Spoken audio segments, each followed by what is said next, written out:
All right, you guys, back by popular demand. It's your friend, it's your secret love.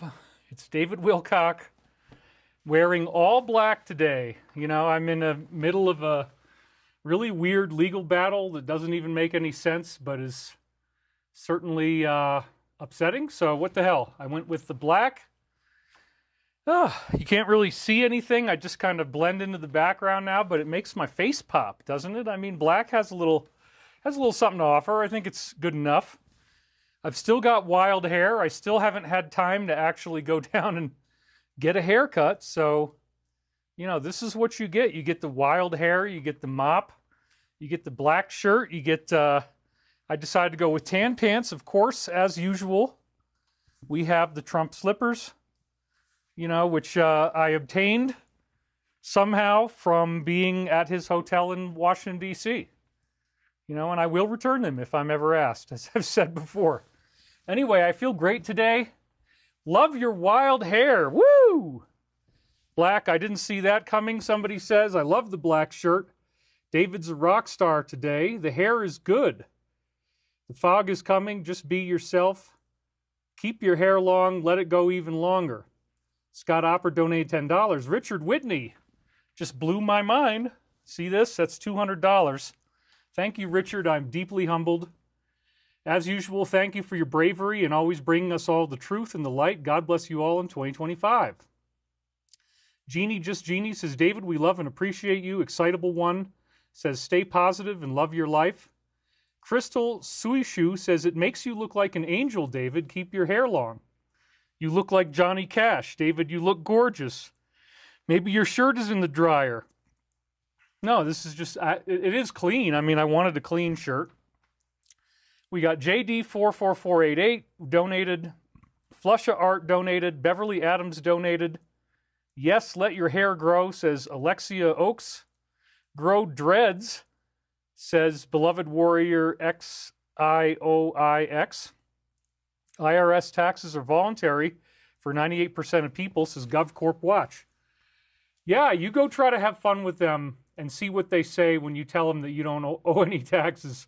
Just see what happens. See what happened to Sean David Morton. That's how he ended up in prison, I guess, was trying to do that stuff. But anyway, angelic hair. I feel good. So we've got a lot of good things going on here. So hold on one second, folks. Yeah, so life is fair. You know, I wouldn't say it's great, but I'd say it's fair. And at the same time, we've got some very exciting things happening. Oh, you guys just won't let me leave. Brother, always so happy to see you, says Althea Love and Grace. Then we have, I was served from the IRS on NYE. How does it feel to be a billionaire, David? I wouldn't know. I'm a hell of a long way from that. only have just barely enough money to survive. But once we actually make products as an aerospace company, then yes, at some point in the future, when we're up and running and we've got products, which is going to take a year, 2 years or more, at that point I might have significant assets. But, you know, this is the business that we're in. You just happen to have a good profit margin on it, and we've got a product that people desperately need. We've got hover cars, and that's going to change the whole fabric of society. So, yeah, you're going to notice a couple of the trolls in the comments before our lovely team finds them. But there's a reason, there's a double entendre in the title today, Fog of War.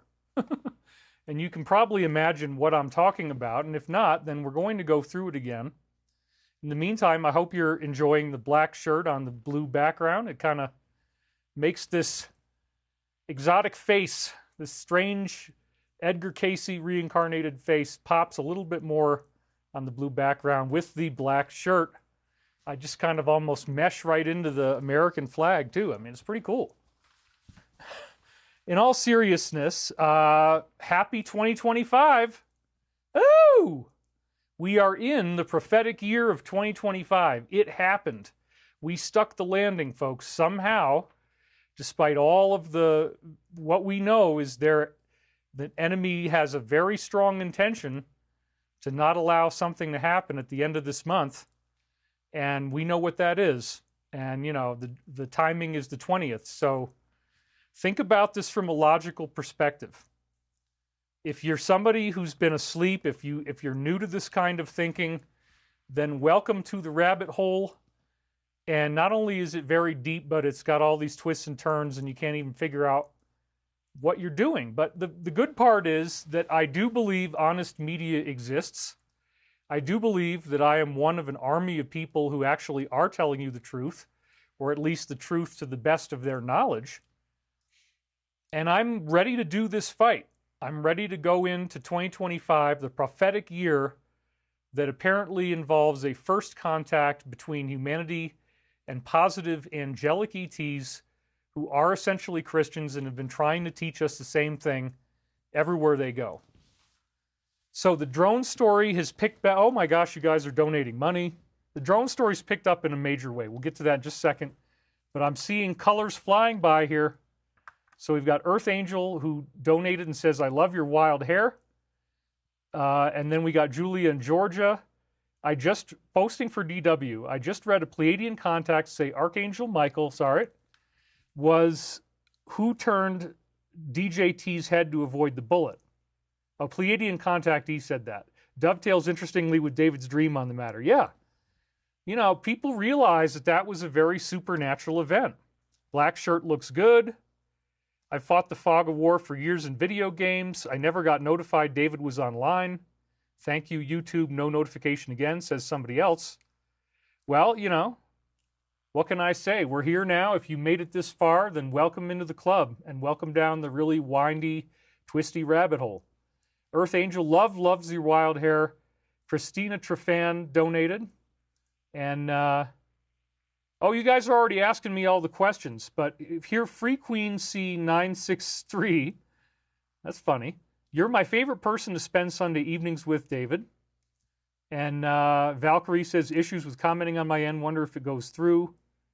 David, your hair rocks, says Timothy Hoy. Well, the ends start to split after a while, so you do have to trim it back periodically. But yeah, let's review. I don't want to just be in here with the commenters. I want you to know that you're getting what you came for. So let's really hit some crazy stuff right off the bat, okay? The drone story has picked back up in a major, major way. I went to the other camera and I'm supposed to be going to that one. Here we go. Now we got it solved. The drone story's picked back up in a major way. I thought, based on our last show, well, you know, it's kind of over. I mean, a week's gone by. Nobody's really seeing them anymore. The Alliance stopped posting on it. And that's where we were up until the last show. And as you know, if you watched my last show, it was completely heartbreaking for me. I am so sorry. It ended with my screen locking up. The browser nothing could click. The whole thing was freaking dead right over here. I was mousing over it, and it was frozen on 3 hours and 44 minutes. I couldn't click on anything. And all I was able to do was reset the system and then log back into the browser again. But then I couldn't get the video in. I could only text. So I communicated with everybody by text. But the good part was that when I first noticed that this was going wrong, it was 4 hours and 4 minutes in, and I actually did create an ending for the show. It was very abrupt, but I did create a really abrupt ending for the show, which propelled most people to just go back to the beginning. And I hadn't really made my point yet. The computer seized up, but thank God I now know that everybody saw the slides right up until the last one that I gave, 15 minutes after my computer's browser had seized up. So I hope that doesn't happen again. I was trying today to update the operating system. Hold on.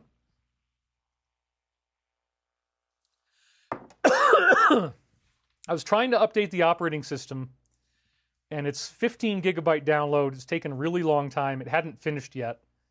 But we did refresh the machine. Hopefully this is going to be fine. I just rebooted it right before we started, so if it seizes up again,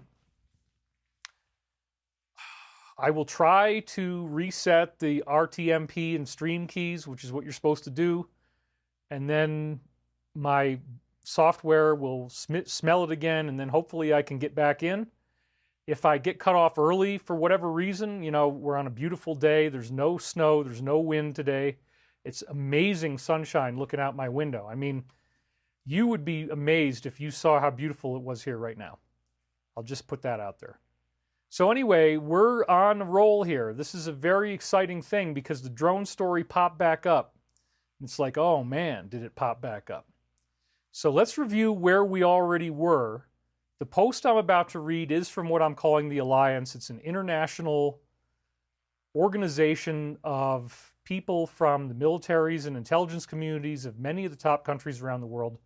It's all been done very secretly, and I would say it's been chaperoned and spearheaded by the American military and intelligence apparatus. And in fact, in these original communications they made in 2017, it was clearly established that we only have 3 agencies in America that didn't have Alliance personnel put in. And you can guess what they are if you've seen enough episodes of this. They keep bringing it up over and over again. And, you know, you can look in the headlines and see where's all the heat. You know, you got heat with the DOJ, you got heat with the friends of busy investigators, and you got heat with the company. All right, there you go. That's an Easter egg for you if you can crack that one open. My point is that the world is a lot more dangerous than we were led to believe if you watch television and, you know, you have the lollipop that they want you to be using. Let's be very careful about what I say with that.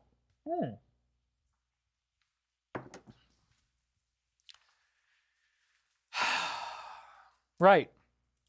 So Dr. Greer, let's get right to it, man. This came from the Alliance. I just gave you a little background on them, so if you don't know anything about this, now you know that they are endorsing this, that he's got 6, or we don't know if it's 6 whistleblowers, but it's whistleblowers about 6 new sites. Maybe one of them worked at more than one site. I don't really know. Anyway, this is, you can find this on X. They're getting, dude, I mean, like, 9 million views, 21 million views on some of these. These are bigger than the MSM. It's all been kind of very hush-hush. I am more apt to frontally quote from them than I've seen anybody else doing in this community. Most of the time, they're like a story editor telling people what to talk about in these posts that are on X. But nobody really references them by name. Occasionally they do. But more often than not, people are using this as inspiration. And I think they would prefer to get credit, but they'd rather get the message out one way or another. So if you use them as inspiration, you write about this or do a show about this, well done. Either way, it's well done. Thank you. And we got another, I think there's something in the corner of my eye, yeah. Paul Conley said, I have a feeling that 47 is going to put you in the administration. I had a dream about it. Well, that's cool. Thank you. It is interesting to see, you know, with my support of the Alliance, if you've been watching these previous shows, they've communicated to us and what we're doing with the Archangel Michael stuff and this audience, which is now already approaching 4,000 people live in the first 13 minutes. It's freaking amazing. Thank you guys for showing up. I would have done a show in the middle of the week, but I was all tied up in this stuff. You know, this is a big fat problem. And we're investigating now. I want to acknowledge that they did get an extension. The time that they were trying to make us perform on these tasks was completely impossible. We couldn't even find people to hire during Christmas anyway, so we need more time depending on what we're going to do and how we're going to handle this, but they did grant us that time, so I am in a much better mood about it than I was if, like, the deadline is, let's say, Monday or Friday, and I could be in contempt of court and very quickly end up getting dragged into court if I just said, no, I don't feel like doing it. It's not like that. Anyway, let's not talk about that too much. I think it's all going to be fine. The attorneys are in communication. We're already, you know, starting to make an understanding of each other's perspectives, that kind of thing.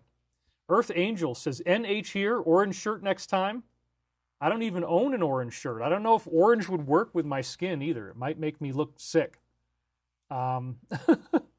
Greer, do not believe all the aliens are positive. Amen to that. I mean, there's definitely negative ones, and that's a big, big part of what we know, including about the Greys, that the Greys actually feed on ground-up human beings that they soak in, you know, like a bath. Cara Valita, 199, donated, got 11 thumbs up, celebrating her first super chat. By the way, hit the like button if you haven't already done so. Subscribe if you haven't already done so. We got Leanne Boudreau. Thank you for enlightening us today, David Wilcock. And then we got Beverly Adams. Let's get together about my dad's 2014 deathbed prophecy. It's exploding into clarity day by day. Awesome stuff. I'm gonna write your name down. Hold on a second. Let me do that. You guys don't mind if I do that? I got to remember her name, so I'm just going to write that down real quick. We'll get that in there.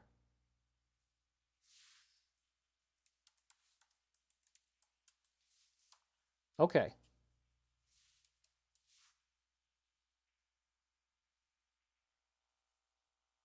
Good enough. That was a very, very exciting prophecy. And so I do want to acknowledge the value of that, and that we got to, you know, dig into that some more. It was very, very interesting. Okay. So back to the main camera here. Okay, I got you written down, Beverly. We're good. It was funny because the number was at 3,800, and then it all of a sudden, when I came over here where I could see it, it dropped down to 3,100, and now it's up to 3,942, and that all happened in like a minute. So, you know, the viewer count is very, very interesting, to put it that way. Let's all try to stay positive. The Alliance wins in the end. Absolutely. I mean, probably the most exciting part about this story is how big and how organized and how thorough the Alliance really is. And they're doing such a good job that we don't even know what is them and what isn't. They've been doing it covertly. Earth Angel donated and says, do some ETs have no mouths? Well, no. There's definitely always going to be a mouth, but there are cases with like the Roswell ETs where their digestive tract was extremely simple. It doesn't have, there's no curvature in their intestines. We learned about that. And apparently the reason for this is that they're not even eating regular food. They're actually soaking in this biological bath that they nourish themselves from. I don't know what it is. It pours on their skin or something. But anyway, there's definitely negative ETs out there, and so some people take umbrage with Dr. Greer on that. But what he's got here is very, very important. The UFO researcher, Dr. Stephen Greer, has issued a chilling warning, claiming that a major, operation is imminent, designed to sow chaos and conceal the truth. Whoa, that's scary as hell. Okay, yeah. He describes the situation as very dangerous. Woo, and alleges that efforts are being made to stage events that will distract us from reality. So let's just pause right there and say, wow, okay, so I thought this was off the table because we had a whole week without drone news, but then you got the Cybertruck dude, right? And it just so happens he sent an email before he got busy with what he had to do. And he probably had no control over himself. This was undoubtedly hypnosis related, at least. So there he is writing this letter. You're going to see this in the show today. It's so freaking crazy, you guys. If you haven't already seen this, this is going to be a very entertaining episode today because there's so much weird stuff that we're going to go through that just, wow, So if there's a negative force that would like to have him do something like that, it's a very mafia kind of thing to do. You got Elon's vehicle in front of 47's hotel. And even my father, at the end of the conversation, he said, now, son, what the hell is going on with this? There's these weird things going on in the news, and it involves these very ugly activities. And I don't know what the hell to think, but I want to know what you think, David, because you seem to be the expert on this kind of stuff. Okay, so I said, well, Dad, It's actually it's government sponsored, they're responsible for it. And basically what they're trying to do is threaten both of these guys. They, kill two birds with one stone. And then he comes back on the air and he says, "That's exactly what I thought you were going to say. It feels exactly like that." So I was really excited because my father is not very open-minded to our kind of stuff. And so for him to come out with all of this self-reflectiveness and realize that, yeah, you know what, it looks like the timing of this right before what's going to happen later this month, isn't that interesting? Isn't that an interesting thing? But no, it gets better, right? Not only would the negative accomplish the losses that they want to accomplish, the freak factor, the very sketchiness and ugliness of it, you don't really want to talk about it because it's so freaking gross. The whole thing is just like awful, right? Then we find out that the guy who was in the truck, and maybe he was actually still alive right up until it happened. That's another weird thing going on. It's like JFK 2.0. This whole weird thing going on with all the questions, and we're going to go into that stuff because it's all being discussed by the Alliance. So then what's the deal? What is he really up to there? Why did he write this letter? The guy that was in the truck write this letter that says that the drones belong to China and that they're about to wipe out the East Coast and that it's some kind of super weapon. We don't have any defense against it. How convenient that we find his ID. The ID is only slightly burned up, but you can tell that it's him. And then he wrote this letter, and it just feeds you the narrative that they want you to have. Because remember, we've already concluded that this is stuff that we own. There's whistleblowers, at least 2 different whistleblowers have already come forward and said, no, we know exactly what that is. It's called HP, and we make them, and we got 100,000 of them. We're going to see that again. I'm going to review that. So now he's saying that they are made by China and that they pose this grave threat. There's no other weapon that's worse. Well, no other weapon that people know about, perhaps. And even that, I think, is a stretch. So it looks very much like we're in the middle of a narrative construction mode. And the narrative would be, well, you see, then they attacked the East Coast and this bad stuff happened, the lights went out.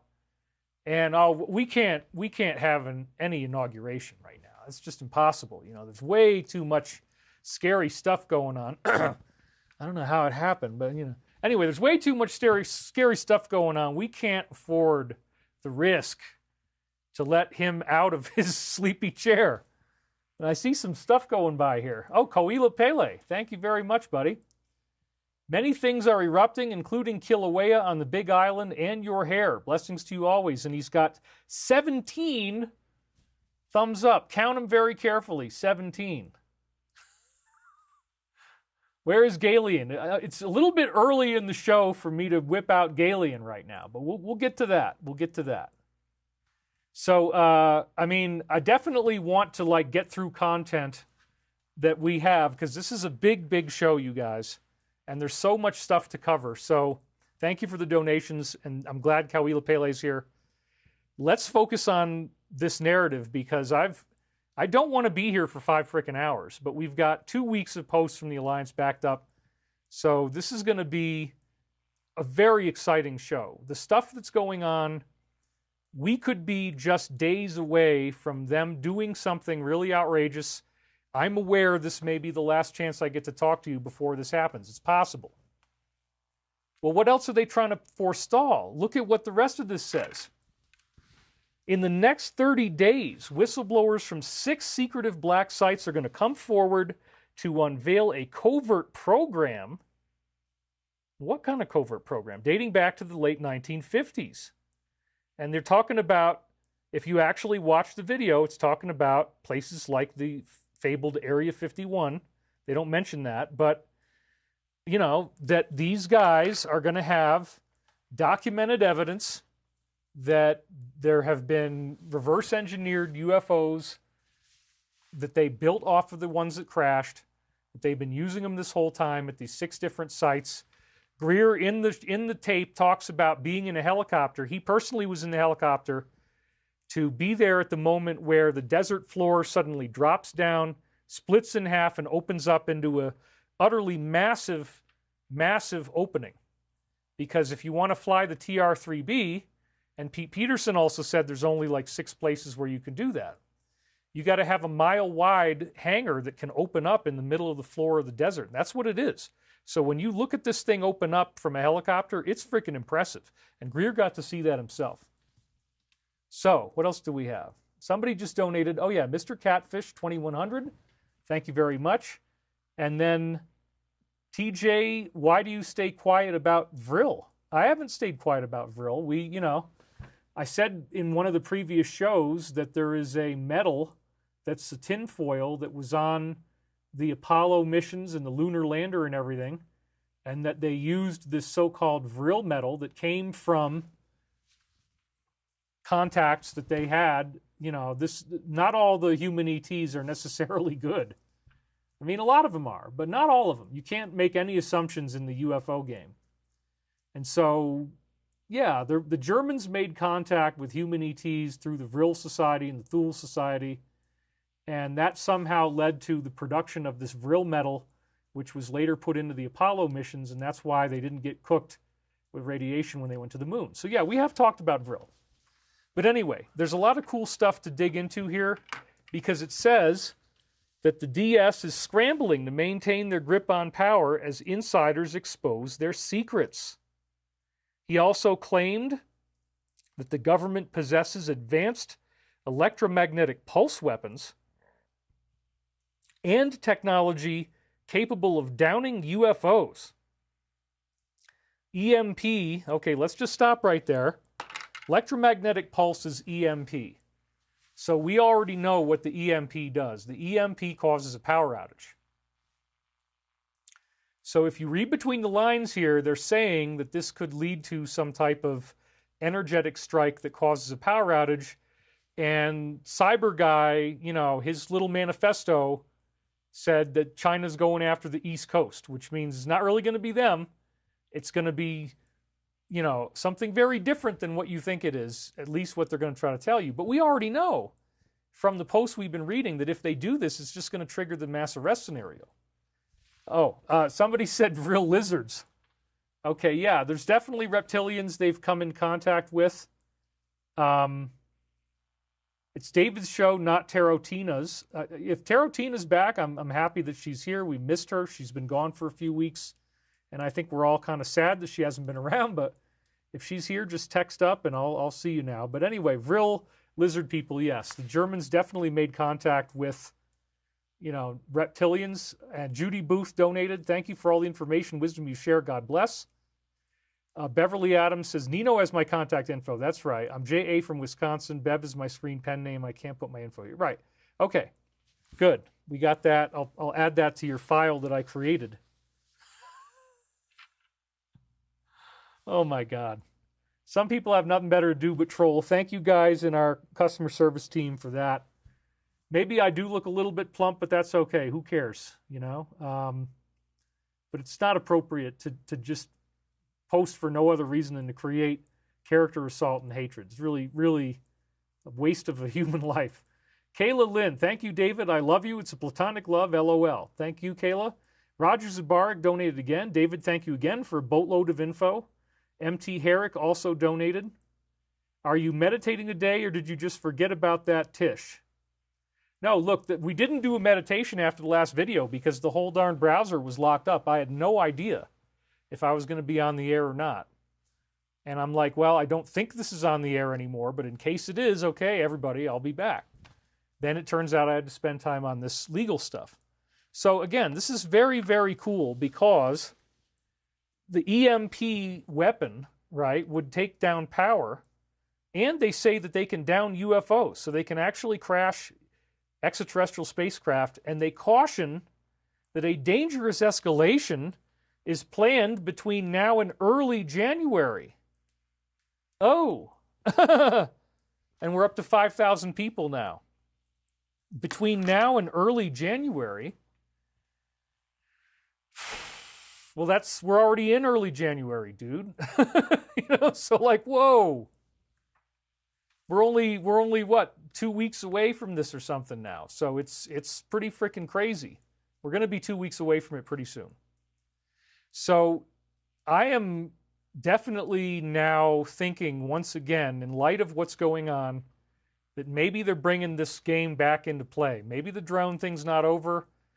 Maybe they're going to go for it because they really have no other cards to play, and they figure, instead of just letting this happen, letting the 20th happen, let it go by, maybe we got to put up our best defense right now. We got to just do whatever crazy stuff that probably won't work, but at least we're going to get a revenge attack on the population and hurt people, and, that will happen for a while. This is how monsters think. Okay? Peggy Miller, Dr. Salah said we're going to see cigar-shaped craft soon. That may very well be. I think all that stuff is coming in. So the dangerous escalation between now and early January, my God. As I like to say, panic at your leisure, just continue being afraid if that's what you feel. But, it's a very interesting time to be alive. Let's put it that way. And I've been going through incredible stress.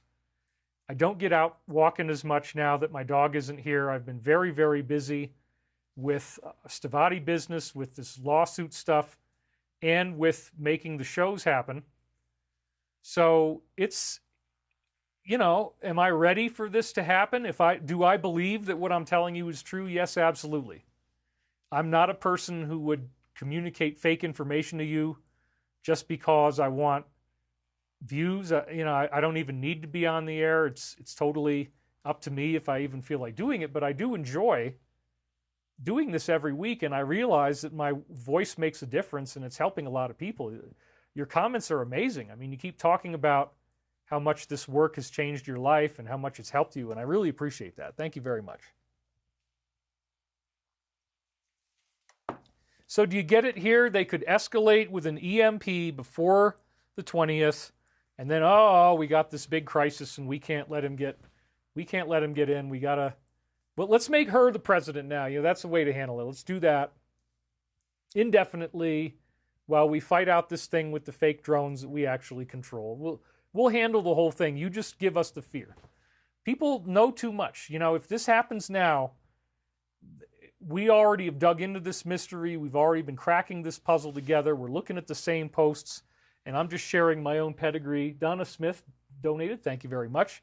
And we're already over 5,000 viewers at just past the half-hour mark. That is nearly impossible for most people to do. There's a few that are very, very famous, but everything below that, 5,000 live is considered very, very amazing. It's like the top 1% of YouTube, so thank you guys all for showing up. Thank you for being here. I'm deeply honored that you're here, and I respect that. And I want to give you the highest quality that I can, which includes, hey, look, dude, something might be coming up, and you better be ready. You better have your stored water. I got 15 5-gallon jugs of water in the garage. I've got enough steak to last me months if I needed to just eat that. I've got the solar-powered batteries with the solar panels. I can run my refrigerator on that, so I never lose my refrigerator. I've got the whole thing worked out. It's very, very exciting that I'm prepared for whatever comes my way, and I feel great about that. And I want you to feel confident too. Now, we did get a message again about the 10 days, but we'll get to that in just a second. So, dangerous escalation between now and early January. Wow. So, I mean, since I do believe this stuff and I'm not just talking, I'm like, wow, this is very intense. And we got 2 million views, by the way, 293 seconds. And what it says is that the Alliance, presented a deal to the DS, and the deal was declined. This would have been a disclosure deal. So the puppets, which would include, media and so forth, are going wild. So this is a very interesting and strange situation. What type of attack are we talking about? Well, let's dig into that a little bit more. Oh my gosh, look at all these colors.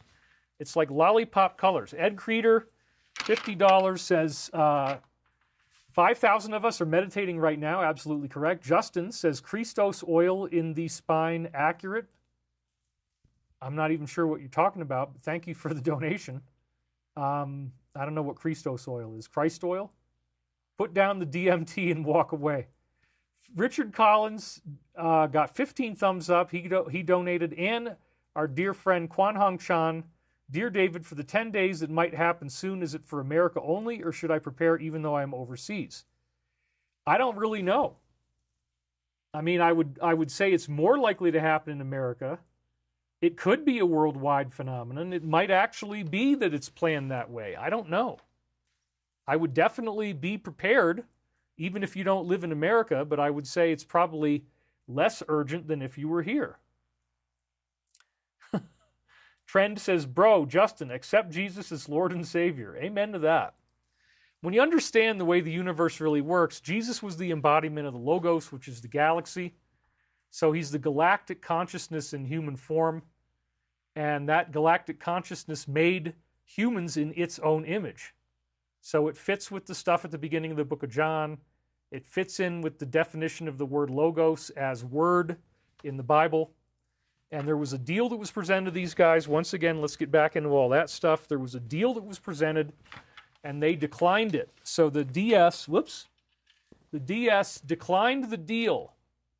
So now Greer is coming forward with, and when you listen to the video, it seems pretty clear that he's anticipating there to be,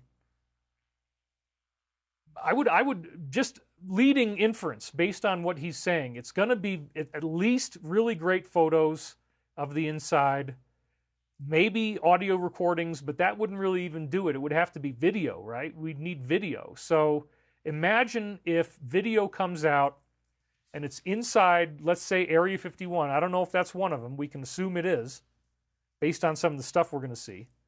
Let's imagine now that video airs to the public that's inside Area 51, and you're seeing unconventional exotic craft inside the hangar, and maybe they just hover. Maybe they don't even have landing gear, Maybe they're off the ground. I don't know what it is. But I like to fantasize about this stuff because I'm a UFO geek. And it's like, well, what are we going to get here? What is the payoff? The payoff could be great. The payoff could be video inside Area 51. They've been telegraphing all this stuff that we just did in the last show about face on Mars, ruins on Mars, ruins on the moon. That could be part of the first wave of what Greer brings out. Maybe these guys have bases that are on other satellites in our solar system, and maybe part of their portfolio includes photographs of that stuff. Maybe it's video. Maybe there's video of them on the moon in front of an ancient glass-like obelisk. I don't know what the hell we're going to get. But I know I have an educated guess, and that's why I'm saying these ideas. It's like, it might happen. Or maybe it's just going to be a video inside Area 51, or maybe it's not even going to be any video at all, which would suck. But even if we're just getting good photographs, that's like, dang, that's pretty exciting. So disclosure is happening, you guys. I mean, we are barreling down that road. And I believe the drone phenomenon is trying to stop this from happening. Let's just say that paranoid scenario is true. The East Coast gets attacked, there's no power, and now you've got this strange situation, right? Well, we can't really let them get in. We got to skip the whole inauguration thing. Emergency government, indefinite future. Maybe we'll give ourselves 10 years and then we'll give up on it. Write that into law. Boom. 10-year emergency government. Okay, that's the kind of thing they want to do.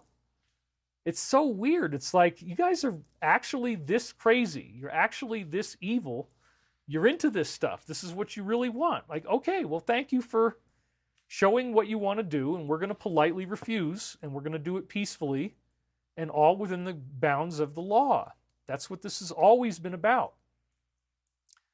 And the military has extra flexibility with that based on certain executive orders and other things that already happen. Okay, so let's start making this thing even more creepy. If you're not creeped out enough, check this out. Okay? The puppets are going wild. The deal was declined. Got that. Check, check, check. So we're getting disclosure, but what are they doing in the meantime?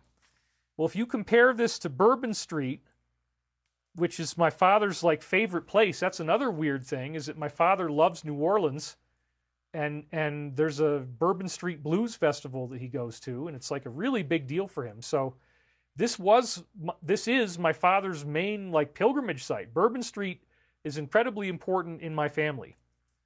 And I can't help but wonder, like, isn't it weird that it would be Bourbon Street where this event happened? But then there's similarities between the two, and that's extremely bizarre. And we're going to go into all this as we get deeper into the slides. And this was the top headline on ZH, and it says, Vegas police say very strange similarities between the two events. Welcome to the second day of 2025. So those similarities include, as we're going to learn, that they actually both went to the same military base. I don't want to brag. I don't want to brag about it, but they both went to the same military base. It's a fort, which has all these implications about the stuff that they do to mess with your head and create compartmented personalities that are accessible only through having the right hypnotic induction codes. I had an insider that told me about this and how weird it is to have somebody and know their codes, walk up to them and say what it does, and as soon as you say the codes, their eyes just become totally blank and they're hypnotized. It's a completely different person. They won't remember anything that happened. So I've heard about this. So they both go to the same base with, oh my gosh, donations are flying in, you guys, flying in. What's really in that fog, says Peggy Miller. We're going to get to that. Earth Angel, I'd love to share with you why I asked the question earlier. Okay. I'm in the middle of a narrative here, and I don't have a lot of time. Guitar Rhonda, Greer is not 100% human, just an FYI. Thank you for saying that if you think that it's helping me, but I don't want to throw dirt on anybody in our community. We either hang together or we hang separately. I think Greer's fine. I don't know. What did you say he was? Oh, he's not 100% human. Okay. I've seen no evidence of that myself, but okay, if that's how you roll, I can vibe in at least with the theory, but I don't believe it. So, what about these similarities? Well, it's so weird, right? They go to the same place. It specializes in this messing with you stuff. They both used an EV, and both of them were rented on the same app, which is called Turo. Almost like somebody was coordinating these events and making sure that, they have a plan. And then it turns out that it's the third one, too. Mr. Golf Course Guy was hiding in the woods.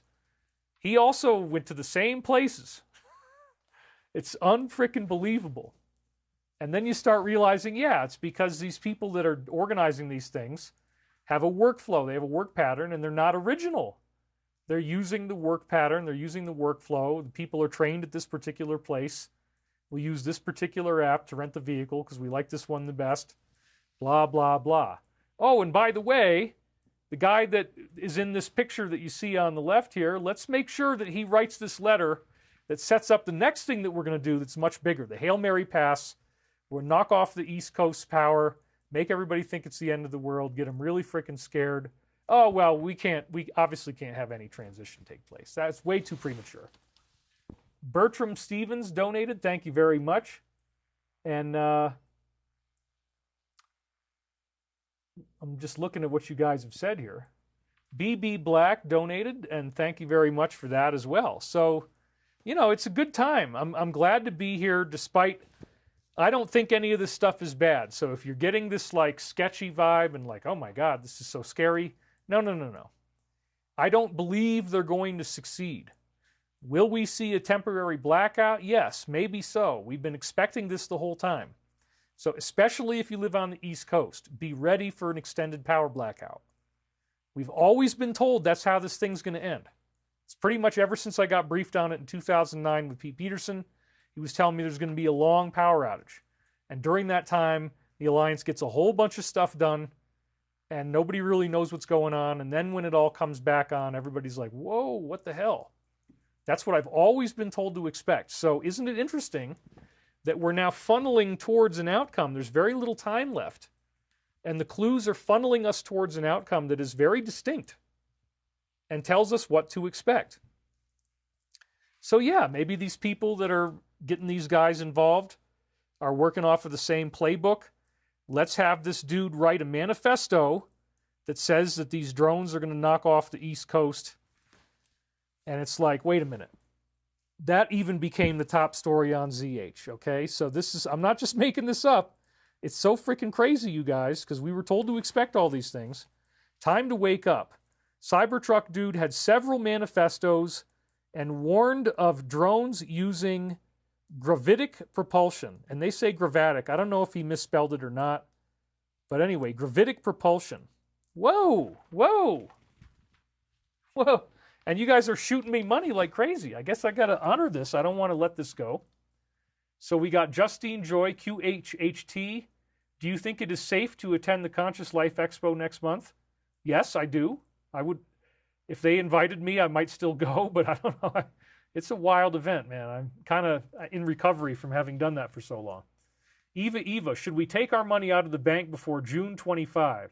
What do you advise we do with our money in the bank? No, I've said this before. Do not take your money out of the bank. That's called a bank run. That would be a criminal. It would be a criminal offense for me to tell people on this show to do that. And I don't even want you to. But what I do want you to do is not go for paperless billing. They got to keep sending me paper statements because that way I can prove I got it. If something gets reset, I've got a receipt. It's a hard copy. It's dated. It's postmarked. And it's like, boom. There's how much I got. That's how much I'm supposed to have. Will you please let me access this? You might need that.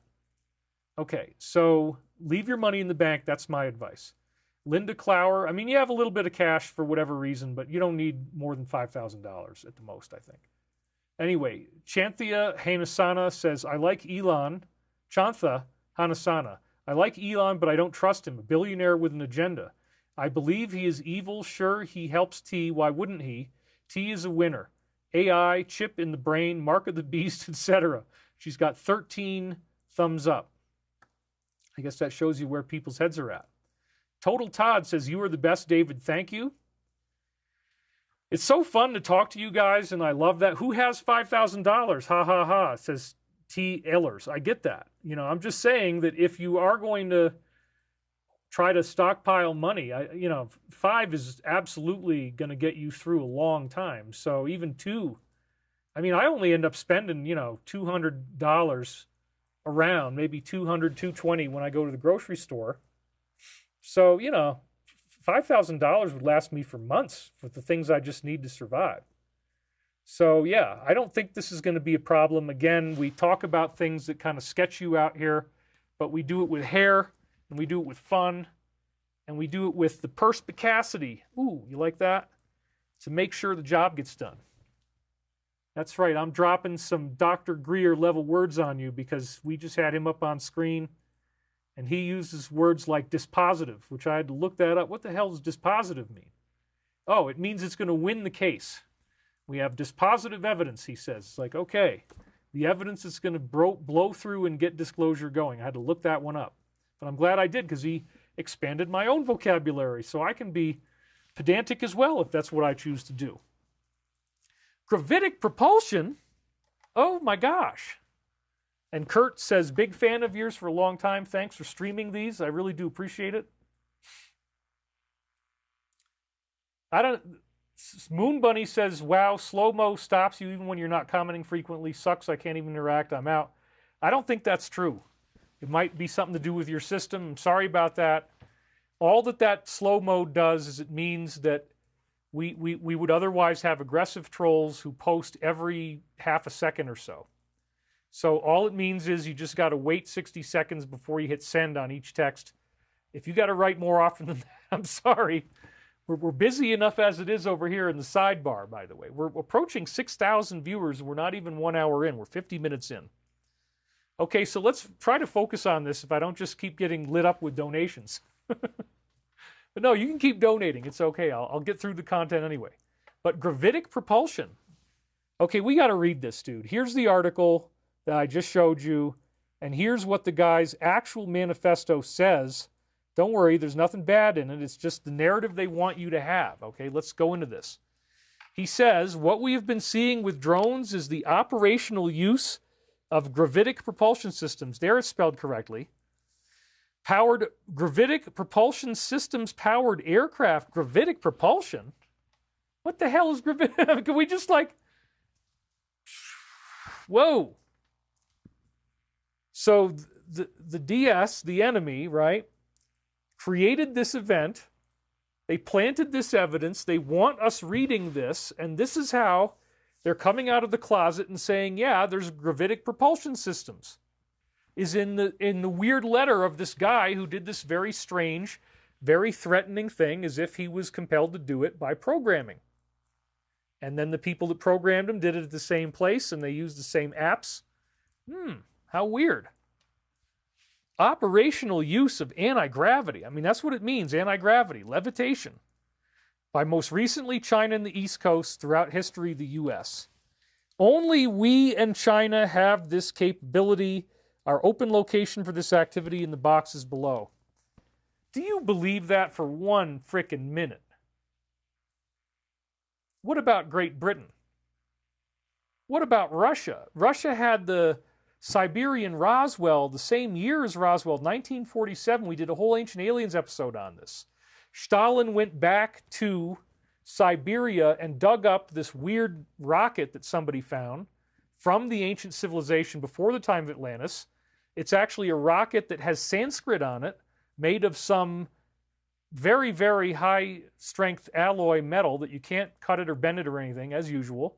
There was also a treasure chest of data in there that pointed back to books showing these people had settled and had been on space stations and hadn't originally been on Earth. And it had diagrams of their space stations and their ships in it and all kinds of stuff.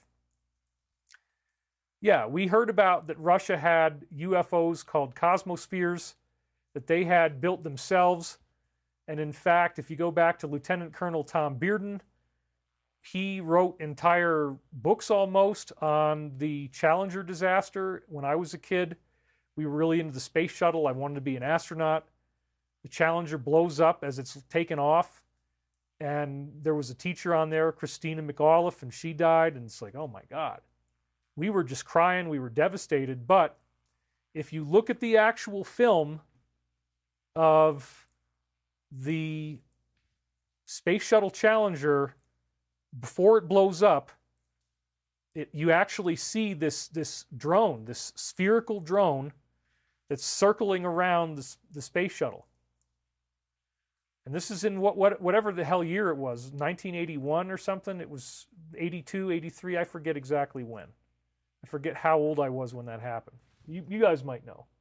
But anyway, UFO Mark II says, one eschatological, ecumenical, existential, epistemological framework. Me, LOL. Russia and Germany with Die Glocke. And then somebody's saying, Professor Gary Nolan and Ross Coulthart full interview. Yeah, I mean, that would be a good one to see. This is all coming out, by the way. So it's a very exciting time. And Lieutenant Colonel Tom Bearden wrote books in which he said that the Russians used a particle beam weapon off of that cosmosphere.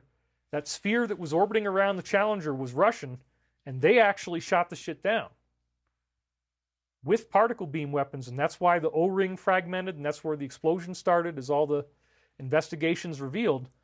There's a whole book that this guy wrote about this stuff, and how that was one of the most public escalations of the use of this technology. So, absolutely no way that only the US and China have this capability. Absolutely no way that if China made something that it's better than our stuff.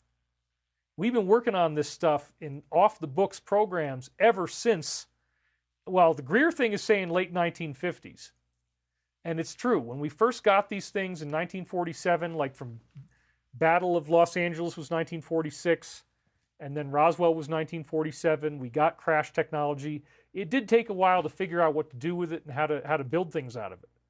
Other than smaller stuff like computer chips, fiber optics, LEDs, Teflon, Velcro, solid-state transistors.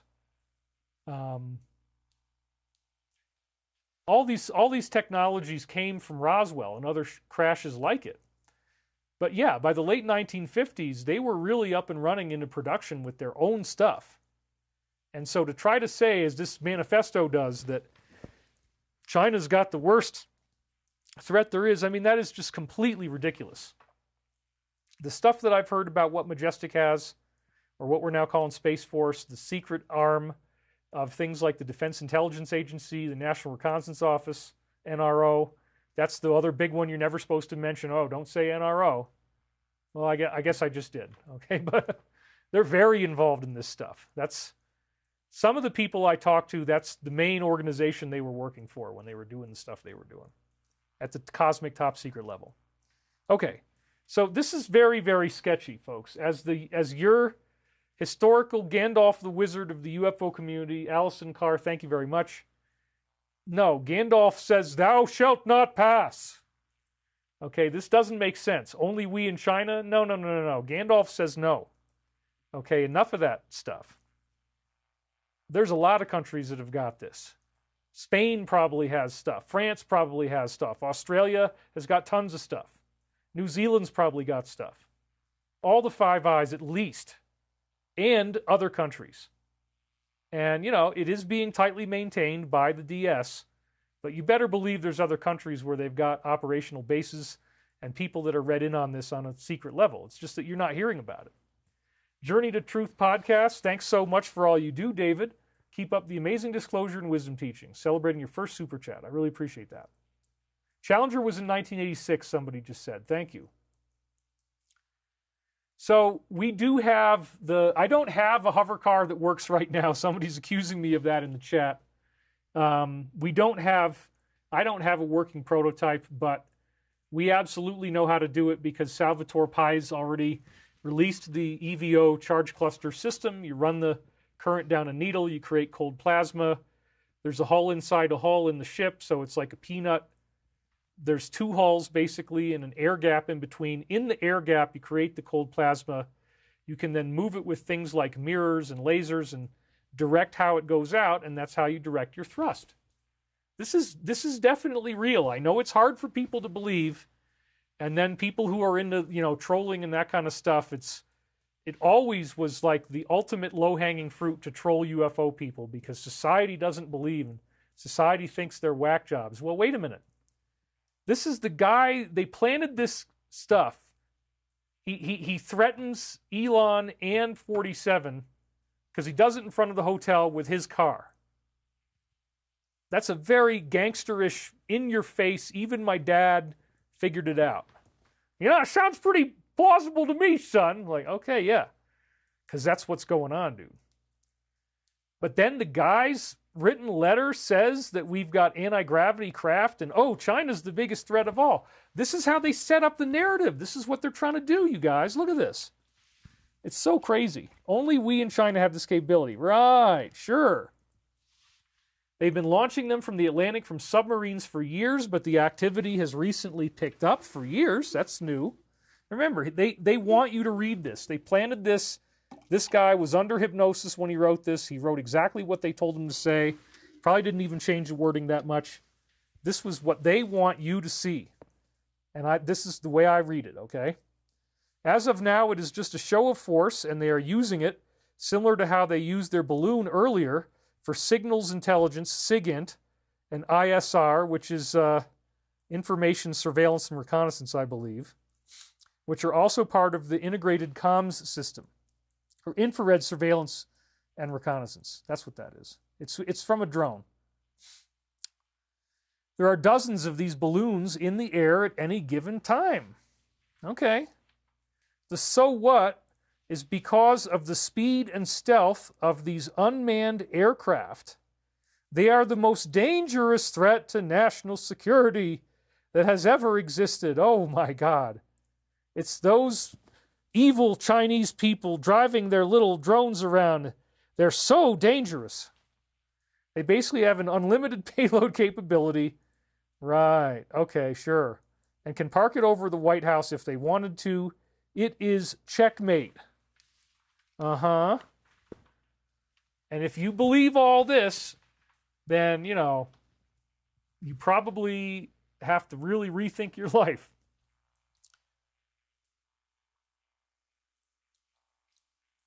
The most dangerous threat that has ever existed is this alien interference with our planet through the use of proxies who then become elites who control the majority of everything there is to control. What you get to watch, what you get to hear, what the truth is, what science is, what medicine is, what politics is, what are you going to eat, where is it grown, what ingredients are added to it. That's the threat. It's the fact that it's all organized and that they're actually trying to meet their goals of having significantly fewer of us here.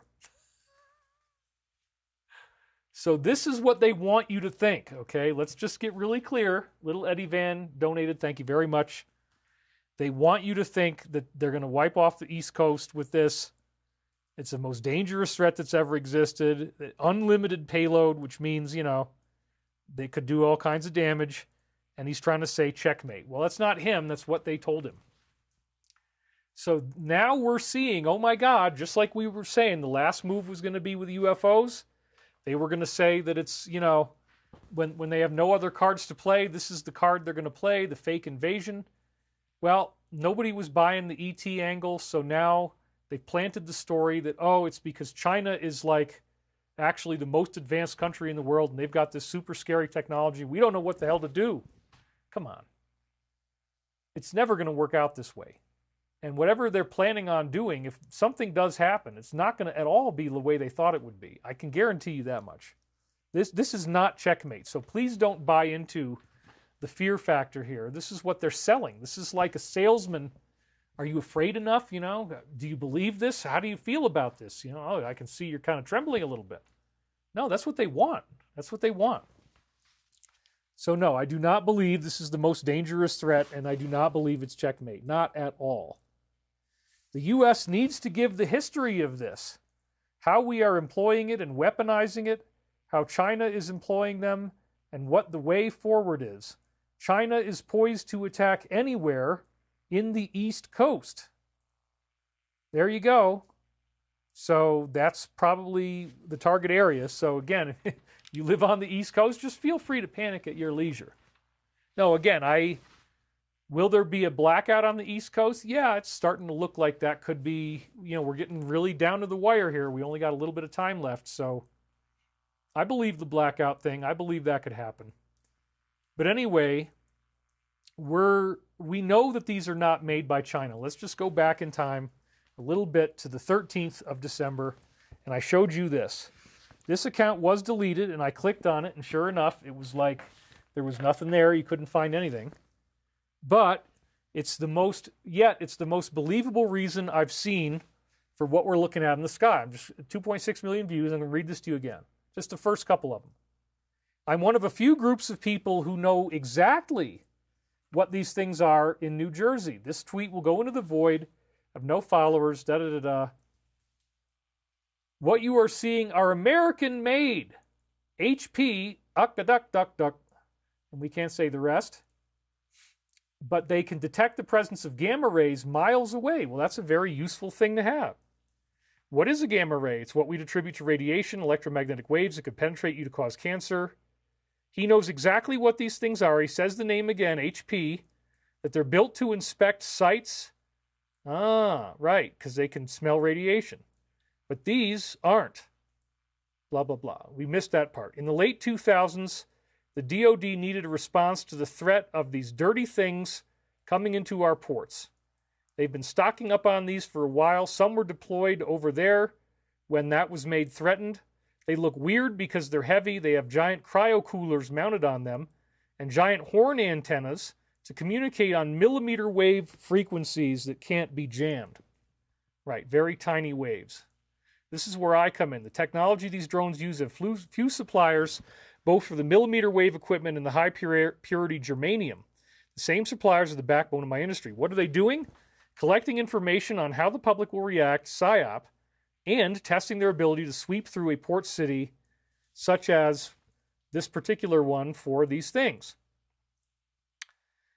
Jersey was chosen because we're the closest port city to New York, whereas they would be too dense for the millimeter waves to work reliably. Why are the DoD silent about this? Again, in a scenario, we have a threat of something the public doesn't know about. They need to know how the public would react if these were deployed to sweep a city. Well, you know, it's kind of silly to just put them out there and not tell us anything. Okay, so then we're going to get into that one in just a second. But first, let's finish this thought. This is really, really interesting, right? We know, we had this insider say that they were made by the U.S. We know what there are, the HP, da-da-da-da-da. Then we had another guy come forward and say that he's seen stuff like this and he knows what they are and that we make them. But then in the guy's truck, this guy who's made a lot of attention for himself, he's saying, oh, it's made by China. Well, now you got to start to think through this and be like, wait a minute. It's not really them. They're just setting it up that way. They want you to think that. So they may actually try something. It trips me out, dude. I mean, I can't believe that I'm seeing the evidence continue to unfold. But do you imagine how crappy it would feel for me trying to look in the mirror if I knew all this and I didn't tell you about it and I didn't warn you about it? I would not feel good. So let's talk about the visa debate situation. The alliance has been getting a little salty on the CEO of said company here lately.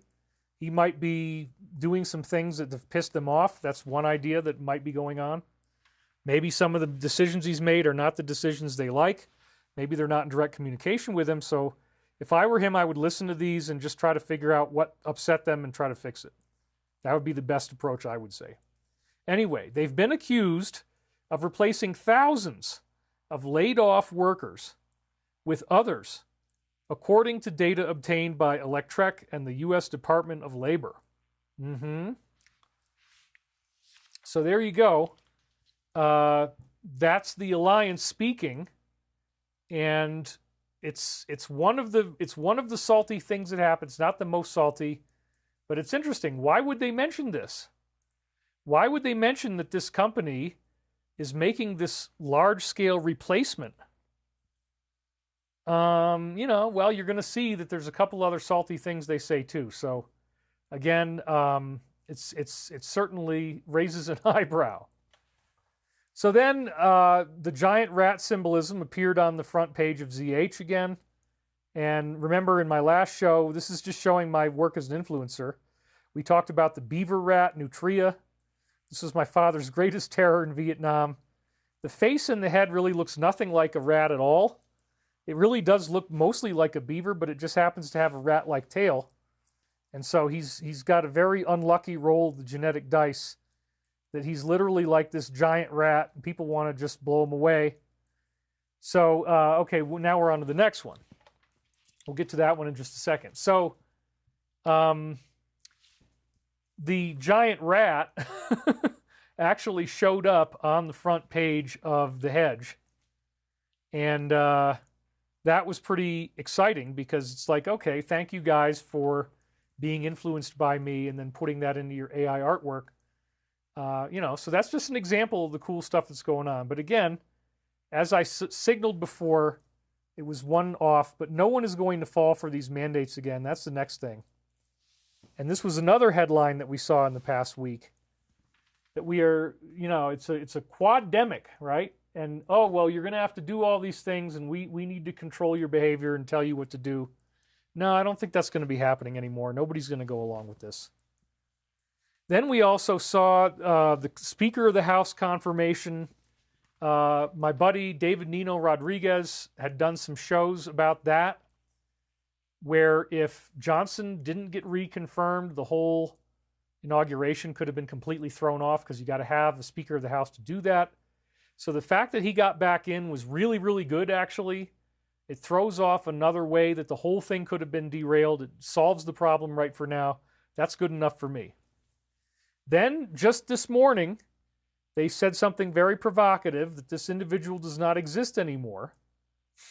And I was like, whoa, we got to throw that in the show. Okay, definitely. Maybe it was yesterday, but I saw it today. Okay, and then what do we see in the news that corresponds with this? Oh, it says that he was going to present these individuals, including the one we just mentioned, along with 17 others, wink, wink, the the Presidential Medal of Freedom. And later on in the post, they say that they're very upset about this. They really pissed off about this, that, you know, because this is the abuse of the medal, which they take seriously, as they should.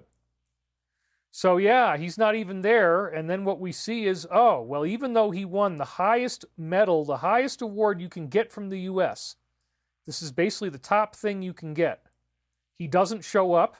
Oh, let me have my son accept the award on my behalf? No. That's not what's going on. Apparently, he's no longer around.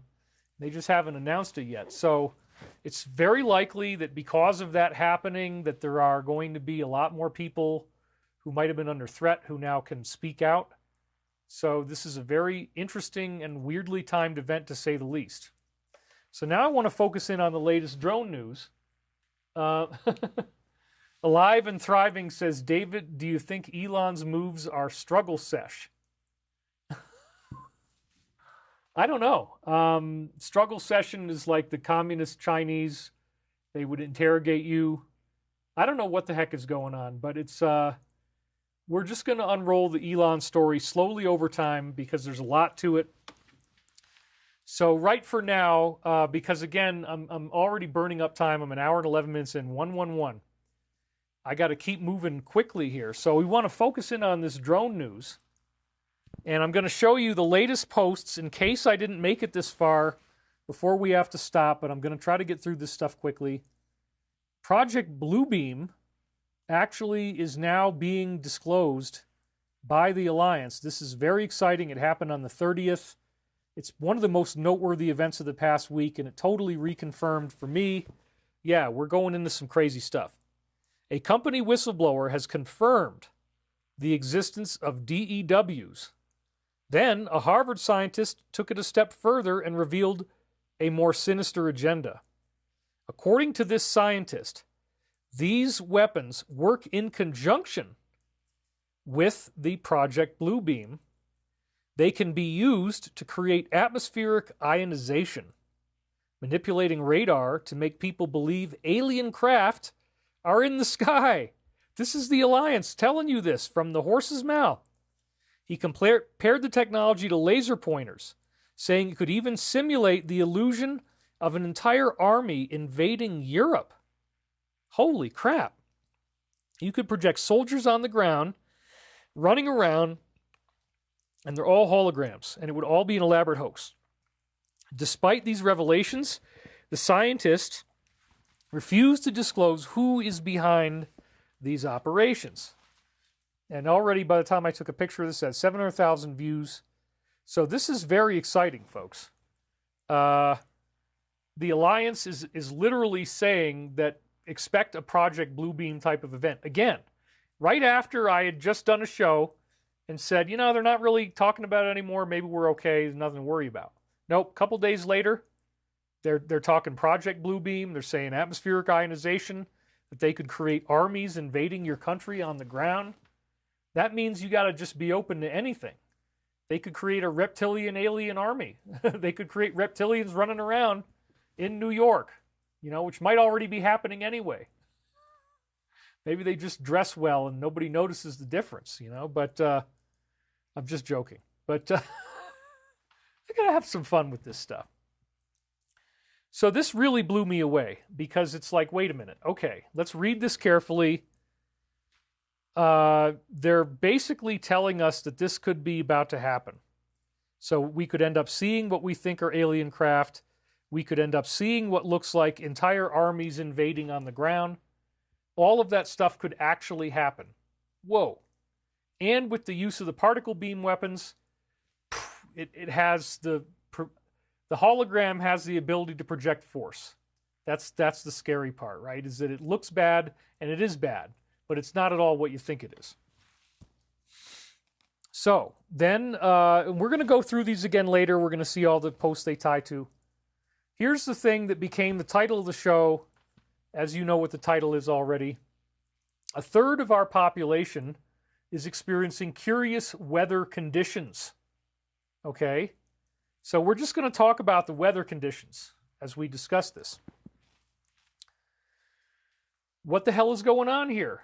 Well, I used to live in fire country in California, in the border between Malibu and Topanga. My house was actually in the county of Malibu. The mailbox was in Topanga, so we were technically in Topanga, but I was actually in like Malabanga. So we had the greatest fires and the most frequent fires in America happening right around my house. There was times that we had fires that were nearby, but I trusted that the wind was going to be okay, that I'd be safe, and I didn't evacuate. So there were times in fire season where I had massively thick smoke that would obviously be very toxic, because some of what's burning is synthetic materials, all the plastics and all the stuff that's inside a regular house. Fire smoke is dangerous because it's got toxins in it. And I literally would have a large roll of that painter's tape, the blue tape, and I'd tape off all the cracks around the corners of the doors and the windows. And of course, you're going to turn off the air conditioning. Your power's probably not going to be on in a fire anyway. You're going to be out of power. But what you do is you go around and you tape off all the window cracks around the windows if there's anything that leaks, and around the doors with the painter's tape. And believe it or not, I taped off my house and stayed in there at one point for 2 days in the middle of smoke. Never had a problem. You could smell a little bit of it, but it was drastically reduced. So if these weather conditions freak you out, right, then if you really do think that there's something going on for whatever reason, and you can smell something in the house, then just tape off the doors and windows and get that tape going. It's a game changer, man. It really is something that I used to do. So anyway, let's talk about this now that I gave you one idea of how you might want to handle it. Nearly a third of the U.S. population, spanning 27 states. Holy smokes. Pun intended. Ouch. Is it too early for that? I'm sorry. We're experiencing an unprecedented wave of dense fog, the thickest in nearly 2 decades. Unprecedented wave of dense fog, thickest in 2 decades. Whoa. All over the U.S. Weird, thick stuff. Well, mainstream media claims this extreme fog is perfectly normal for the season. Social media is buzzing. And what are they saying? They have reports of bizarre smells, unexplained problems linked to the phenomenon, similar accounts emerging from the UK and in the US. In this situation, who should we trust, our own eyes and senses, or the mainstream media that places its faith in Dr. blah, blah, blah? And check this out, 5.1 million views. Then they go on to show, okay, here's a guy from southern Florida, captured unusual fog on his doorbell camera. It wasn't raining or humid outside, and there's all these flakes going by. I mean, it's crazy. I just took one image of it, but it's like, it literally looks like somebody's taking light laundry detergent and blowing it out of their hand into his camera. That's what it looks like. He describes it as unlike anything he's encountered his entire life living in Florida, calls it very strange. A dense fog advisory was issued for people in southern Florida. Okay. Then, apparently, some people are not feeling well. This is the other scary thing. MSM is now admitting that this is sweeping across the U.S. Residents in multiple states, they just said 27. Now, apparently, they're reporting a burning chemical smell. Oh, my God. Some nasty frickin' thing. Some have claimed that this is causing health symptoms resembling respiratory illness. And, I've had that myself, so maybe I got some of this. I don't know. Florida resident shared after stopping at a gas station for just 10 minutes, he started to feel unwell. Alerts were issued this week in Texas, Wisconsin, Iowa, Maryland, Virginia, West Virginia, Nebraska, Kansas, Oklahoma, North Dakota, Florida, and Minnesota as strange reports emerged. Similar unsettling experiences have also been reported in parts of Canada. Okay, this is not just us, and the UK. Theories have spread from all these different negative ideas. And then in my own comments, you guys in my own comments wrote the following. I have been extremely sick with flu, as you can see that carefully there, for the entire week. This is very real and very scary. I feel as if I've been poisoned. I have stabbing pains all over. I have a never-ending cough, and I have almost constant nausea. Avoid this if at all possible. And I got to admit that even though I had what I think was norovirus, I'm still nauseous. So some of this stuff, it's not as bad as what she's reporting, but some of this stuff has happened to me as well.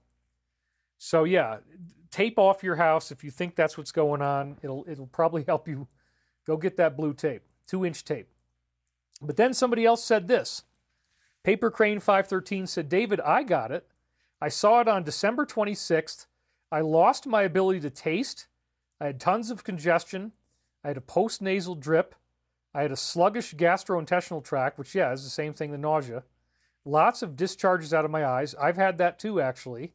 I've had crust on my eyes when I wake up in the middle of the night. So that's interesting. But then he says, the paste on day 3 knocked it out, along with these other supplements. So there you go. We still have the prop. There's nothing actually in this one. But, $9 knocked it out for our buddy in 3 days. So I'm going to start making sure that I take this stuff pretty often again. Just, goo out a little bit at a time onto the tip of your finger, put it on the very back of your tongue, and then swallow it. So yeah, this once again is going to save your butt. If you have this, or if you're taking it in a, preventative way, you probably don't need to worry about this. But still, if you smell it, anytime you smell something weird outside, don't go out there. We're going to dig back into that story again. I hope I can make it that far in the slideshow. I hope to. So, in the meantime, we had Richard Collins, the dispositive mist. He says, that is actually funny. That is funny. Got to use Greer's words. That was a great SAT word, by the way. Greer really scored with that one. So he said it was particulate, and the snow also looked very weird and was crunchy. And I have to say, that's another strange thing, because I went outside shoveling the other day, and there was snow coming down, and it was forming this crunchy stuff on the driveway. And, I had to kind of scrape it as I went. So very interesting correlations. I don't know where he is. I assume it's a guy, but, the magic paste will solve the problem. So just keep that in mind. You don't have to suffer. So then, if you go to his show, Joe Rogan, what we're seeing now is this pro-Christian narrative coming out. It's one of the last things I want to say. Wes Hoff, the dude who honestly slayed and debunked the extensive research and resources around this idea that, there was no Jesus, he was not crucified, the books were da-da-da-da-da. They got into this big thing, and now there's all these hate videos out there, as I've said before. Well, Joe Rogan hosted the guy on the other side of the debate, because this is the side that proves, yes, there was a divine origin of Jesus. He did exist. The people saw this. It's true. So now Joe's got him on the show. So this is another really big win for the light. Debunked all the research when it comes to historical and biblical facts. And this will be the next episode airing on the show. So I think that's good. Nothing personal against him. But I also believe this way. And I also believe that the arguments are misinformed and not accurate. And so I just want the truth. That's all I'm looking for. And we can still agree to disagree. So then, once again, the email comes up. This time the Alliance mentioned it directly. Leaked emails from this individual claim that drones on the East Coast are using gravity manipulation, a technology allegedly, wink, wink, wink, just like I was saying, it's not real, allegedly exclusive to China and the U.S. He accuses the U.S. of hiding its weaponization of exotic technology, and he warns that the drones seen across the country are hostile Chinese aircraft launched from the Atlantic in a show of force. That's what they want you to think. He describes them as an unprecedented national security threat capable of carrying unlimited payloads, everybody's wildest dreams come true if they're evil, and suggests China is preparing for an attack on the East Coast. Wow. So this came out in the open first. I saw it in the news first, and then they had it in the Post as well. Okay, this might really even happen. They might actually knock off power on the East Coast. So again, have your food, have your water, be ready for whatever could come your way. 4.3 million views on that one. Even better, the same manifesto spewing guy claimed that the operations center, you got to love this, for Gravitic Propulsion is located at Groom Lake, which is inside Area 51. Wow. So Area 51 is now officially being acknowledged in this very strange form of planted evidence that they want us to think, ooh, we figured it out. You know, he was onto something. He knew what was really going on. No, they just unfortunately programmed this guy to do this stuff, and even his opinions were not his own. He wrote what he was told to write. So part of what he was told to write concerns Area 51. Isn't that interesting? Wow. And the Alliance is talking about it, that this is their main center for gravitic propulsion. And then here's the picture on the right, the dropped pin near Lincoln County, Nevada. Again, they have warned, and you're going to see this if I can make it that far through the show, that in the process of this happening, that it will lead to the 10 days of darkness. Because, okay, let's be clear. If the negative tries to attack us, I mean, yeah, there might be some bad-smelling stuff outside, and there's already, the quademic, the, norovirus, RSV, flu, and COVID. And I think I've had at least 2 out of the 4 on the tasting menu now. But, I would say, given all the things that are going on, you should be prepared that you might get sick. So one of the most important things to not get sick is the infection control parameters. I was told in an environment where we had hepatitis C, which is as bad as AIDS. I was working in that environment for $5.77 an hour, believe it or not. Very important about common surfaces. If you ever touch anything, you don't want to touch your face, especially not your nose, your eye, or your mouth. So if you think that you touched common surfaces, like if you're in the grocery store and you touched some of the stuff on the shelf, maybe you didn't buy it, but you touched it, you could have gotten infected just from that, because these are highly contagious viruses that are going around. And there might be some other problem in the air. Even apart from that, even if that wasn't there, you still want to not touch your face at all with your hands while you're shopping. And then, like my brother is doing, you might want to have just regular rubbing alcohol in a bottle and then rub that on your hands when you get out into the car. I need to actually set my car up with that. He has a great idea. I haven't actually done it yet, but I definitely think I got at least one of these from going to the grocery store and just simple routine activity. So the common surfaces, and then washing your hands all the time whenever you've touched common surfaces, and never touching especially your mouth, your nose, or your eyes is utterly critical, okay? So it could be that what happens is that the DS says, we got nothing to lose, we're going for the Hail Mary pass, we're going to try to attack the East Coast, we're going to try to shut off the power. If that happens, the Alliance has stuff that's much better than these drones, much more capable. I don't think they might permit a little bit of it to happen, but it won't be anywhere near the scope of destruction that the negative was hoping for. And it very likely will lead to the arrests right then.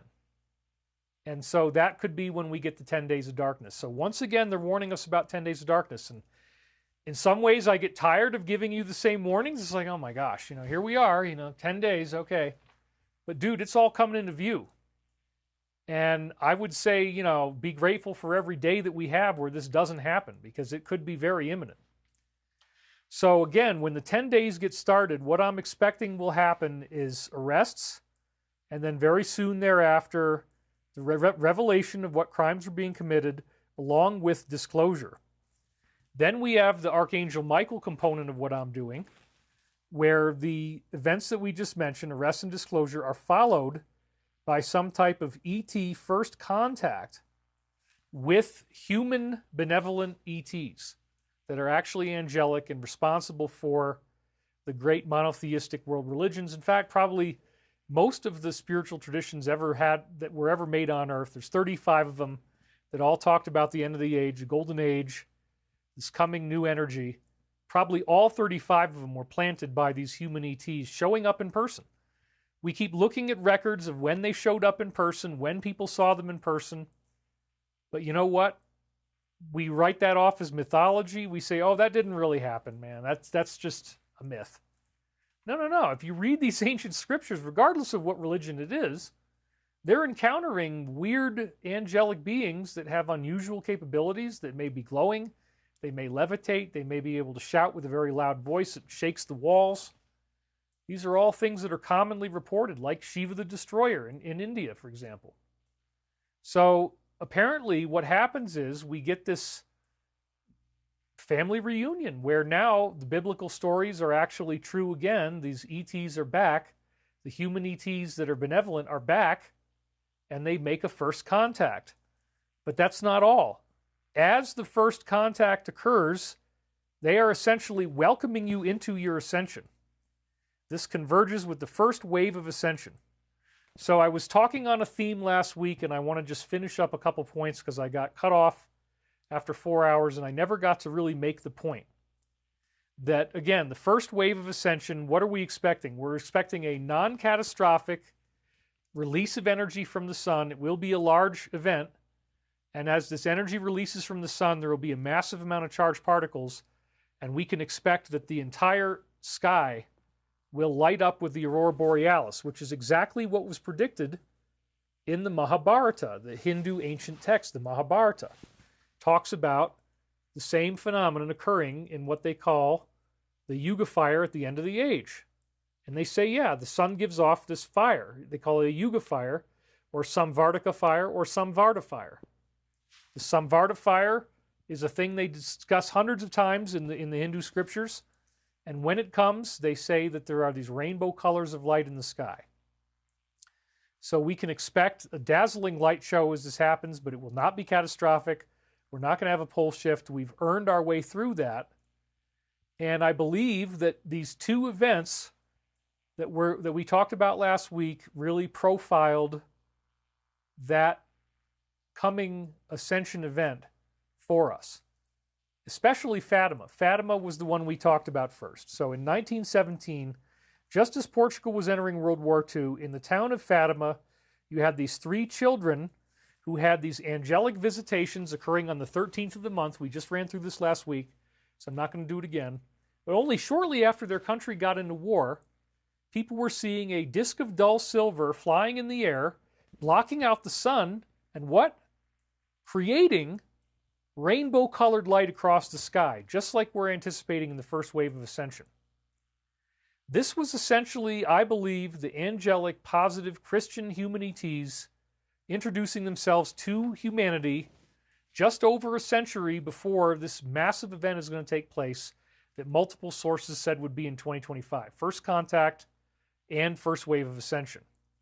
So in the final event, that as these 3 children were there, 90,000 people, this is a photograph of what they were seeing, saw this thing in the sky creating, blocking out the sun, creating pinwheels of light of all different colors. And it is definitely prophetic of the coming solar flash first wave, and they all got dried out. All their clothes were dry at the end of this thing. What were they seeing? Probably the same thing that Mussolino de Panical was drawing. There probably was a mass UFO sighting. He called it Miracle of the Snow because they left something behind in the snow. But there again, you have a clear-cut, unambiguous image of Jesus and Mary inside a rainbow, like they've achieved rainbow body, on a cloud. And the clouds all look like UFOs, the same Christian UFO shape. Lenticular clouds would be another name for these. But these are very specific UFO-shaped clouds that are all the same size. And in the Bible, it says that Jesus came in a cloud, he will leave in a cloud, he departed in a cloud, that the angels that would help Jesus brought him around places on the cloud. The cloud was their term for the UFO. They didn't have any other words they could use. They know what cloud is. That's something up in the sky. Okay, let's call it a cloud. It's something up in the sky. It's a cloud. That's how this happened. Then you can see they're messing around with this snow circle or something down on the bottom. And so that shows you, again, a historical example from the 1400s of the benevolent human ETs showing up in their cloud-shaped craft, being Christian in nature, Then, 500 years later, it happens at Fatima. Okay? So Fatima, Portugal, was about to go into war, and then this benevolent force shows up and is trying to help the children figure out how the war can be stopped. Then the same thing happened again.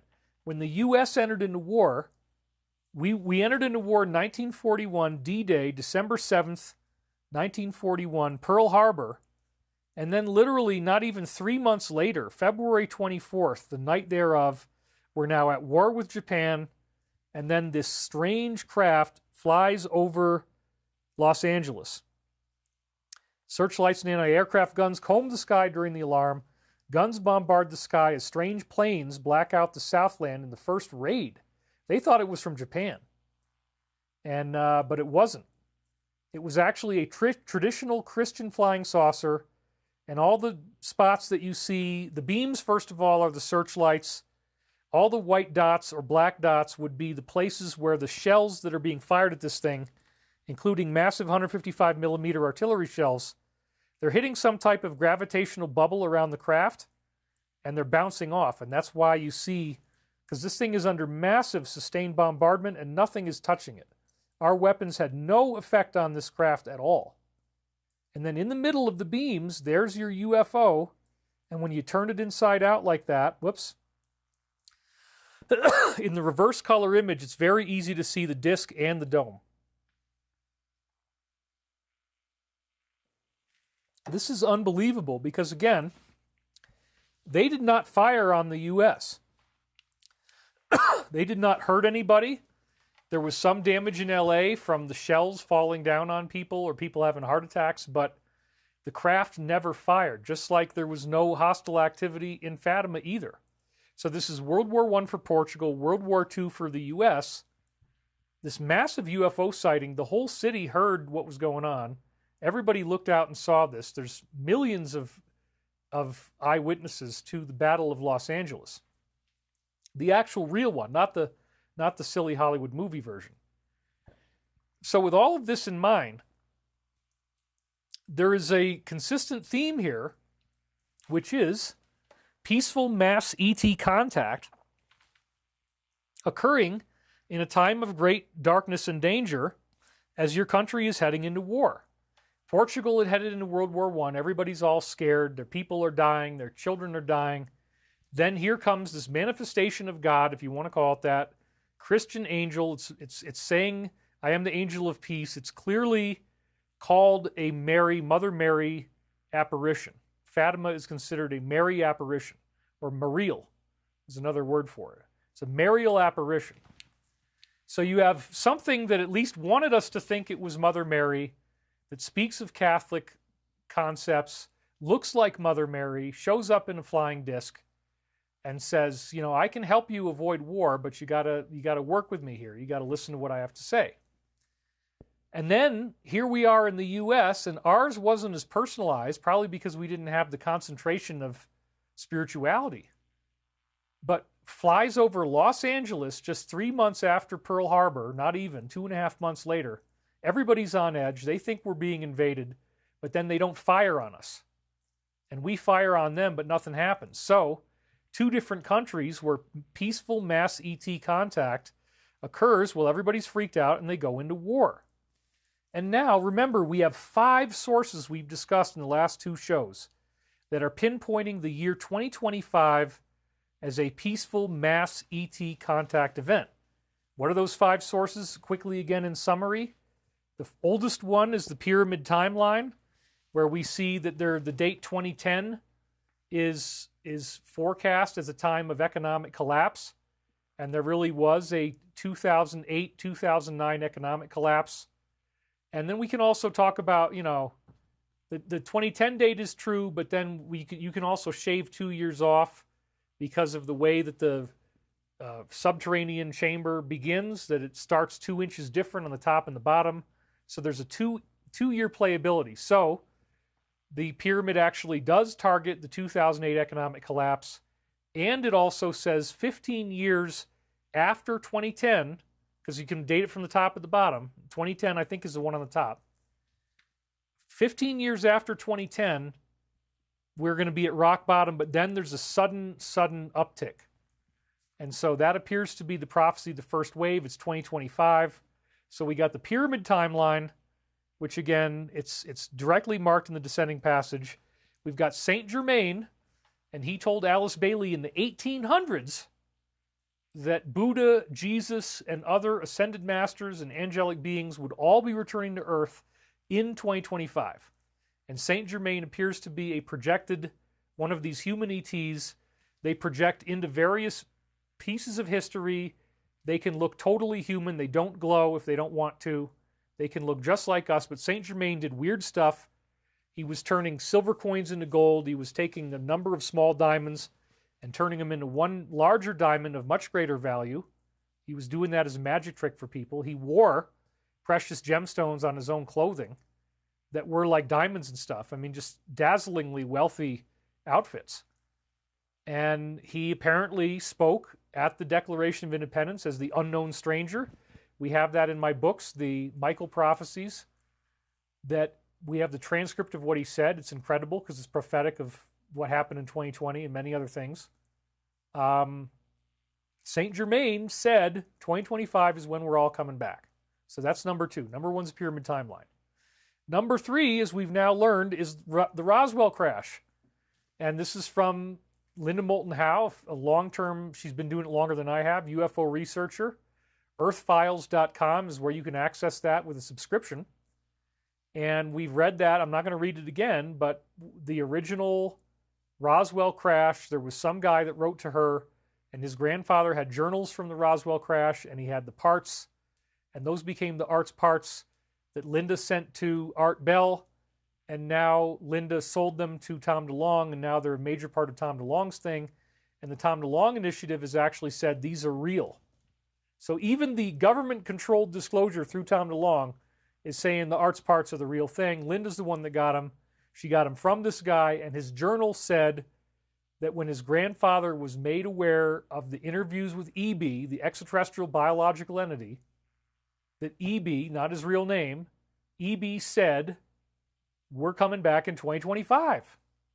And she got this letter in May 1996, and I only saw it recently. It freaking blew me away. So that's number, what are we up to now? Number 3. Number 4 is Luis Elizondo, and he's released information that said 2027. So it's not exactly the same, but it's basically the same. Only 2 years different, but the same idea that in the near future there's going to be mass ET contact. And more than likely, the date was changed for operational security, and he wasn't given the correct date. That's my guess.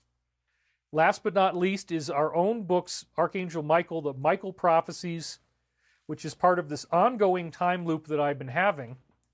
And one of the most important things in these 7 books, again, I was researching UFOs for years. I was having very powerful dreams about ETs, UFO contact, all this kind of stuff. John Cron, thank you very much. He just donated. We're at 6,300 people. You guys are totally awesome. So anyway, I would get into all this stuff. I would go down these rabbit holes. And so one of the ones that I was going down was, I'm all into UFO research. This started in 1993. That's when I really got intense about it. And it wasn't until 1996, after I'd been writing my dreams down every night, remembering I'm having all these UFO contact dreams, even the dreams were telling me, you can hear what we say, you dictate in the tape recorder, and then other people can hear it. And this was like UFO-type discarnate beings telling me this in the dream. So then I found this guy, as I've said many times before, Joe Mason, who had the website greatdreams.com, and he personally educated me on the phone, trained me in a technique that uses the same protocols as remote viewing. Supposedly 99% psychic accuracy. We just talked about that last week. The Alliance is acknowledging obelisks and pyramids and faces on Mars that are similar to the ones that we see in Egypt, the Sphinx and the pyramids. Why do they look the same? Why do they both have sphinxes? Why do they both have pyramids and then a man-lion image next to the pyramids? Maybe the one on Earth was aware of the one on Mars. Maybe they had spaceships. They went there and they built the stuff in Egypt in an homage to what we find when we go to Mars. That's what I think. So they already said that this information was obtained through remote viewing from the Alliance. So the Alliance is endorsing remote viewing. And so again, when I started to do the dream voice technique that I was hearing from Joe Mason, it basically was listen to the background chatter in your mind when you're first waking up in the morning and you can still remember your dream as you're following all the remote viewing protocols, which is more or less do not analyze and have no emotional reaction.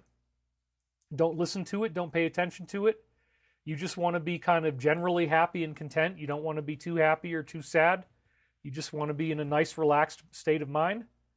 And you go in there and you look at this stuff. So it's pretty freaking stunning because the Michael Prophecies were dictated from 1996 to 2000. I published them online in 1999 in just bulk form. You can't really make anything out of it.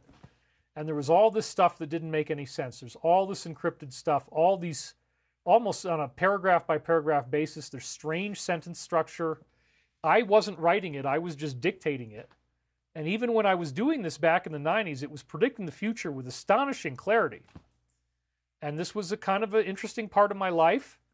And then once I got online and I started getting trolled, I stopped doing it because I was worried that I was now becoming too angry because people are hurting me and they're hurting my feelings. It's like, I don't know if I'm happy enough to follow the angelic protocol to do this anymore. I'm kind of angry about what's going on online, and I don't want that to interfere with my work.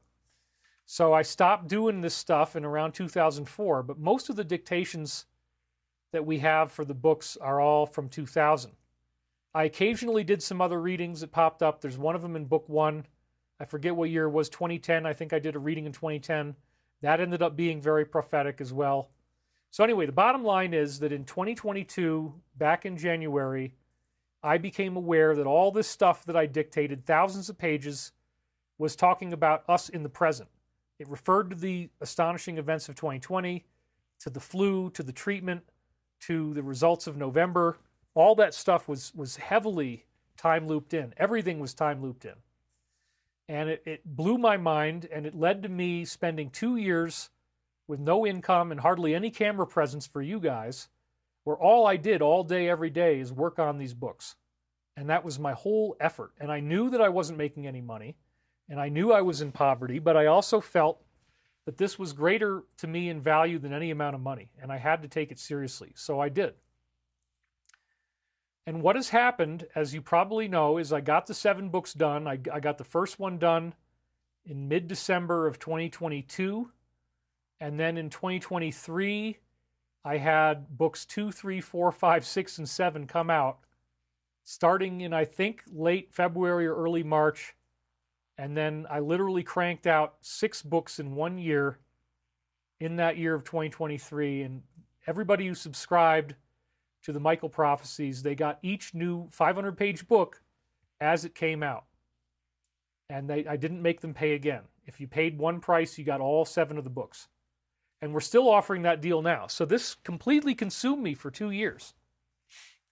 And then it was all prophetic. Book 7 came out right before the Israel war started. It was absolutely predicted in the book in advance. It's astounding to go back and see that.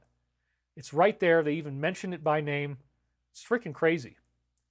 So I am aware that everything that's going on is part of this time loop because, again, the words were dictated in the 1990s, but they're referring in the present to the time that I'm in when I'm reading them in, for example, 2022 or 2023. So I got the 7 books done. I, got back on camera. I've pretty much all of last year, 2024, I was on camera with you guys. So I've done a whole year now of shows. And it wasn't until I'd done many, many episodes and talking about Michael's prophecies and the idea that there's going to be a mass contact in 2025. I mean, that's the big point. They say the year. They mention it by the year. I didn't know this. I went back and discovered this, and I'm like, oh my God, all these readings I did in the 90s make sense now. And I followed the remote viewing protocol. It's supposed to be 99% accurate.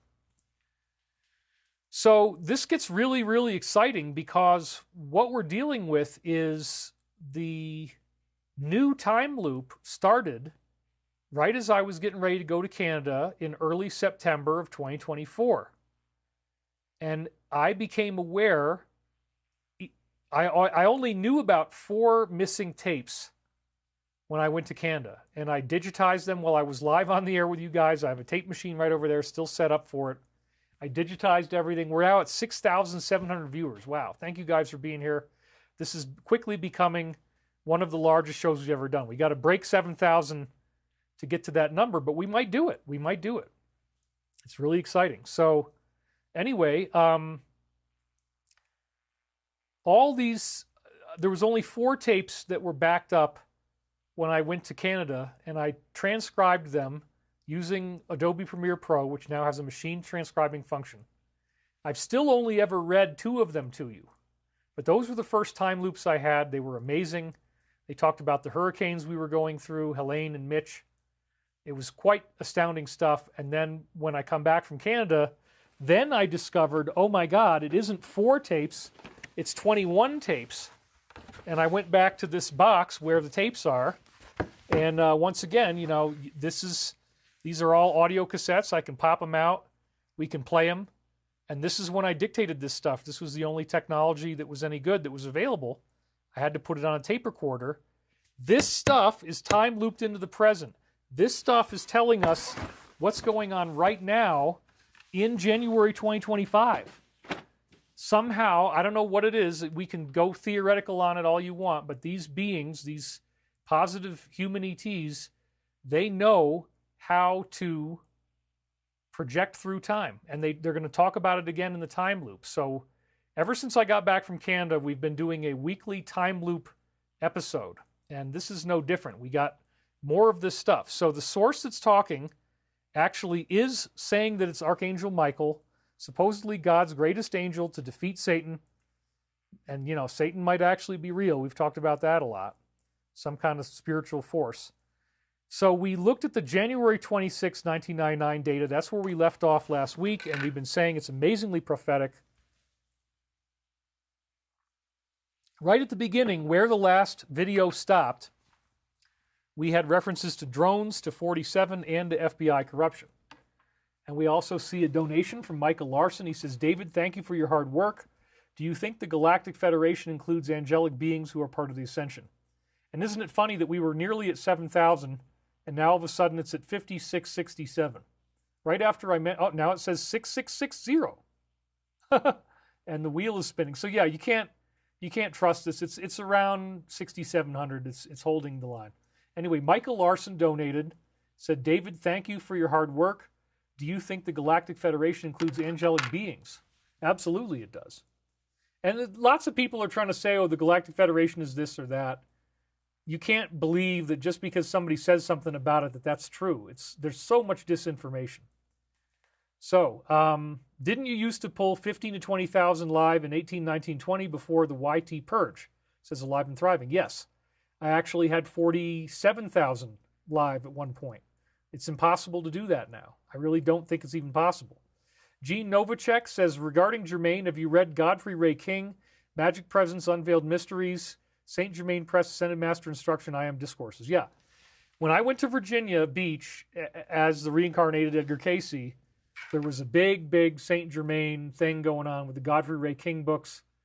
And, you know, they're interesting. I don't put them on the same level as the Law of One, but I do believe they are truth inspired. And so, you know, again, it's like, I'm not going to tell you what to read or what not to read. I just think the Law of One and now the Michael Prophecies, they're the most concise, they're the most prophetic, and they have the biggest range. So again, I'm going to read this to you, and then we're going to take my bathroom break. I've got to do that pretty soon. I'm running out of time here. But then this is Michael speaking from January 26, 1999, time looping into last week's show. Right what I ended with. Your own electromagnetic frequency corresponds with ours only because you have decided to do so. And this is called the vibrational matching. You want to have a vibrational affinity with them. And you have made a roadmap concerning how to get there. When we truly apply these principles to the deeper mind, we will see many amazing and precise results. That is how this study should be approached if you wish to get past those areas that are now blocked. So the reason I highlighted the blocked thing is that the drones are blocking our airspace. And so one of the ways that we see how Michael does the prophecies is that he includes wording in sentences that looks innocuous, but then when you think about it, it's like, oh, that could be about the drones. And he does it over and over again. So it's like, yeah, this is a time loop. He's talking about the drones. Sometimes he's right on the nose, and other times he talks around it like this. If you wish to get past those areas now blocked. And also the roadmap, because they're using the sky like a roadmap. And they're electromagnetic gravity vehicles, so we're being told now.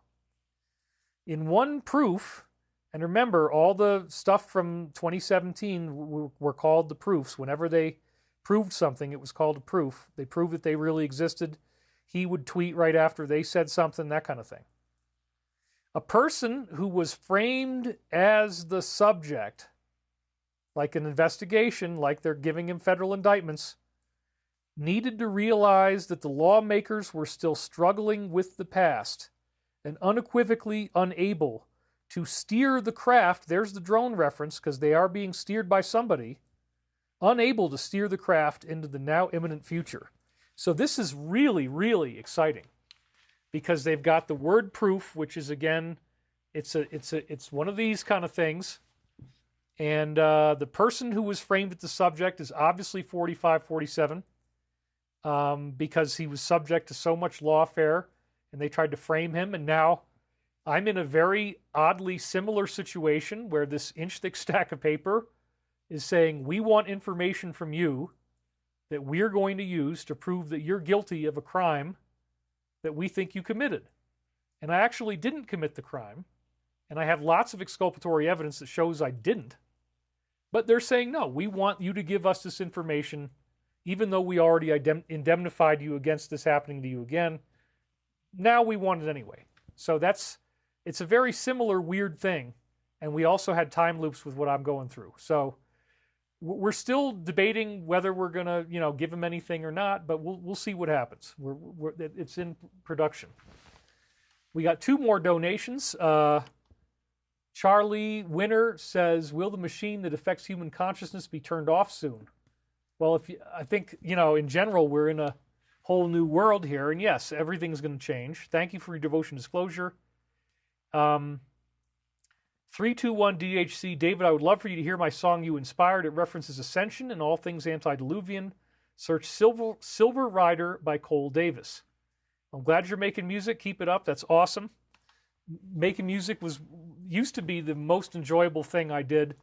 Now I think public speaking and doing videos probably is at least as good, if not better, because music, you got to practice it over and over again. It's the same stuff you already know.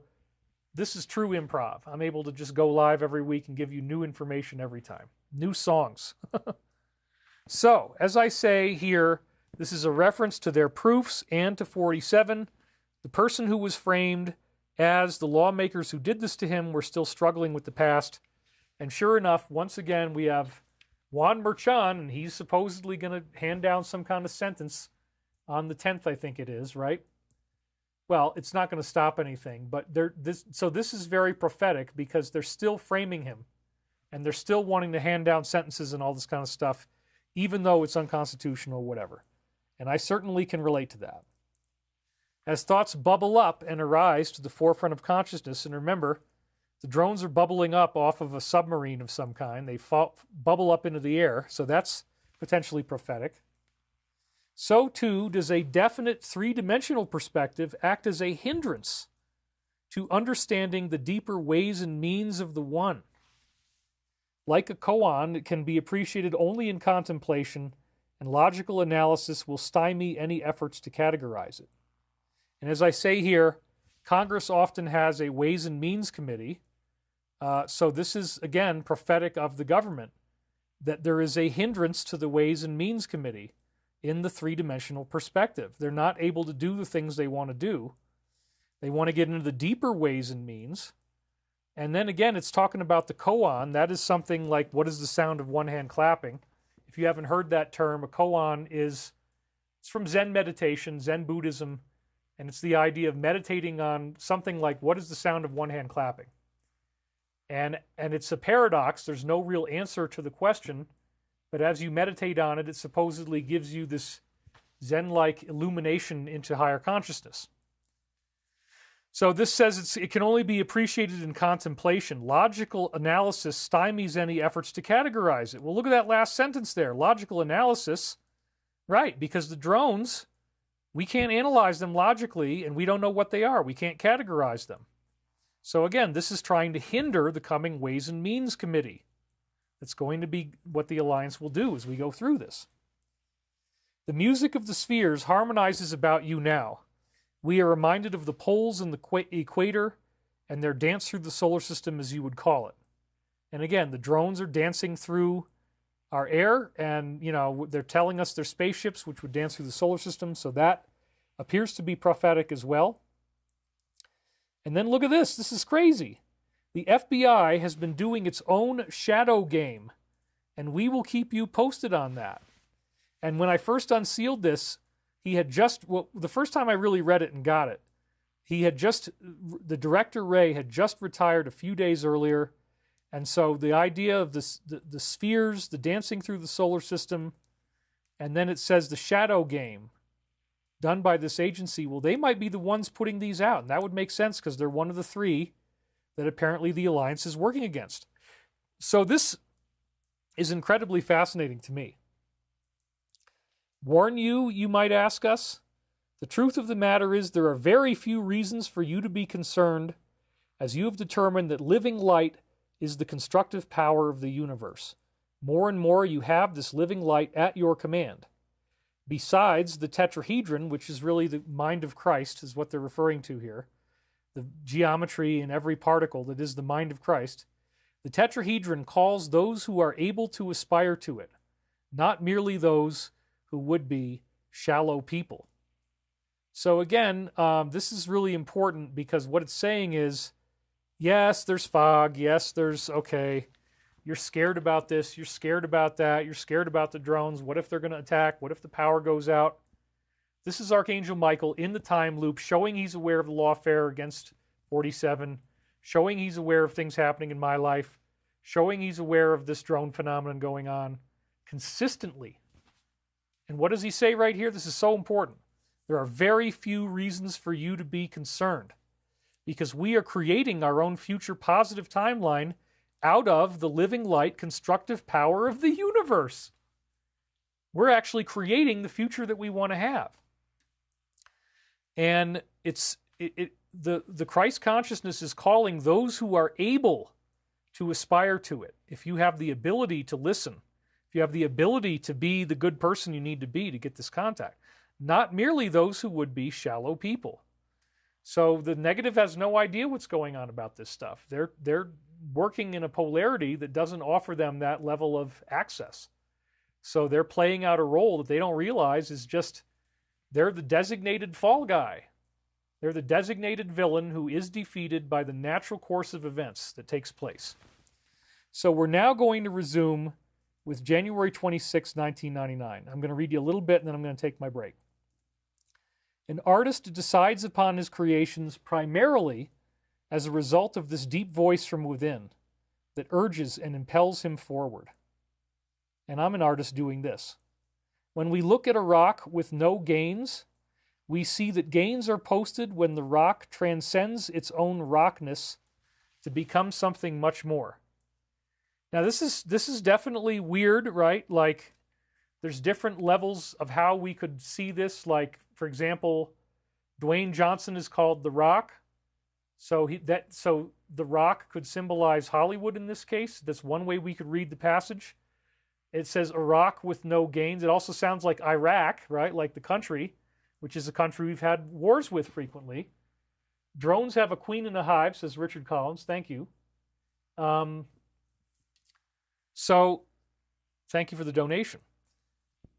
A rock with no gains, maybe that's when they invaded Iraq. It couldn't make oil anymore and the country lost so much money. But also Riley Gaines, she was deeply involved with the politics. So, they haven't gained, the people making war, Iraq, which could also refer to Hollywood, they haven't gained anything. They're not gaining anything, right? They're losing this battle. They're not gaining. And Riley was one of the people who made sure that was happening. And then it says, we see gains are posted when the rock transcends its own rockness to become something much more. Well, this is a specific reference, and I didn't get it in here, but in the Michael Prophecies, we talk about multiple references in the Law of One to everlasting rock, which is a weird paradox about how they made the pyramid of Giza, that they said they made it with everlasting rock. Well, it turns out that this is a direct paraphrasing. It's another Christian innuendo, because Jesus says, I am the rock of ages. And in the pyramid book, they say that was Jesus identifying himself as the embodiment of what the pyramid is supposed to represent, which is the galactic logos. The pyramid represents the cosmic consciousness that we're all a part of. So Jesus says, I am the everlasting rock. I am the rock of ages. And there's even that Def Leppard song, Rock of Ages, right? So the term is well known, but in the Law of One, it specifically is used to talk about how they built the Great Pyramid. They said, we built it with everlasting rock. Oh. So that's pretty cool, because again, the rock with no gains could refer to showbiz. It could refer to the people making war. And when we become like the pyramid, when we learn to transcend our own physical human form, if we are the rock, right, let's say they're comparing this to humans, when you transcend the physicality of the human being, you become the ascended being, which is something much more. So it's a very interestingly encrypted phrase. Abandon the holographic cloud of the One emanating from within and without simultaneously. Well, the whole point of what this Project Bluebeam is going to do is create a holographic cloud. So they're trying to lure you into fear, and it says abandon the holographic cloud emanating from within and without simultaneously. Don't believe this fear. Don't believe this crap, these fake holograms. So this is directly talking about Bluebeam. It's incredible. Take a walk down memory lane and know that the gravitational pull of all of these things in your past is lessening. That would imply the drones are going to fall out of the sky. Their gravitational pull will lessen. The holographic cloud will be abandoned. So I believe this is a relatively easy to understand prophecy that, yes, we know what the Alliance is saying. We know they're saying there's going to be Bluebeam. The holographic cloud will be abandoned. The gravitational pull will be lessened. They will be shot down. We're going to be fine. They just said you have nothing to worry about. Now they're letting you know they're aware of what's going on. Instead, there are new opportunities every moment to be alive, to be consistent, to be able to hold true to your ideals, and to monitor the way in which those ideals are being spoken. And it's a little bit of a reach, but it says monitor, and the drones are supposedly monitoring things like radiation levels. So that could be another prophetic thing. I didn't highlight that one, but now I'm seeing it. Never once did we ask you to do anything unreasonable, to do anything outside of your capabilities. It has always been your own personal struggle to find your niche in a world where so many doors seem to close about you. Isn't that interesting? We cannot be more pleased with the progress that you are making, as it is truly exemplary. And that's talking about all of us. Your own diligent efforts will bear direct result in the physical plane very soon. We stress the importance of the word very. And I am unsealing this as we are potentially days away from making huge life-changing deals in our company about what? About making physical planes, airplanes. We are an airplane company. So it says direct fruit in the physical plane. So that's very exciting for me. But again, this is also talking to all of us that our diligent efforts as a planet are going to bear fruit in the physical plane very soon. Because again, in 2025, these 5 different sources say they're coming back. One of them says 27. Okay, we'll fix it to line up with the others. It's only 2 years off, but it's otherwise the same prophecy, which is very exciting. The books could be seen as speculative investments in their own right.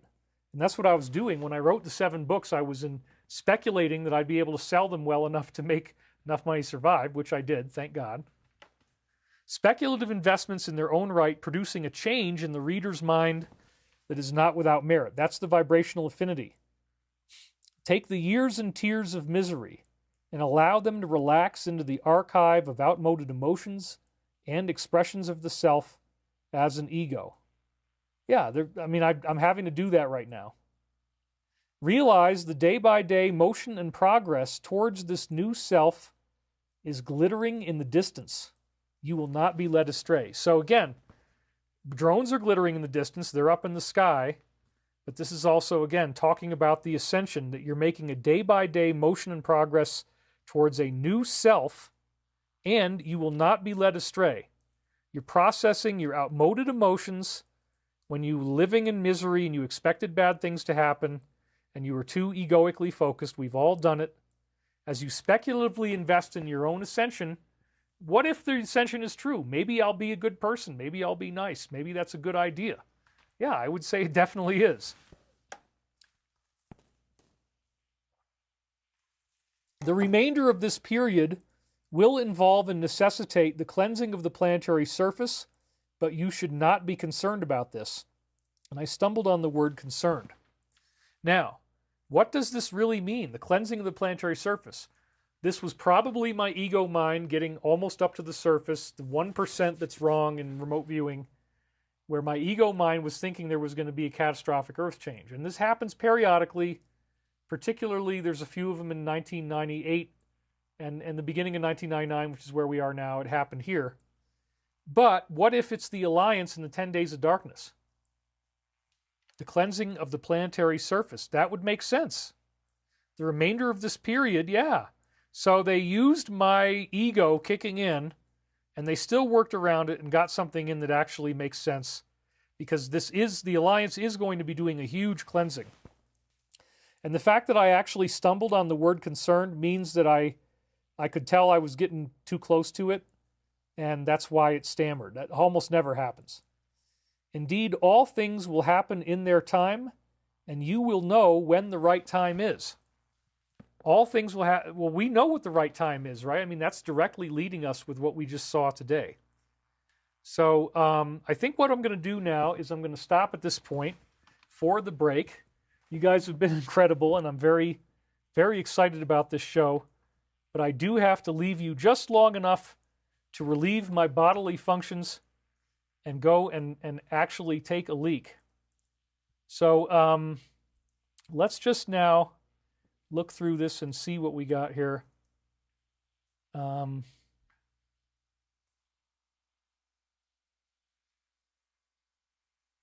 I think we're going to play the classic 17 Turkeys in the Snow, because this was immediately after he won the election. I loved what happened here, and you've seen this one before, but it is a really good one. So what I'm going to do now is I'm going to take my microphone off, I'm going to put it back on here, and I'm going to play you when I first saw my 17 turkeys, because really nothing is more exciting than seeing these turkeys. So that's what we're going to have as our break. I will be back. This is a 4-minute, 39-second video, so I got to be back by then. I'm gonna run my little duck run and duck run my way up the stairs, because that's how bad I got to pee right now. It's freaking crazy, dude. And then we'll see you back here in just a minute. So I'm going to mute right now, and we will see you momentarily in the 17 turkey video. Here we go.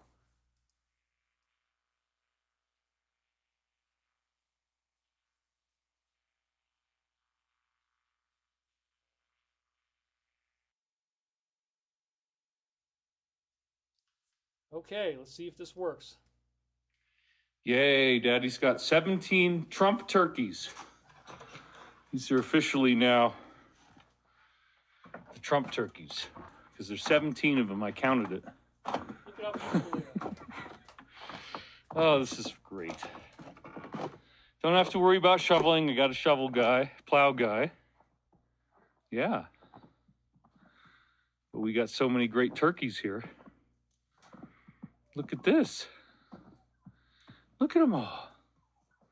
Hi, turkeys. They've had 3 rounds of food. They do fight a little bit because the 17 of them, the normal group is 12, so there's 5 more. Hey. Stop. Just eat your food. There's enough for everybody. I'm just going to keep throwing it out until you're all fat and walking off like you're overindulged. This poor little guy got in a fight with somebody, probably. It's okay. Everybody gets to eat this food. It's for everybody. Yeah, look. Look at my turkeys.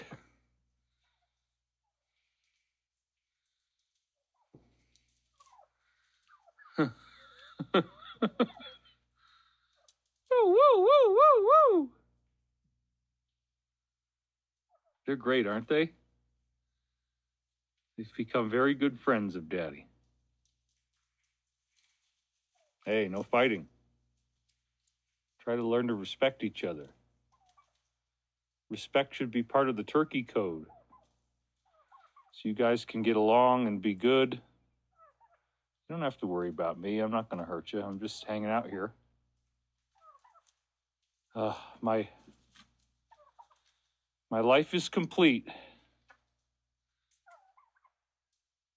These are officially the Trump turkeys. But we're not eating them. And there is no Thanksgiving with these turkeys. We just like to let them run and be good.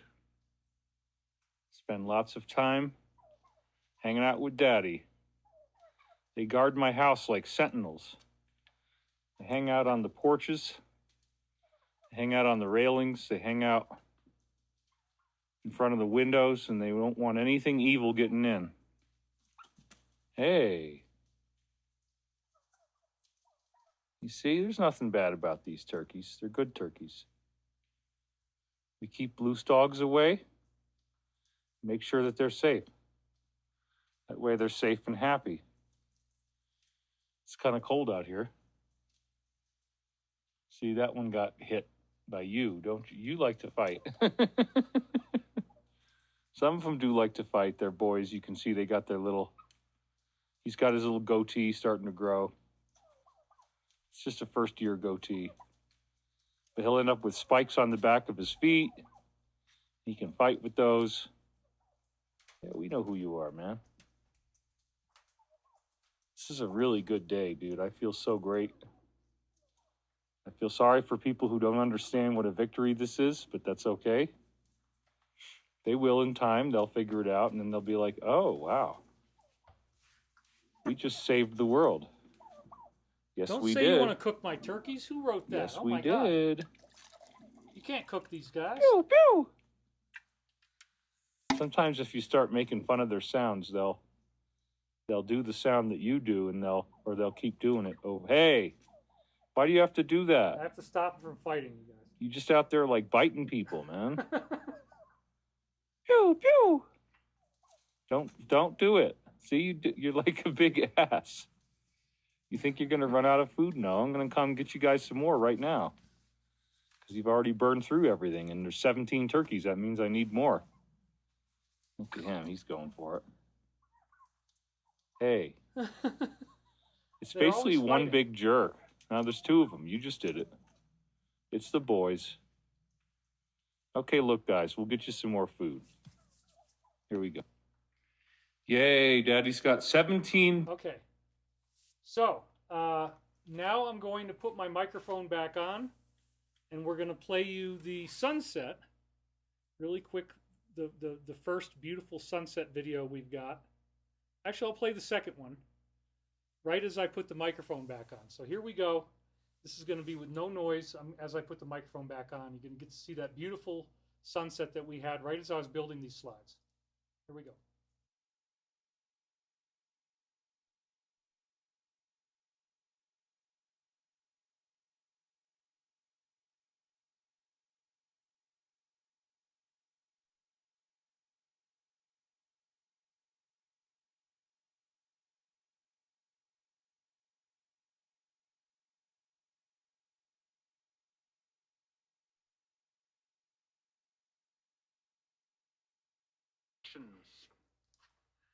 That's when you know you got the family coming, mate.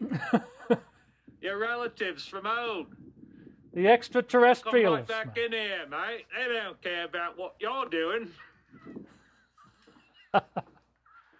Yes, yes. And some of you guys were like, now, that could be.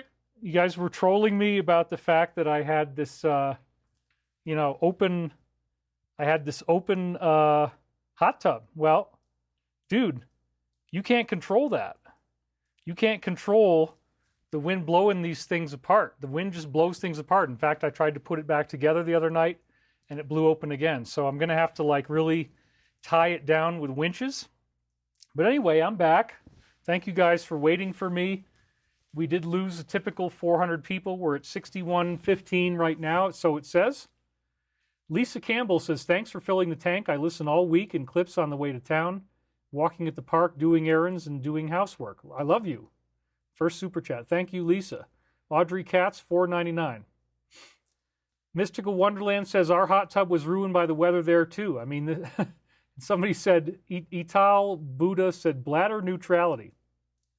My friend uses bungee cords to tie down her hot tub cover. That's what I do, too. Where's Colin, mate? Well, that's true. You haven't seen much of your dear Uncle Colin this week. But if he is requested as such, he will dutifully reply that I can't talk out of skill too much, mate. I don't want to get myself in trouble because there's certain compartments in which things are not to be discussed. And frankly, in the live stream, most of the intelligence that Colin McGeezer would have for you is decisively unwelcome to me, brother.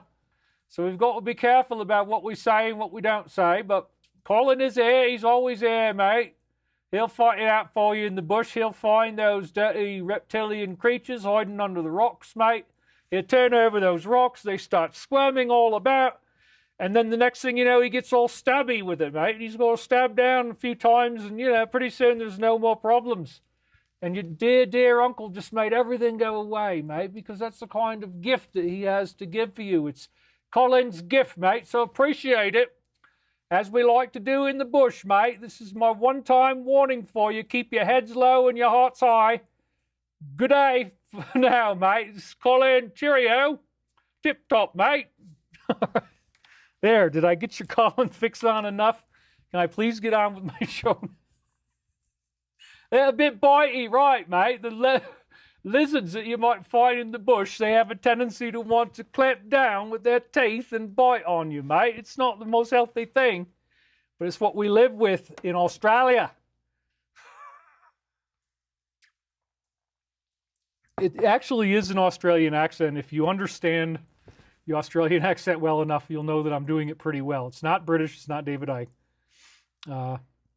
There is this really funny place that I have in my heart for accents. And so any type of accent to me is a funny thing. You can build a character off of it. And this is a traditional Englishman. I mean, these glasses are so freaking dirty. I should at least clean Colin's glasses. So that when he has to look at you blokes and sheelers out there, that it's at least somewhat clean. And I can at least make out something of what's on the screen through these gigantic magnifying glasses that have been attached to me nose, mate. But then, see, problem is there's dirt over here, and it's getting... Okay, so here's what we're going to do. We'll leave them there. That way they're on rapid display. I can grab them fast if Angry Daddy comes on or any of these other characters come on. But I'm good. I got my bladder taken care of. We got to spend at least 2 hours on Alliance slides, which means ideally we got to keep going with our time loop. So let's do that. Let's keep going with our Archangel Michael time loop. We've already had some dazzlingly prophetic things where they're talking about the holographic clouds.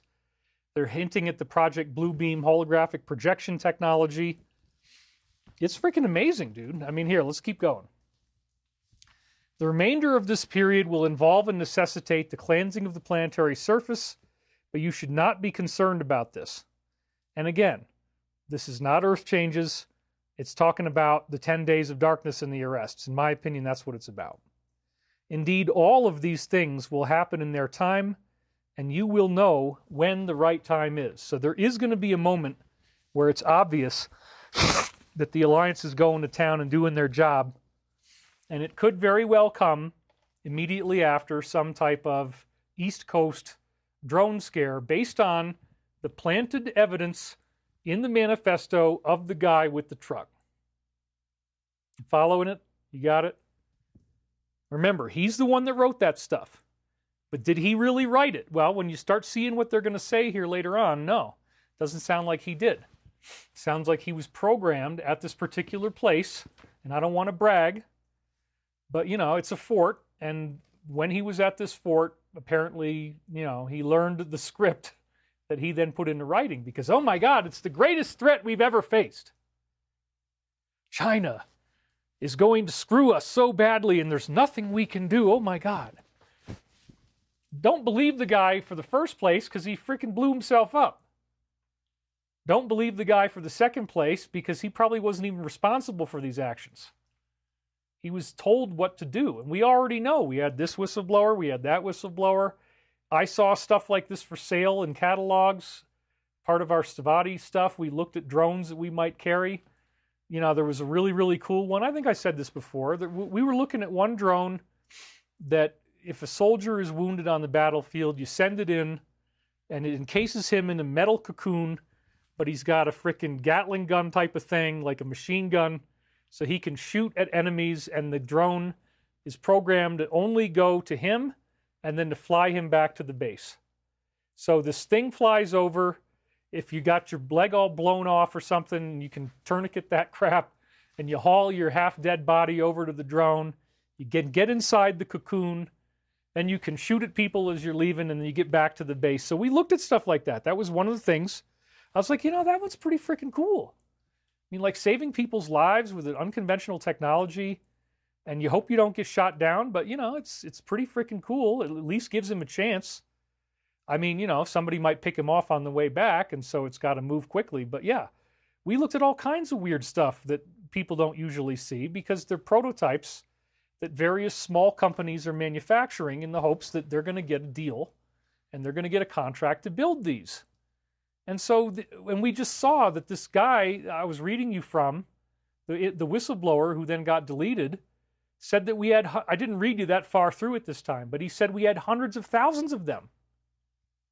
And now we're very strongly led to believe by this manifesto that somehow he's got special knowledge, which is why he had to blow himself up. Like, well, that doesn't even make sense. But he's got special knowledge that, we know what these are. They're gravitic drones, and they happen to come out of Area 51. And that's the operations center for all this. All right. So you assholes are going to try to do something with these things, and you're going to blame it on us, and you're going to blame it on China, or you're going to blame it on ETs or something. And you're hoping that you're going to get like this major, horrific, catastrophic extinction level event or something. Maybe that's what they're hoping for. I don't think they really want it to be that bad, but they want you to be scared. They probably are going to use some type of electromagnetic thing. The East Coast might not have power for a while. That could be what the 10 days are about. I may or may not have it here, but I got my solar panels. I'm all good to go. But again, what are the 10 days really? It might be the cleansing of the planetary surface. That could be what they're talking about. And Kwan Hong Chan had asked, is this going to happen other places? Yeah, it's very likely. All things will happen. So all the things we're expecting to see, including mass ET contact, ascension, they will all happen in their time, and you will know when the right time is. As we put on our shoes, we find that they are not made of leather like most, but rather of light. And this was, I highlighted it in part because when I had my broken ankle twice, I broke my ankle once and then I broke it again, little micro fractures. Thankfully, there's nothing the hospital could do for these types of injuries anyway, and they healed. But, you know, I was limping around for days on end in both cases, and I could not put shoes on because my foot hurt too much. And the fact that that only happened a few weeks ago, and the fact that they say as we put on our shoes, which was something I could not do. In fact, you remember 2 weeks ago, I had just been able to put my shoes on again like a day or two before I went live on Sunday. That's how recent this was. So then they're making a reference to putting on your shoes. It's like yet another, if you've been watching the show, many of these references about the whole ankle injury and falling down, and then they compared it to Nancy Pelosi with her hip injury. There's been a lot of these ankle injury prophecies. So this is another one, I think. And the leather it's also interesting because I didn't used to use shoes made of leather. I just started doing that more recently. And before that, I always used canvas. So these shoes were leather that I was trying to put on my feet. And they mentioned that, the leather shoe. So that's interesting. So our shoes are made of light. And then this was time looped into the moment where I was transcribing it in 2006 when I lived in Santa Monica, basement floor apartment. It was hell. I hated being there. It was very loud all day, all night. People are freaking screaming. People are, there's children crying. There's people screaming. There's sex noises. There's constant sounds of buses and the sound of the bus as it starts to drive again and the engine is getting going. There's the constant car honking, car noise. I mean, if you've been in the city, you know what I'm talking. I was right on the intersection. So it was like really, really intense. And that's where I was when I was transcribing this, just for reference. It's been quiet ever since I started transcribing, but right as they mentioned the word shoes, the woman living above me went and put her shoes on to get ready to leave the apartment. So what probably happened is that on some higher level, she was benevolently, telepathically influenced by her own angels to put her shoes on right at the moment that I read and transcribed the words as we put on our shoes. And then it has another time loop again, because I couldn't put my shoes on a little more than 2 weeks ago because of my ankle. This is very interesting. Very interesting time loops. The next thing I know, her footsteps with the shoes on were slamming over my head. This was a very impressive display. Then again, they mentioned the holographic concept again. The holographic theory we speak of is a fundamental truth that cannot be decided upon any other way. Whereas, right, the holographic projection of a blue beam, fake UFO, could be decided upon any other way. They're really made by drones, but we might decide that we think it's something else, that we think it's a UFO. So they're actually making another reference to holographic UFOs that look like something else that they're really not. They're really made from drones and holograms. But then they're saying that they have a holographic theory of fundamental truth, which is the holographic universe. And that cannot be decided upon any other way. It's fixed the way it is. So these are beautiful time loop puns, where he's time looping into the issue we're all concerned about in the present, the holographic projection of a UFO that could be attacking us on the East Coast and turn off the power. But then they compare that to the holographic theory that doesn't have any alternative explanation. It's just the nature of the universe. So this is really cool. I feel very honored to be doing this. The next day is January 27th, and it happens again. 6:52 a.m., they say, Michael says, I usually use they when I'm talking about it because it could be more than one being. Nobody could have understood peripherally the dune we speak of was not caused by extraterrestrials, but by the simple hands-on part of the interaction with humanity itself. So we were just talking last week about the face on Mars, which is like a sand dune because it's on a sandy Mars surface. The pyramids of Mars look like dunes, don't they? They look like pyramidal dunes. And then we were saying these dunes were caused, the dunes on Mars were caused by extraterrestrials, which is exactly what we were talking about last week. That's pretty freaking amazing. And then even the idea that it's saying here that the extraterrestrials did not build the face on Mars, the pyramids on Mars, but that they were done by the humanity of that culture itself going hands-on. Simple hands-on part of the interaction. So that's one layer of this. It's a very strange phrase. Like, why would they pop out with this out of nowhere on a new morning, 6:52 a.m.? The dune we speak of was not caused by extraterrestrials. Well, that's what we're going to learn about. The Alliance is telegraphing that the face on Mars is going to be part of disclosure. That's like a sand dune. It's a weird sand dune. And we saw those pictures last week. So in this case, it's not caused by extraterrestrials, whereas maybe the Great Pyramid was, and the Sphinx was. That could be. But hands-on interaction with humanity. So then, this is also what was very cool. And I wrote this on December 30th of last year, just a few days ago. I first unsealed this while I was watching the Max streaming video platform show Dune Prophecy, which, you know, it's disturbing, but it's also very interesting, and it definitely entertained me. So I was happy I watched it. Eventually, the show Dune, I'm not giving away too much, but this really blew me away. The show reveals that the people in the show are the descendants of Earth and they are not extraterrestrials. So, the dune that we speak of, the planet they were on the planet they're mining the spice from is called Dune. And I'm watching Dune Prophecy. I just finished the show, and then I go and see this. It's like, oh my God.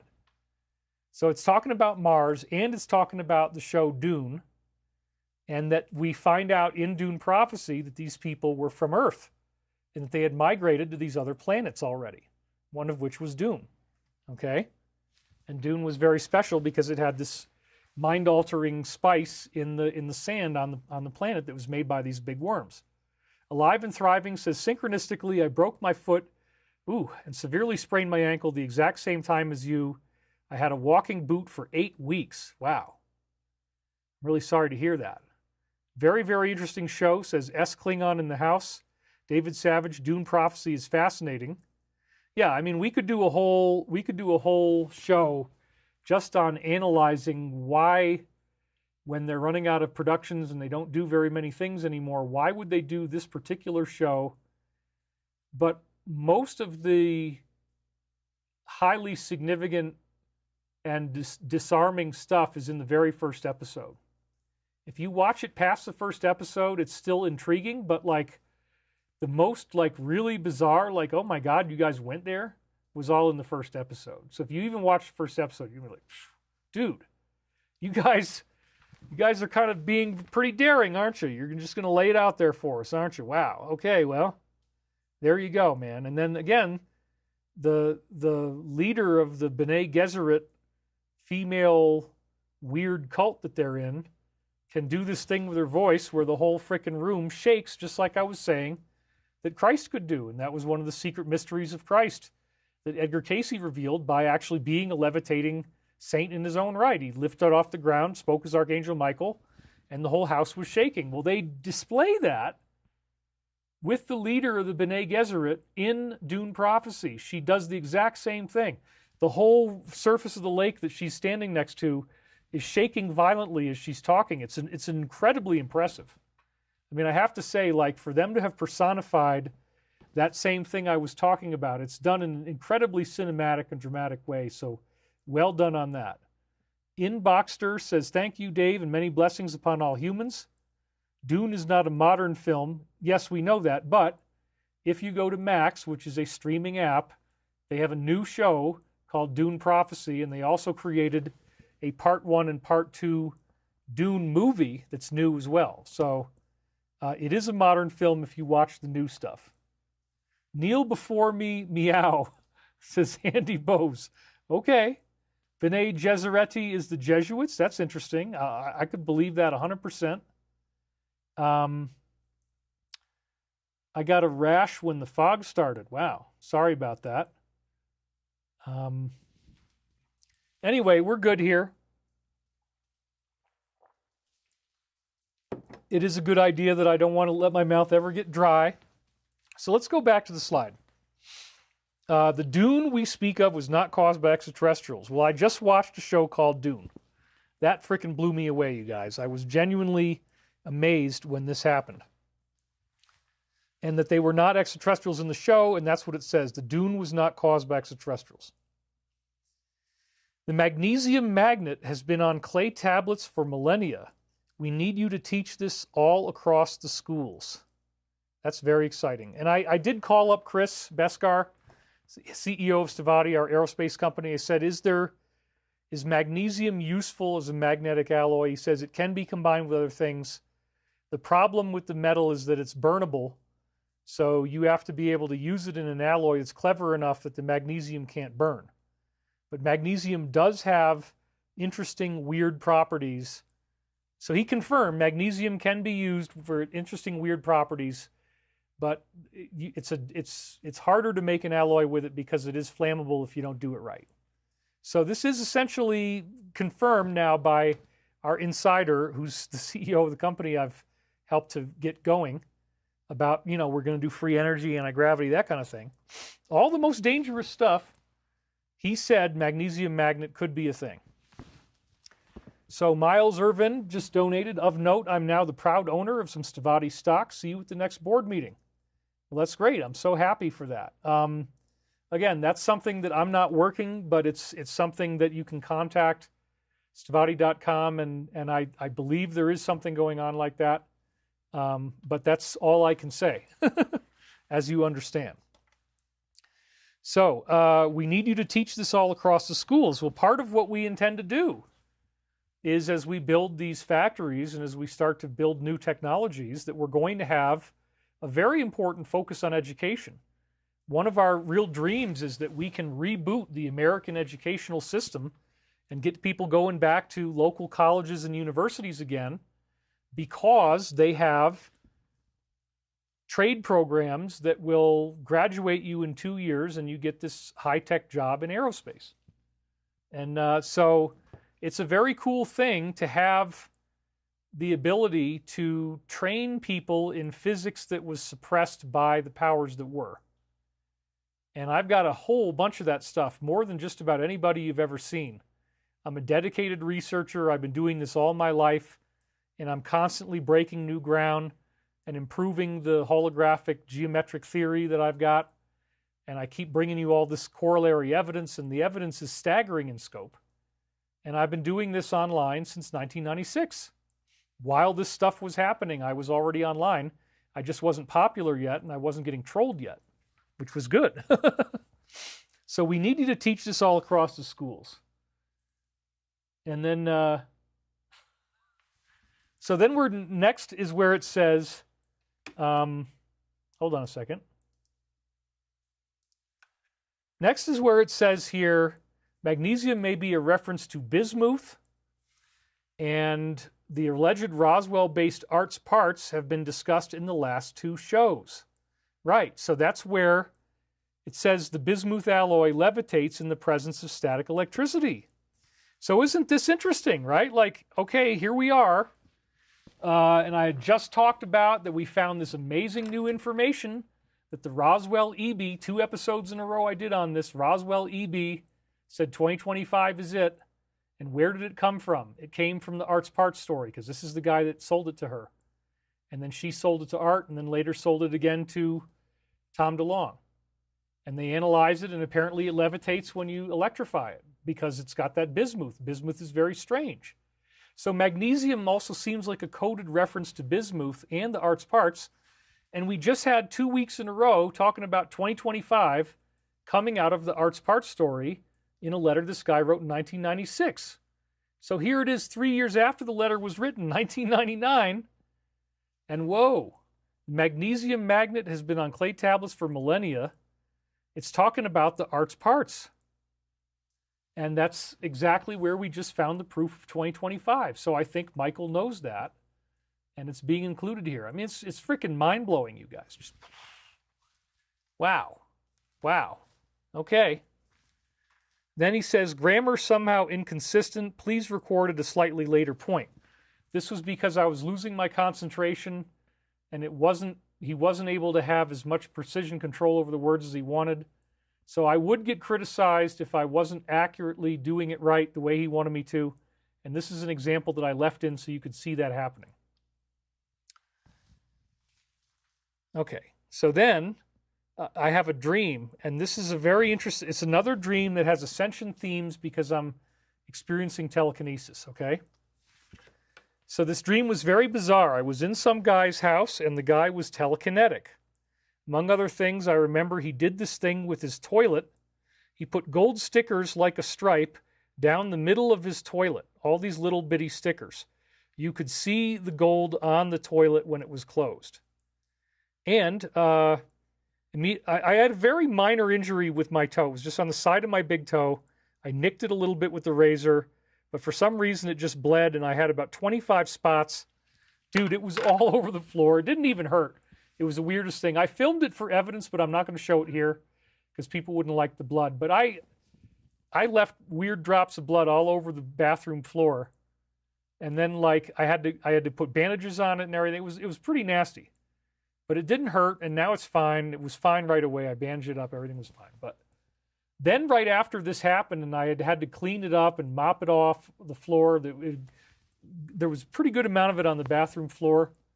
I mopped it all up. And then I come back, and this is the first thing that I see. This is the next thing I'm reading. And I'm like, oh, the gold stickers and red and gold are fairly similar in color. You know, gold is like something you can draw out of red. You just add some yellow to it, and you get gold. And those are primary colors. Okay, so wow. This was a very strange thing because, again, immediately before I read this about the gold stickers on the toilet, I had left my own red stickers on the floor. So my friend Don T from high school was around a lot, and again, that name seems to be correlated with 45, you know, shortened first name and last initial. So I think that's intentional. And Don T is referenced over and over again, all over the place in my stuff. On the way into this other guy's house at the end of the dream, this was not Don T, I realized, this is worth celebrating. We had another large donation from S. Ireland. We love you, David. Thanks so much for your work. My hubby and I watch you every Sunday. And then thank you very much. And Gerald Watts also just donated. So here's what we're doing. We're having lots of fun today. And the show must go on. So I then realized that he had telekinetic ability. He wanted to test me, and he thought I was going to fold. So that's exactly, you know, there's lots of layers to this, because in the Dune Prophecy show that this was again unsealed with, because it said the Dune, whoops, let me go back to here. It said the Dune was made by extraterrestrials. Never forget that the Dune was made by extraterrestrials. And then in the show, they're playing around with telekinesis. And so Dune Prophecy features dramatic battles with telekinesis, where people are using this power voice and getting other people to hurt themselves and stuff. And it was just mentioned by name at the beginning before I'm dictating the dream. So he opened the door without touching it. He wanted to test me. He thought I was going to fold. And so that's exactly what's happening right now. I'm being tested. And we might fold to some degree. I don't know. We haven't really fully decided on what we're going to do yet, but we have until next Thursday to decide. And, you know, anyway, this is very interesting with the telekinetic ability and the Dune show. So that's the kind of time loop I was getting. We ended up getting into this yelling and arguing type of thing. We had our hands around each other's necks. We were both yelling. This was my challenge to his telekinesis. He got very frustrated because he couldn't win. And I just say this is not only about me, it's about 45, 47. Prophetic of how they are trying to defeat anybody that's doing this, really. It could be you as well. You're out there on the front lines, let's say. They're trying to defeat you in multiple ways, but they keep on not succeeding. This is the yelling and arguing part of the great collective divorce. The global divorce has now gotten into the yelling and arguing stage. And, you know, we have all these threats and we have these nasty events that are happening. It's not a fun time. And they are, in fact, very frustrated because they can't win. So this is an epic prophecy for everybody. That's why they're doing the drone thing. That's why they're trying to scare everybody. It's because they're not winning. That's why this is happening.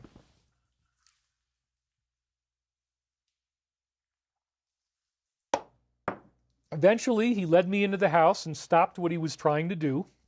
That's nice. I don't want to be choked and yelled at.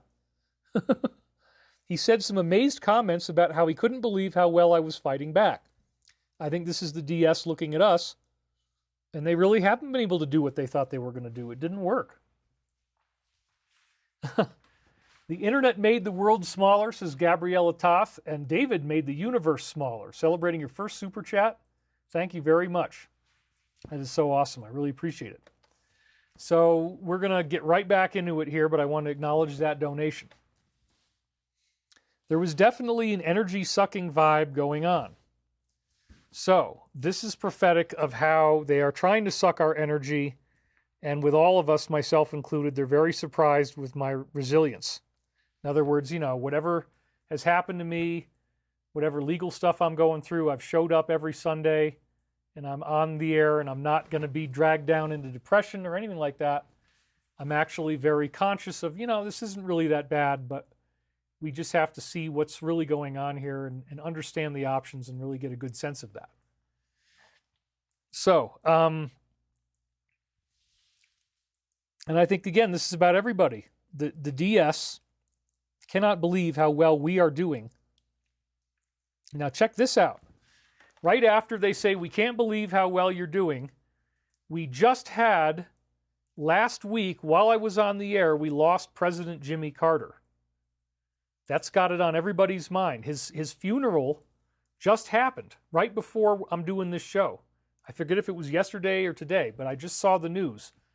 So we have this dead president, okay? That literally happened a week ago, and the funeral is happening now, or it just happened the last day or two. Maybe you guys know when it happened. Come back, Tarotina, we need you, yes. So we really do. Anyway, so Carter just died, and the funeral literally happened either, I think it was yesterday. Let's just go with yesterday. And then this comes in. This dream is so freaking crazy, you are not going to believe it. Wait till you see this, dude. Hold on. We got Eva donate $50. David, we currently live in Los Angeles. Things have gotten really challenging here. We've been considering a move to Arizona. Where would you recommend we move aside from Colorado? Do you think we should make the move before June?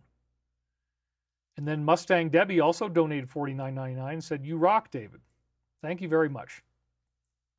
And yes, as some people have pointed out, some of this goes to YouTube. The money is not entirely mine when you donate it, but that's fine. I get the majority of it, and I'm happy to support this platform. I'm honored to help pay the bills because we're using a heck of a lot of bandwidth streaming to 6,100 people right now. There's no reason why we can't pay our own way, so I don't have any shame about that. Renee Cruz says, David Wilcock, Incredible Hulk, smash Batman Boomerang, smash the thumbs up, like button with extreme prejudice, reckless abandonment because Mark Thomas said hello to me. It's a good rant. I like that. Concerned about Tarotina. I mean, yeah, we don't know what happened. Tarotina was always commenting here, and then right as the holidays got started, she hasn't been, but maybe because she's always paying in Argentinian pesos, maybe they have this really intense family period going on in Argentina that lasts through the holidays, and she's all distracted because she's got house guests and everything else. That's what that's my pet theory about what's going on with Tarotina, but we'd love to have her back. She's brought joy into our lives, and nothing wrong with that. Gizmo just donated, first super chat, thank you very much. UFO Mark II just said, we love Tarotina. So yeah, the second time Jimmy Carter died, well, you know, it's a very interesting thing that this is going on. And so wait for it. Okay, this is what just happened last week. The funeral was yesterday. There's all this stuff going on with the arresting of the DS, everything else. And then they say this. Now let's just, again, remind ourselves of where we were right before that. He let me into the house. He couldn't believe how well I was doing. He was yelling at me. He was arguing with me.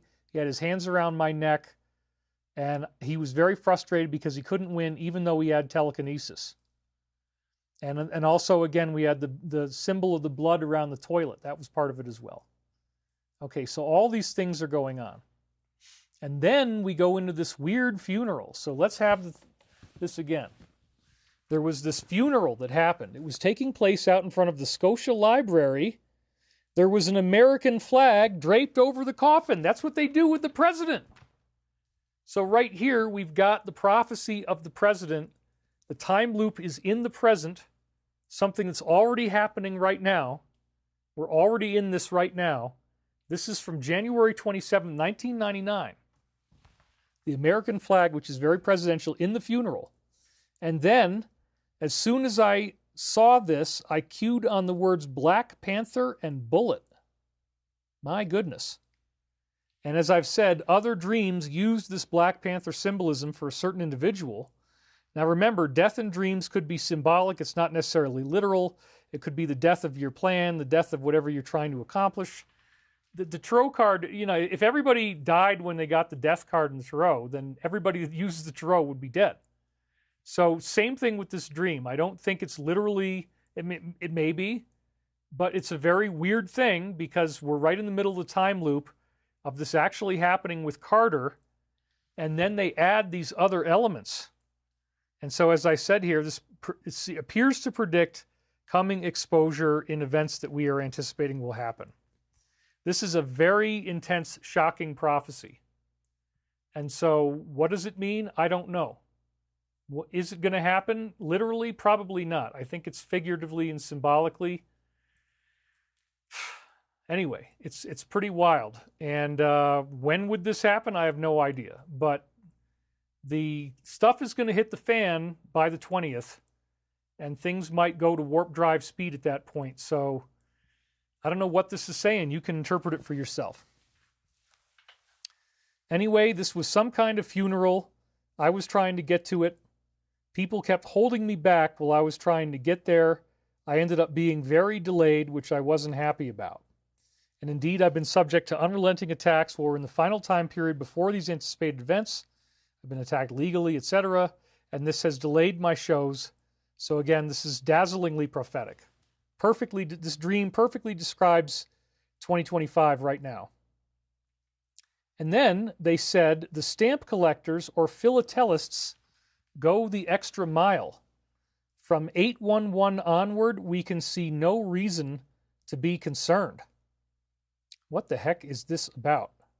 Right? You're wondering. But then, philatelists are stamp collectors, and they've already talked about how there was previous time loops. They were talking about voting, and they were talking about that once you voted, you get that stamp or that sticker on your skin. There was references to this. And so stamp collectors would be people who are trying to collect votes. You see? It's very interesting. So the technical name for stamp collector is a philatelist.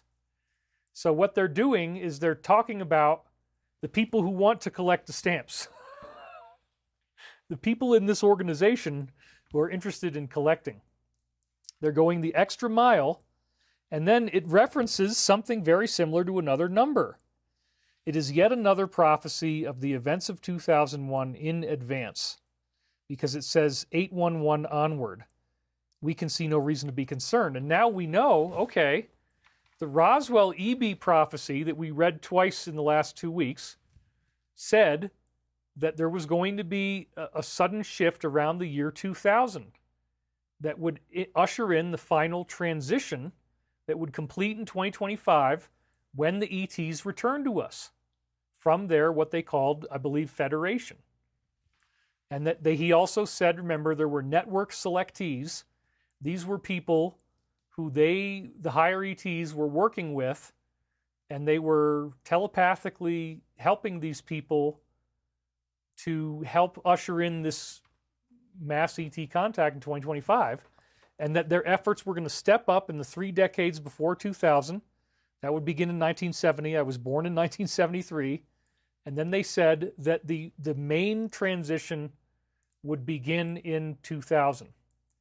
And I think, what it says right here is perfectly in line with the rest of the Michael Prophecies. 811 onward, we can see no reason to be concerned, meaning that all of these events that have happened, including that event in 2001 that was so traumatic, they're okay. We're going to be okay. The whole planet's going to be okay. We're not going to end up blown up or destroyed. We're going to be fine. So again, it's a very interesting prophetic statement because it was made in 1999. The event took place in 2001. And I do remember seeing that it had commemorative stamps. At the time, I didn't catch the thing about voting and what the stamp collecting really is about. Then it says, simply drop the products that were affecting you in the past. That could include your diet and maybe things they want you to take that you shouldn't have taken, and unfurl the cosmic mystery map that then points to the immediate future destinations. The products being spoken of here, as I say, are probably referring to things people were told to take, as well as, oh, that's right, that fog that we are now seeing. Drop the products that were affecting you in the past. Well, these, whatever products are being sprayed, they're affecting people, and so definitely, be very alert for foggy weather, and I would recommend staying indoors if at all possible. Or if you got to walk your dog, just do it on a limited basis. And then, of course, you got to take your magic paste. But Drop the products that were affecting you in the past. That's very interesting in light of what we're seeing right now. And the idea, again, of the drones would be products, and we want them to drop out of the sky. And they're using, as they fly through the sky, the cosmic mystery map. So that could also be a prophetic reference to the drones, because they're in the cosmos.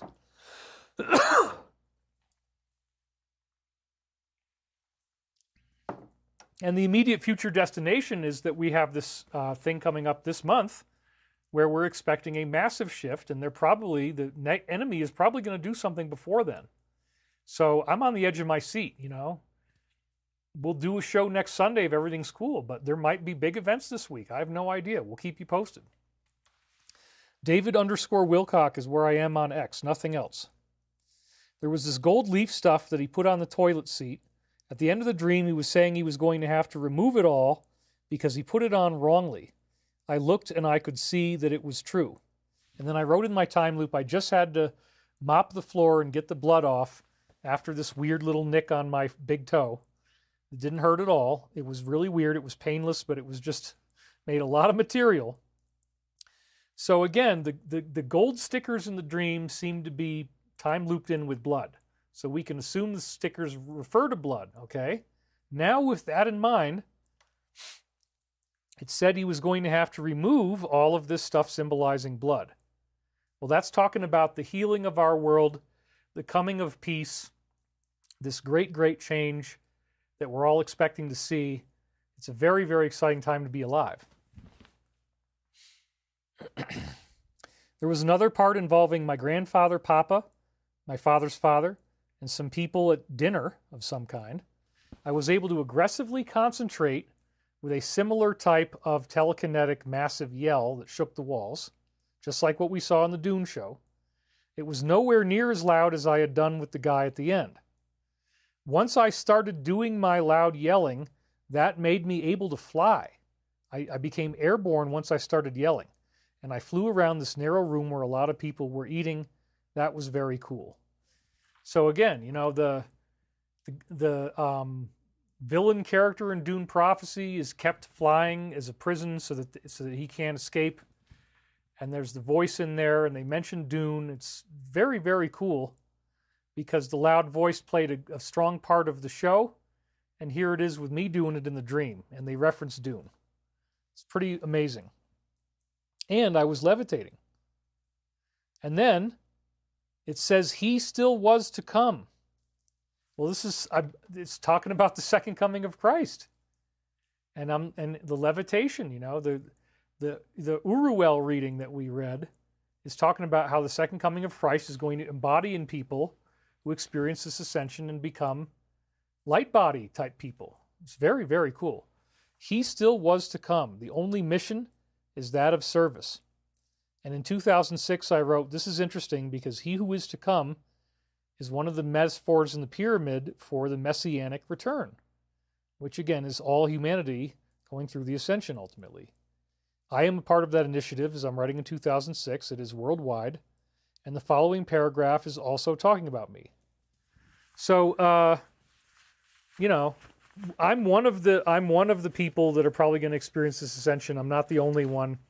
I think this is also, I didn't want to speculate on this back in 2006, but I do think this is talking about the second coming of Christ, you know, and I'm really excited about this. I mean, wow, to find out that this stuff is true and that there's going to be enough beings showing up that we're all going to get to know them, that's very, very exciting to me. Since we never decided to go, because they've been here with us the whole time, since we never decided to go, it would have been a lot easier to decide upon something else at first. But now, he has arrived at that moment of concrescence where self and science meet. And in different terms, we complete the cycle of knowingness and of beingness. So let's just look at this for a second, because this is very exciting. They're talking about, you know, obviously this partly is prophetic of the science, and the concrescence where self and science meet is where people realize the science they were fed was bogus, actually. That's where I'm taking that. And then the ascension that they say is going to happen this year, 2025, completes the cycle of our beingness. We're evolving into something like them. They never decided to go, but we are going to be at the moment where self and science meet and we complete the cycle of beingness. This is extremely exciting. So with that, we're going to go on to the next slide because it goes on and on. Walking about, he saw many new things that had not heretofore been seen. And, we're seeing new drones in the sky, so that's where I think that might be taking us. Many new sources of wisdom to entertain, and it could become UFOs too. Many new sources of wisdom to entertain him, to impel him forward on his journey. Therefore, we never have to spend time thinking about how this will or will not be done. Instead, we simply arrive at the present moment and understand that all that we are is becoming us more and more every moment. So they love that concept of stay in the present moment. And we are going to be seeing many new things we had not seen. This is the prophecy of their return. They are going to be appearing in front of us. New UFOs, new flying craft, many new sources of wisdom. We will be impelled forward on our journey. And again, they say, if you're skeptical, if you don't think this is going to happen, they're like, well, we never have to spend time thinking about how this is or is not going to happen. We simply arrive at the present moment and understand that all that we are, meaning the universal I am, is becoming us more and more every moment. So that's their spiritual path. They're always becoming a greater embodiment of oneness, a greater embodiment of the consciousness of the universe. Really, really cool.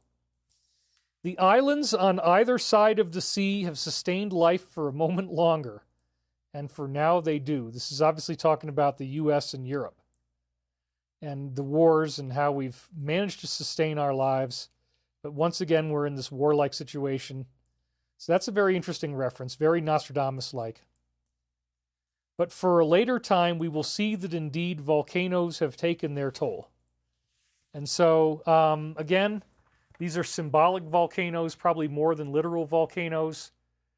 But, the drones we're afraid they might have weapons that come out that would be able to create fire. So sort of like a volcano spitting lava. So it's volcanoes taking their toll. Could be a reference to the drones. And again, my mind might have been tampering with a little bit, thinking there was going to be physical earth changes.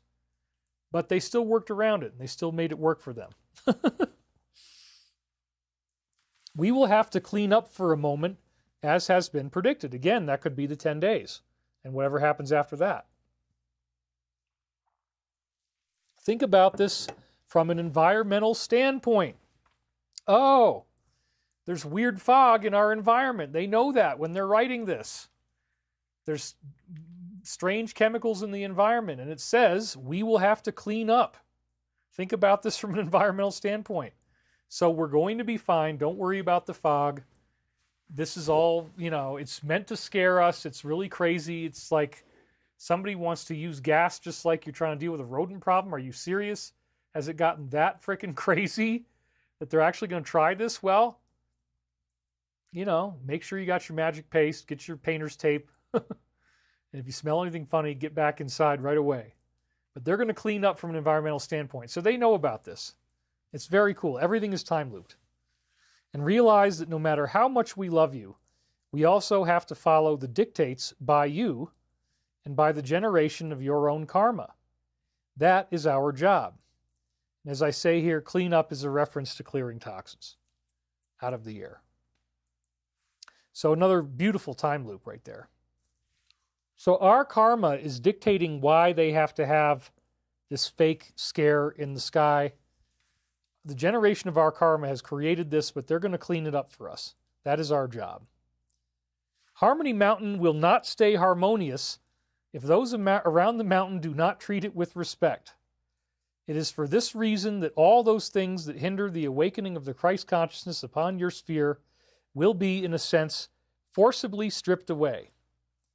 And when I first unsealed this for the first time was within 24 hours of when my neighbor trespassed on my property. That was one of the things that had me really upset, and it came in right around, it came to a head right before I got hit with the subpoena. But, a neighbor of mine is a fan of the work, and we texted back and forth, and There was what I considered to be trespassing going on, but she thought it was already cool because we were talking.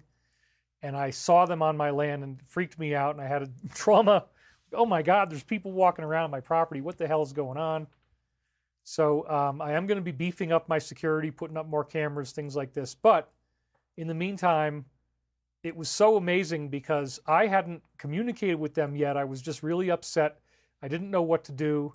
I hadn't made any statements about this yet because I didn't want to be mean. I wanted to be very careful that I had a nice, polite, appropriate response. Nothing triggered, nothing coming out of the pain body. You know what? There's no hurry on this. Yes, I saw it.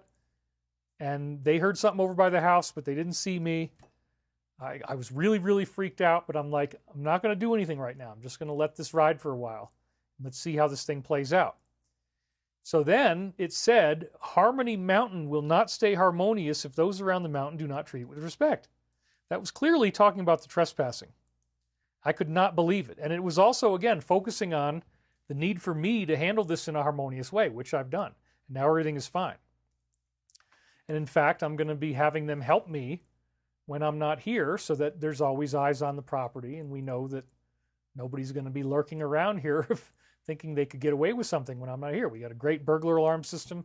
We're going to be fine. But that extra security is definitely welcomed if they live here anyway. So then, again, the things will be forcibly stripped away. This is talking about the Alliance and how they're going to be working with force, and it's going to become a really, really big thing that nobody can deny. And then the people who were actually talking about it before, like what we're doing here, it's probably going to become a lot bigger of a story after this. Because the people who were right, when something gets proven like this, it's like, wow, okay, how did you know that? Well, you did the homework, and you get the prize. Some research into this could yield better results, and we are more interested in focusing upon the light of the one Creator than upon this material. However, it is important to say that the deluges, famines, and the like will become the lay of the land for a while at the nexus point between those challenges now seen and the much greater challenges in the very near future. Oh yeah, panic at your leisure. But again, deluge and famine, to me, is another fog prophecy. That it's the lay of the land. It's laid onto the land. So again, if you smell weird stuff, just get back in the house. And then it says much greater challenges in the very near future. That I believe absolutely. I believe that we're seeing a build-up to them getting ready to do something. They're going to make a big move. Maybe there will be power outages on the East Coast, but it is not going to turn out the way they thought. They cannot mount an attack like that and get away with it. We speak of very near future because to us, your linear time system is quite difficult. When we see these things looming so strongly in the forefront of your consciousness, it is difficult to try to chart out exactly when it will take place. Impossible, as you say, but true. A better measuring stick or rod for divination is that innate sense within the self of what, when, why, how, and where things are going to occur. So again, they're saying we don't really know exactly when this is going to happen. We might not get it down to the day, but they want us to trust the innate sense within ourselves of when, why, and how things are going to occur. And there's a lot of stuff that looks pretty obvious. January 20th looks like a hard deadline. The Alliance keeps telling us that. Big things are going to start happening on that day. So that's a good measuring stick or rod for divination. And, so again, we don't really know, but let's just see how this plays out. The sixth sense is within all of you. Actually, it is closer to the earth in some ways than we are capable of becoming without the most diligent of efforts. So we're more entangled with the earth psychically than they are. That's very interesting. Thus, we are having some difficulty triangulating upon exactly when these despairs will occur. Do not fear for them, for the result is the dawning of a new day and the image of a new likeness. You have all been working on yourselves and trying to be of better service to others, and to those readers of these words, we thank you. The image of a new likeness is talking about the light body, that we're going to have a new likeness, a new image. It is true that the DS borrowed and stole the phrase dawn of a new day and tried to make it sound like something bad, but at its core, it is an ascension metaphor, the sunrise after the dark night of the soul. And that's the context in which it's been used here, not in the DS context, just so we're clear on that. So we are going to have this ascension, the new likeness, and we're going to be better of service to others. And if you are doing that, he says, we thank you. This material was designed for you. If you're helping people and you're on the Christ path, which everybody is if you're spiritual. It doesn't really matter what you call it. It's just, some higher power. This material was designed for you. And we have come along to diligently propose a different solution to the problems now before you than those solutions you might have heard aired before. Isn't that true? Mass ET intervention would be a different solution, different than the Alliance even, whatever they're doing with the plan. Our cups and glasses tink together as we celebrate the joyous reunion of the Christ consciousness within the higher realms. And this really was very interesting because when you're toasting, that's most apt to happen on New Year's. And this is the first show I'm doing since New Year's, right? So how did they know to say cups and glass tink together? We just celebrated New Year's. Well, there you go. The new year, the new ascension, is the joyous reunion of the Christ consciousness that we're going to experience as we are elevated into these higher realms that are going to naturally be energetically produced. And then I say, I'm going to go way out and let you really say whatever you need to say. I do think that it's viable enough, and then I actually said vile enough by accident. They might have caused me to do that, because they probably didn't want me to interrupt them, but I had to say it. I think it's viable enough to ask if the date of February 21st, 1999, less than a month from when we're dictating, right, is going to have some sort of an effect since it was flagged in the pyramid. I mean, obviously, I had no idea that this stuff was going to be read 25 years later in the year 2025, 2025. Here we are. So I'm thinking about 1999. I know a lot of those things are more symbolic. We don't see the effect the pyramid says. Please try to fill me in on this. I will try to get out of the picture completely with the conscious mind. So, in Peter Lemzurier's own dating system, he had one particular day of February 21st, 1999, that his research had gotten that specific as to the day, and he was expecting that it would be some sort of a turning point. It is. It's a millennial type of turning point.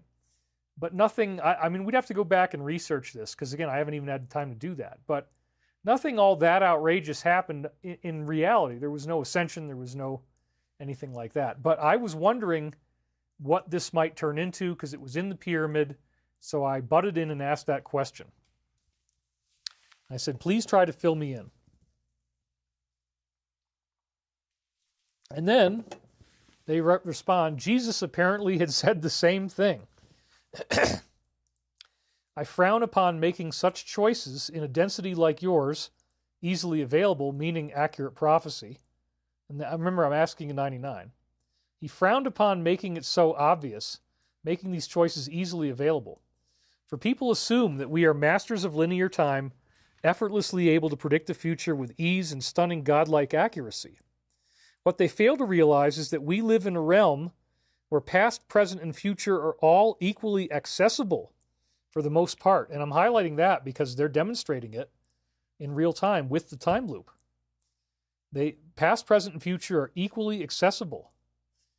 So to simply narrow something down and say on this day a 12,000-year stone edifice has predicted that there will be an earthquake is rather silly.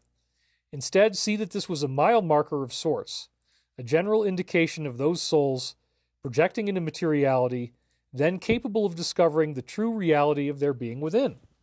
And again, this is only one, it's basically the same year that the EB prophecy just said that new souls will be coming in to set up the transition starting around the year 2000, and this is February 21st, 1999, as marked in the Great Pyramid. Wow. Very, very cool. So it's a general indication of souls projecting into materiality who are then capable of discovering the true reality of their being within, which is the ascension that's now culminating in 2025.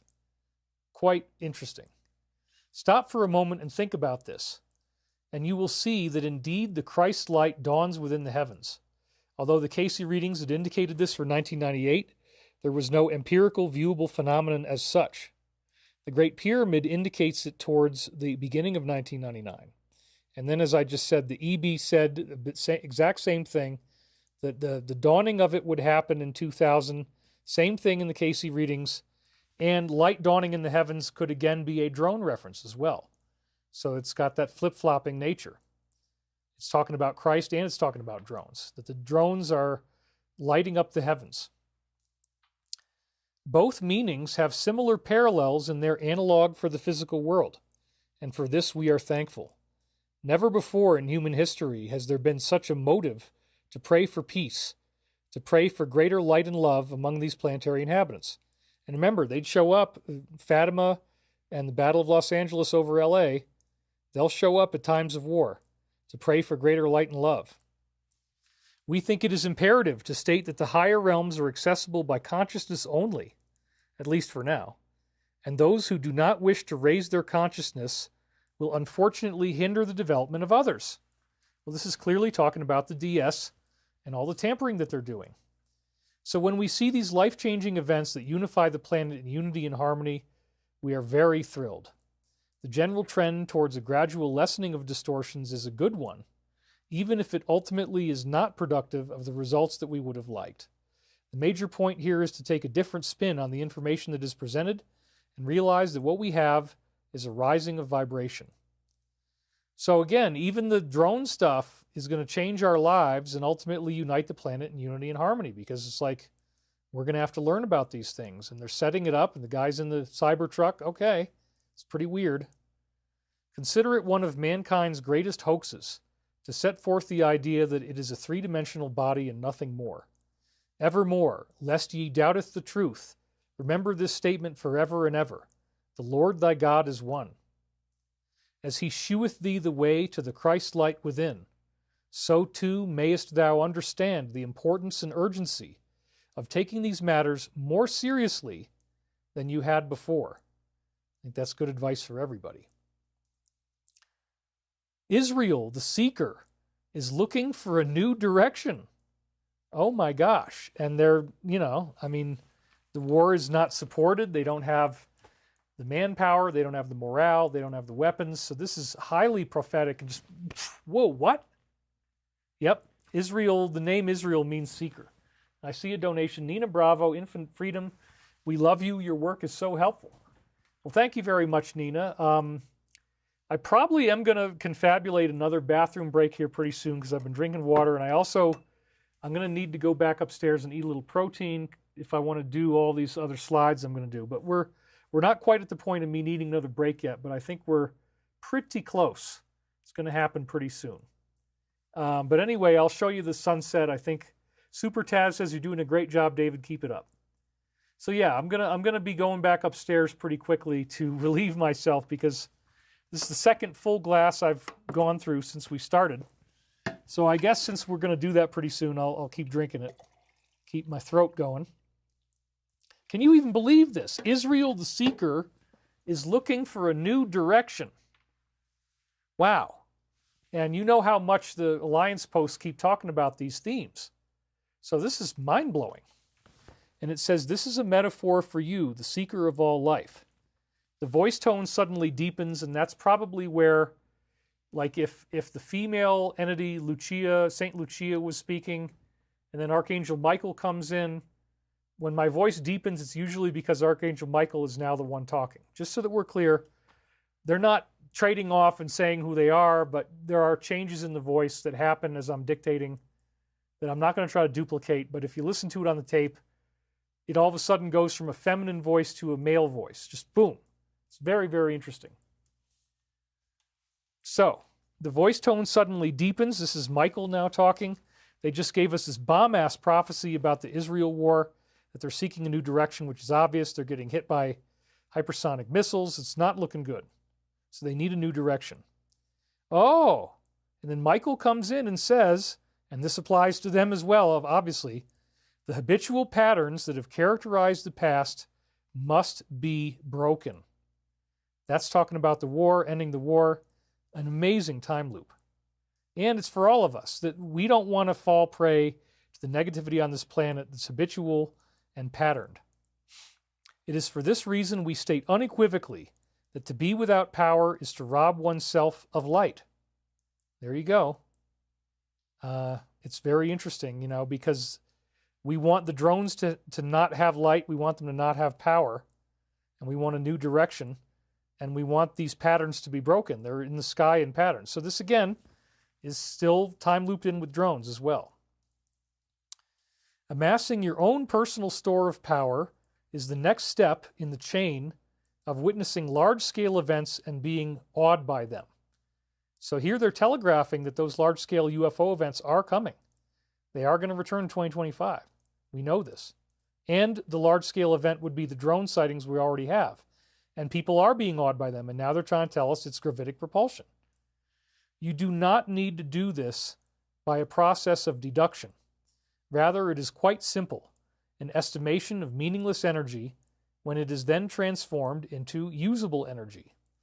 It might seem meaningless on the surface, and many of you would squander it through excessive sexual activity or self-indulgence in many negative emotions. However, it is indeed very vital, and you must pay attention to it. Tablets of the old dominions from times long, long ago, and this is probably not even on Earth, right? Illustrated exactly why it was that these practices needed to be followed. This storing of your personal vitality is vital, shall we say, to the process of becoming an initiate to the higher realms. It's very interesting because also, I just have to say this, that there's two egg brands that we have here that we normally get, and one of them is Vital Farms. And the only eggs I've got left in my refrigerator right now are the Vital Farms eggs. And they're a little bit overdue, and I'm not really sure, should I use the Vital Farms eggs or not? And then they mention the word vital twice. The storing of personal vitality is vital. So maybe I shouldn't, with all this gossip about eggs being bad, I'm not saying that their eggs are bad, but they are past the expiration date, so I'm going to throw them out. And so thank you, Michael, for the time loop about my eggs in the refrigerator. Maybe I'll have to film that so you can see. And I think they expired on December 20th. I'm not going to mess with it, dude. Let's just get new eggs. They mentioned Vital twice, and that's what the brand is. Whoa. And then Henrik Johansson says, these are Icelandic kroners. It's $20 US. And he says, what is the best material method for learning to be in contact with beings like Michael? Definitely vibrational affinity. If you read the Michael Prophecies, I think that will help. And it's all described in the books, so that's really kind of a question that is beyond the scope of what we can do right now in a small show, as you can probably imagine. So anyway, storing of personal vitality is very important. This is about being a good person and building up your personal power. Thus, when gravity forces you down, once again, we want the drones to come down, right? That's what everybody's hoping for. We don't want them up there. If they're a threat, if they're going to attack the East Coast, no. So when and also, this is my ankle injury because I fell onto my ankle. Gravity forced me down. So it's prophetic of my ankle as well. When gravity forces you down, we suggest that you learn to store more energy, which I guess is what I was doing. I was healing, so that you can rise away from it. This has a literal as well as a symbolic meaning. We thank you. So again, the drones are being forced down, the drones are rising, and the drone could be the literal meaning as well as the symbolic meaning, which is the gravity, and it's talking about my ankle injury. So this is very, very interesting. Once again, clearly referencing drones. Then we continue into the next day, January the 28th, 9:50 a.m. I was getting together with a girl who was smoking cigarettes. She had blue eyes. She was actually definitely good looking. The cigarettes, though, were bothering me, and I wasn't really sure that she was what I was looking for in a girlfriend. And I think this is referencing the DS trying to seduce us, but we're not really that taken in by it. We don't like the cigarettes. We don't like the negative aspects of what they're showing us. Then she and I ended up picking up a bowl. Uh-oh, here we go. I don't know if we smoked it, but I showed it to her. Oh, sure. You just showed it to her, didn't you? Nothing. I got to be very careful what I say here. I don't know why I didn't catch the innuendo, but I wasn't trying to be funny at the time. The implication was that we definitely did end up using this thing together. And then it says photography of the present moment. Well, guess what the drones are doing? They're doing photography of the present moment. They're doing surveillance. That's kind of like the main thing they are is photography of the present moment. So once again, wow, that perfectly fits with the drones, and that everybody's now seeing the DS as being like a smoker. I didn't like the cigarettes. Okay, so, and then Happy Chappy just donated, been with you for this long ride. You made a huge difference to many. Many thanks for all your hard work. And we hardly lost anybody. We're back up to 6,000. Some of you might defect again when I have to take another pee break, but I am going to have to do that fairly soon. And I need to eat something. I didn't quite eat enough. I didn't want to be bogged down with a full stomach before I started. So I only ate like half a breakfast. As you renounce the ability to still subconsciously long for these things, you will also simultaneously cleanse all related issues on the fragment tree. This is what you should see here. Yeah, I do see that. So I mentioned that I've had to use medication for things like, having this extreme horrible nausea. And so my goal again is to not use it at all. But it is fully legal, and it's something that they have a great supply of here, and many, many different varieties. Colorado is known for this.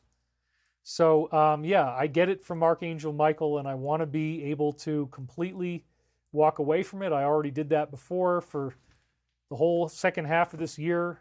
It's totally off of it, but then these crazy things happen, So this is a personal message to me as well, and I have to be humble enough to admit that. And I'm working on that, and that is my goal for the new year. I don't think it's going to be very hard. I already did it before, and, no big deal. It's already not really a problem. So it's just something that's working its way through. Simultaneously cleanse all related issues on the fragment tree. What is the fragment tree? This is stuff that they'd explained in other readings, which is that if you look at your life like a timeline, there's certain points where you have pain, and in those points you fragment on your timeline, and you have this part of yourself that holds the pain in a repressed memory, and it takes your soul's energy. So when you're meditating in the mountaintop setting like I'm doing right here, the Tibetan meditation, you're finding all those fragments on the fragment tree, these places of suppressed memories where you're still feeling trauma, and you cut the cords, the cord cutting meditation. You cut the cords to the trauma, you relive your karma, you realize, you know what? I'm not that person who did these things back then. I would never, ever do those things now. I can't believe I was that stupid before, but I'm not that way now. I'm doing much better with my life now. And that's as you forgive and accept yourself for the past and realize there's no way I would do this stupid stuff now, then you can let go of it and you heal the tree, you collapse the fragments, the branches come together and they unify into your timeline. This is stuff they talked about before. So it's very interesting that they would say this, and again, what it says to me is that as I push through whatever this final burst of poverty and legal threats and everything is going on, this is like the massive healing that's cleaning the whole fragment tree. We've got a beautiful future ahead with making hover cars. That's going to be the part of the company that I run. I'm looking forward to this very much so. And I'm running out of time for the Alliance. We're going to have to, we got to get out of here pretty fast. But anyway, I'll finish this up. I was on the 9th floor of a building like a college building. At some point near the end of the dream, I was concerned I might get stuck up there with all of my stuff, particularly if there was a crash of some kind or another. Well, that we're expecting something like a computer crash or a grid crash. So this is prophetic as well. People are afraid of being stuck if this 10 days of darkness takes place. So this all fits. After things had already heated up with this girl and we had actually done some of this activity, then my ex-girlfriend from Japan, Yumi, came along. As it happened the other 2 times, she spontaneously returned into my life, actually 3 other times. We picked up right where we left off as if nothing ever happened. Romance was there in the whole 9 yards. So my ex-girlfriend comes in and sweeps this new girl away from me, and she takes me aside, and we immediately get heavily romantic. Gizmo says, let the turkey food flow. We don't have to feed the turkeys right now because, they're not awake. They're all sleeping. But anyway, let's go back to finish this. I became aware of these guys outside. I was way up on my building. Somehow I got down there. They were trying to get people to sign some sort of petition to help black people, and they were also black. They were trying to get names on this list. People were hesitating because they weren't sure if this would affect their job or not. So this is totally talking about the DS, the woke agenda, you know, that they, what's also been called baiting, that they're baiting people based on certain characteristics, and they're not getting the names they wanted. They did not win, right? So this is, again, very interestingly prophetic about what's going on now. Everything is. I was annoyed by the fact that these people were so explicitly thinking about their own self-interest. This is how everybody's looking at them now, even the people that supported them. And I was not willing to sign up for their cause. So again, this is prophetic of everybody's indoctrination. So one last thing here before we close this out. That was the last slide. I mean, you can see the time loops are just freaking amazing. I've still got a lot more, so I'm probably going to have them past the inauguration because we've only got, what, 2 more shows before that happens, I think? It's like no pressure, you know, everything's coming together. So anyway, the Michael Prophecies is now a complete bundle product where you have all 7 of the books that I spent 2 years of my life working on, and then we have 2 different sets of videos. We have Sacred Science of Michael Prophecies, which is the geometric cosmology, goes into the crop circles, goes into all kinds of wonderful things, the unified field theory of spirituality and physics. And so that's actually got, I think it's over 11 and a half hours of video on that one, 10 and a half hours on that one. And we also have another one called The Disclosure, which is shot again with Chris Beskar, CEO of Savati Aerospace. And that video has 22 hours or so. There's like 22 hours of video on that whole thing. And so all of those are included in this one package deal that we're offering. And so if you go to thedisclosure.com, you can get Sacred Science, you get Disclosure, and Michael Prophecies, all 3 of them. It says 35 hours of video total for $177. We're offering $156 off. It's a total of over 35 hours of high-quality, amazing video. The discount code is actualization. With that said, you know what's coming next, everybody. Uh-oh, that's right. We're getting into this stuff. But, you know, I'm 2 weeks behind on this, and I think that Donna Miller just donated again. Thank you very much, Donna. I think because I'm 2 weeks behind on this, my plan is to, somebody was trolling me. It was funny. That's why I'm laughing. But I've decided that we're going to take another pee break, as I said. Hopefully you guys don't all run away on me, but I will continue to keep going. I just got to get this done because there's nothing fun about needing to pee as bad as I do right now. There's nothing fun about it, you guys. So let's see. We'll bring up the turkey reels again. We're going to repeat the same process we did before. And let's see what we've got here. Return of 17 turkeys. I think what we want to do, we're going to do the wild sunset this time because you already saw this, but it was so beautiful. It's kind of taken on a mythological level of significance. So what I'm going to do now is I'm going to take off my microphone. We're going to watch the sunsets. I'm going to go upstairs, eat a little food, which I need. I need to get the blood sugar up, take a leak, and if I'm not quite fast enough, then the video might, in fact, let's make sure that it does, actually. I'm going to select looping on this video just for this one time. In case it takes me longer, we will arrange it, and the movie is going to have a repeating loop. There we go. It's done. Okay. So now, hopefully, you won't get stuck there, but it will loop if it needs to. And I will be back here very soon. I just have to get a little bit of blood. I forgot to bring the cookies down. So anyway, I'm going to be back very quickly.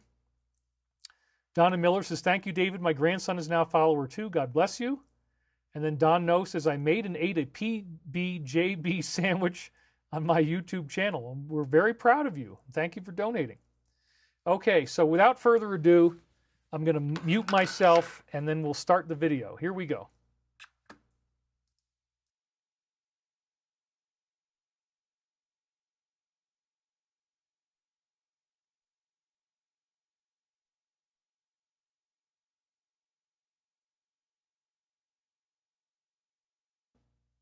And without further ado, here we go. Let's see if it starts. I got to click it first. I'm going to run upstairs. I'll be back to you guys momentarily. Here we go. Something very, very, very cool is happening outside right now. I don't even have a jacket on, but this is wild, dude.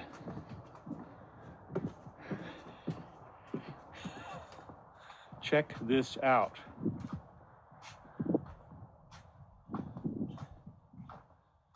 So incredibly beautiful.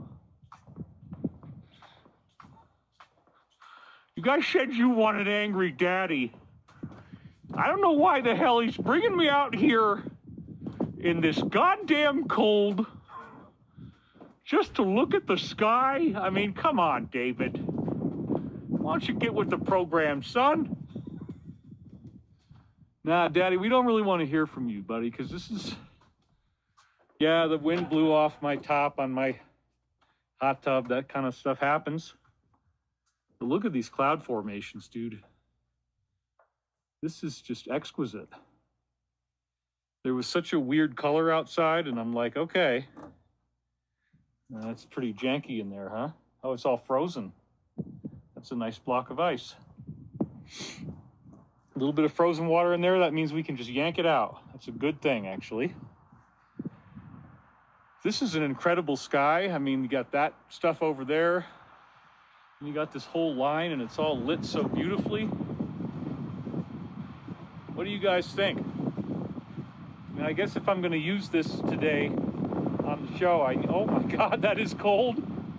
David, you see, you set yourself up for failure, son. I don't think you pay enough attention in general. Hey, you know what? This is just amazing. Can we just be honest about, like, how cool it is to have that big orange line in the sky? It's incredible. So I'm happy to be out here despite how cold it is. And I wanted you guys to see this. You know, it's a beautiful climate to be here. But man, the wind is just horrible. It gets so cold, you know, and there's not a whole lot that you can do with that except to wear layers, and then you get to be a master of wearing layers. You know how everything works. I don't know why I'm still talking. I guess I just need time in the bathroom to pee. It's basically what's happening right now is I'm willing to sacrifice myself in this incredible cold that's outside. Willing to sacrifice myself. Oh my God, will you look at that? Oh my God, this is so great, you guys. I'm gonna just stay out here in this weather with nothing but a shirt on. Something very, very, very cool is happening outside right now. I don't even have a jacket on, but this is wild, dude.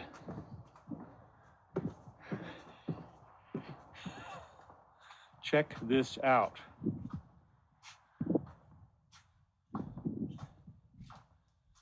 So incredibly beautiful. You guys said you wanted Angry Daddy. I don't know why the hell he's bringing me out here in this goddamn cold. All right, just so to look at the sky. We actually did have to loop it. So I'm going to play you the next one without sound while I put my microphone back on. Here we go.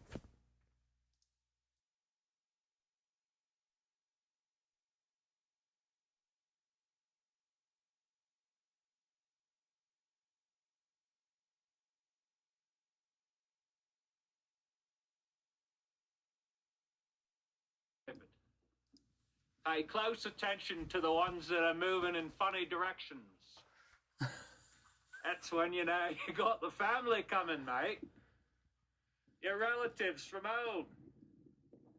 They come right back in here, mate. They don't care about what you're doing. You see that right there? That could be a ship, mate. How do you know? And be so foolish as to ignore the significance of something like this, David. All right. And back to me. So I got my little cookies. I got a quick pee in. I was not quite fast enough. Let's go back to these other slides. What do you say?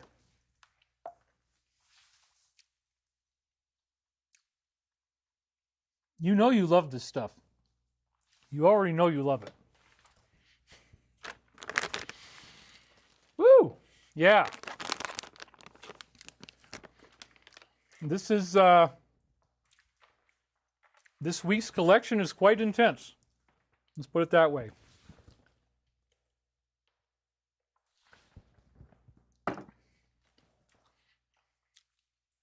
Thank you for giving me a chance to eat. It does require a momentary pause, but who the hell cares if the end result is that I have enough blood sugar to keep going. So yeah, I think, I hate to say it, but this might end up being another one of those 5-hour, 6-hour shows because we got 2 weeks to catch up on. Maybe we'll try to truncate a little bit on all the line readings of the posts just for the sake of time. You can pause the screen, read more of it yourself. I'll just kind of dabble in the highlights instead of reading every word. And that'll help us get through all this within 2 hours, if I can. If it takes longer than 2 hours, I'm not doing more than 6-hour show. I just won't. You guys might love it, but it's like, no, that's just too long. All right, so let's hit the ground running. Here we go. This is from the Alliance. The first one they talk about is 160 individuals who were all rescued from this particular spiritual organization. Yeah, let's be very vague.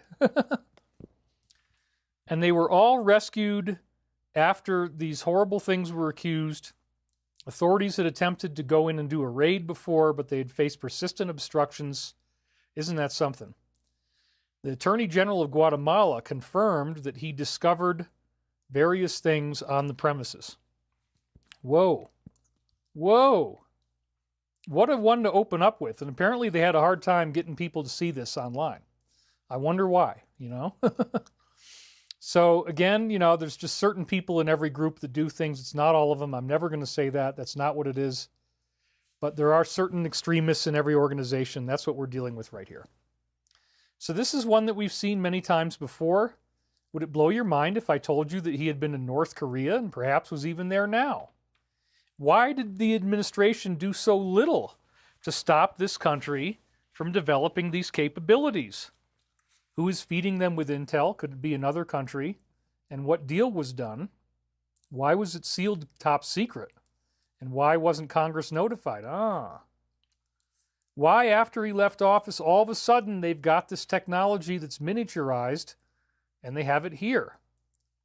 When they're saying, when other agencies are saying it won't be in place for 5+ years as of 2016. Why is all of this relevant and what does it tell you? The big picture is rare. Well, miniaturized devices, and now we got drones, which are also miniaturized devices. I really hope this doesn't lead to anything, but it is scary. And then we also have, I mean, I know we're going to be fine, but they want us to think about everything. So then, post number 32, wow, right when they're talking about this abuse that's going on, and that these people finally got arrested, and that 160 were saved, and blah, blah, blah. I think that's what the number was. Post 32 says, maybe one day, but it cannot go slow. This is talking about arrests. Unbelievable. So this is definitely something that's going to be happening soon. On a global level, 10 days, whatever it takes. But here it says maybe one day. So they're giving us a range of maybe one day up to 10 days. The initial wave will be fast and meaningful. It will send a signal to others immediately. And you'll see the tide turn. Not even the media can hide, and rest assured, some of them are going to be jailed as deep cover agents. Then, here's the next one where he's showing these strange pictures and kind of seems a little bit weird. Many believe that this guy got away with murder, and he had disturbing and highly inappropriate things that he was showing. And she has now left the United States. If these images were out there in the open, one can only imagine what was happening elsewhere. Wow. Okay, that's really, really freaking creepy. Thank you. 4 million views. And then we got 76 seconds, which brings us to this. Martial law was declared in this SA country. And, you know, it's Arabia. So why is this relevant?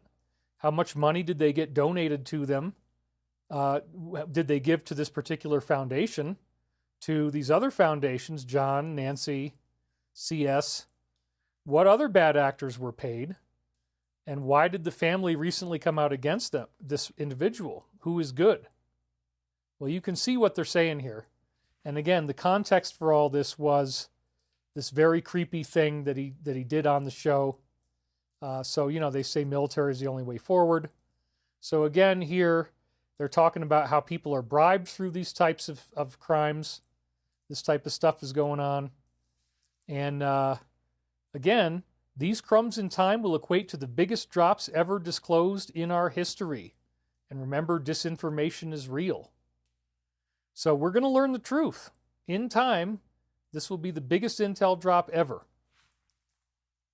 And then we see that he posted, this was back on the 21st, that Elon had posted a very provocative meme where he was bravely standing up to them.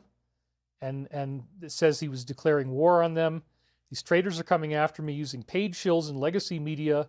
Whoops. He says, I prefer not to start fights, but I do end them. And then the general, which is another one of the sources they use, that's actually the real alliance, said he was demanding a fully transparent investigation.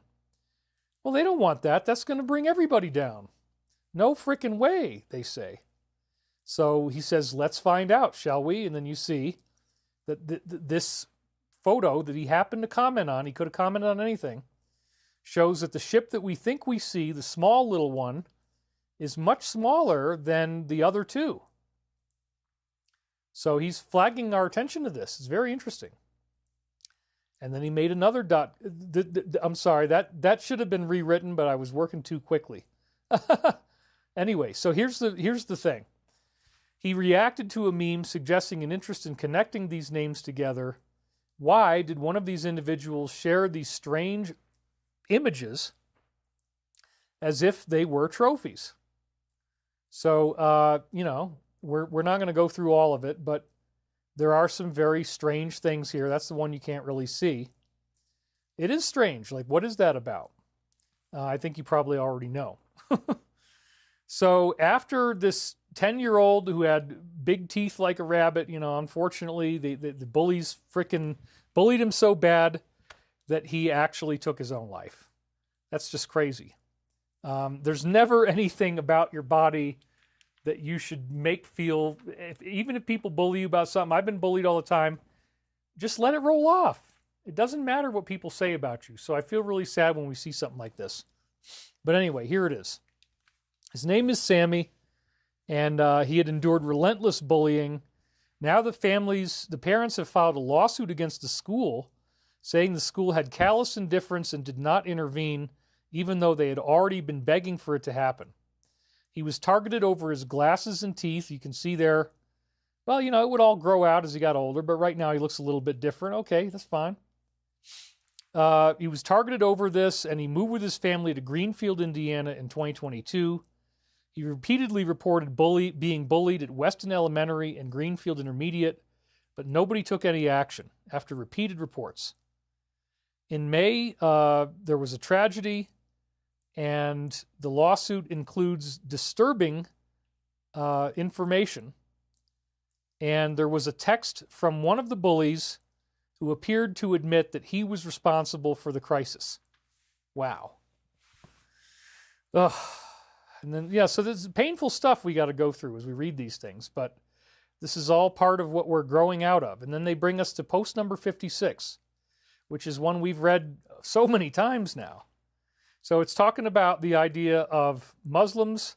It's talking about the idea of where they work and how they work with us or not work with us. And so, yeah, let's just keep on going.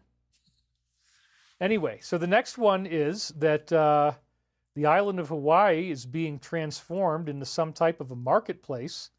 A woman from there has come forward with a shocking testimony claiming that it is all being transformed. While she's working at a local restaurant, she says that her boss, maybe his name is Jeff, was involved in something allegedly tied to other individuals. My God. According to her, a friend recruited under the guise of doing one job was forced into doing other jobs, and she's now trapped under threat. She alleges this has been going on for years, that certain individuals play central roles, and that private beaches and boats are used as transportation. Man. So yeah, I mean, this is all part of what we're going to be learning, and they keep trying to set these things up. And we got, wow, look at that, 5.3 million views. Are you kidding me? Post 266 says, "Fly, Johnny, fly." And so, you know, we can speculate about what that means, but it seems to refer to, well, you can take your pick. You can think about what it means. So then we have Kerry, who finally is selling his mansion in Los Angeles. After 2 years, he was trying to search for a buyer, reportedly driven by an urgent need for cash. Well, I can understand that. And remember, there's sealed orders that sometimes are getting unsealed, and people find out that they're liable and they have to pay these things off. Back in 2013, he parted ways with a Malibu property for $13.95 M. Dang. That would have been quite a house. And still owns a luxurious home in Maui, Hawaii. So, well, who would want to go back to LA right now anyway? I'm not wanting to go back. So I get it. He once sent a cease and desist letter to a YouTuber, and he threatened legal action after being linked to these other events. So then we have, wow, can you even believe that? 9.1 million views? Holy smokes. Post number 121. And again, we've got so many of these, we got to try to move quickly. But it says here, you know, there was, at the time that they posted, November 6th, there had just been this revolution in Saudi Arabia, and a lot of corrupt people all got arrested at once. It was like over 100 of them, I think, or something. It was crazy. It happened all at once, and they were posting on it the next day at the time this is coming in. Why were the acts that recently occurred in this SA country so critically important? What U.S. assets are in place in or near there? And then it says, who are the puppet masters? Who pulls the strings? What, you know, yeah, there's a lot of stuff that you really don't want to say here. So, I mean, you can just kind of look at it. We've read this, I think, last week or the week before. And then, you know, this is all stuff that I think people are learning pretty quickly. God save us, they say at the end. So, yeah, you can study all that on your own. Woo! And then it keeps on getting dark here. Unfortunately, this first week especially is just a lot of weird stuff. This particular issue was discovered in the UK, and it was just steps away from another one similar to it was found earlier this year. And it's near the chapel, and it holds an unknown number of tragedies. And over the past 20 years, there have been similar ones found in various places throughout the United Kingdom. So yeah, I mean, it's like, you know what? If you can't face this, if you're not ready to look at this yet, then you're holding us all back. We all have to deal with this, that there are people who like to do this. It's okay. You know, it's like, you're going to be fine. They're not going to come break into your house tonight if you just suddenly decide that, you know what, I'm not going to resist this information anymore. I'm going to believe it. And that's why I think they keep alerting us to this stuff, is just, you know, yes, it's very upsetting. Yes, it's very weird and dark and horrible, but like, you can't ignore the problem and have it end. We all have to grow into an awareness of this, and this is part of the galactic plan. When you understand that true evil really exists, you're far more motivated for true good and how far you can go in that direction. That's how, in Law of One terms, that's how we polarize. So this is apparently the video of it. I didn't watch it. I didn't really have time to watch any of these videos because I've been in lawsuit land all week. A lot of work to do on that, man. So then we got post 111, and this is, again, pretty freaking long. It's got a lot of stuff in it, so we'll kind of hit highlights here. What just happened in SA? Who was arrested and their funds were frozen? Well, you see, that's a prophecy of what's going to be happening over here. And why would this former president be funded before the political days? Repeat, important. And then they say it again. Why is there relevance there? Was this organization affiliated with any of these people? Obviously, the answer is yes. And again, they're talking about what happened, who was arrested in SA, any ownership stakes in U.S. companies. Why is that relevant? And they talk about Vegas, recent events, which again was a really terrible thing. Why would investment be made in a former president pre-political days? What years did this occur? And then they're talking about what faith the people represent, who are the bad actors, and who is funding this with the majority of individuals. Fantasyland. Is this system corrupt? And then they mentioned this guy, GS, and sure enough, we just saw that he passed away, so they're saying. We haven't heard the news announced yet. And then the big line, probably the main reason they put this in here, because I can't keep reading it every week, you know. We're running out of time. So the complete picture would put 99% of Americans and the world in a hospital. So there you go. That's the line that most effectively ties in with the situation that they had just been showing you. I didn't even want to watch the video. It's like, oh, I believe you. I believe there's something there. I just don't want to, delve that deeply into the darkness right now, and I got all these other things going on. So the next one is 47 saying that they are planning to pull us out of this organization from the first day forward. He blasted them, said that they are a corrupt scam, that they're dominated by China, even though the U.S. apparently is funding them. He also vowed to block their treaty and said that would undermine national sovereignty. In this place, he's saying, let's have a new coalition of nations committed to protecting our public health, preserving sovereignty and freedom. Sounds good. So then we have 184 seconds, which brings us to this. This is a new one. I was excited to get a new one because a lot of these are repeats, but this one definitely is not. And even the repeats are very important. I mean, I get why they keep showing us this stuff. Their need for symbolism will be their downfall. That's one of the classic lines that they made. Follow the owl and the Y head, which I think would be like, a goat or something, around the world. Yep. Identify and list. They don't hide it. They don't fear you. This is totally true. You are sheep to them. You are feeders. Godfather 3.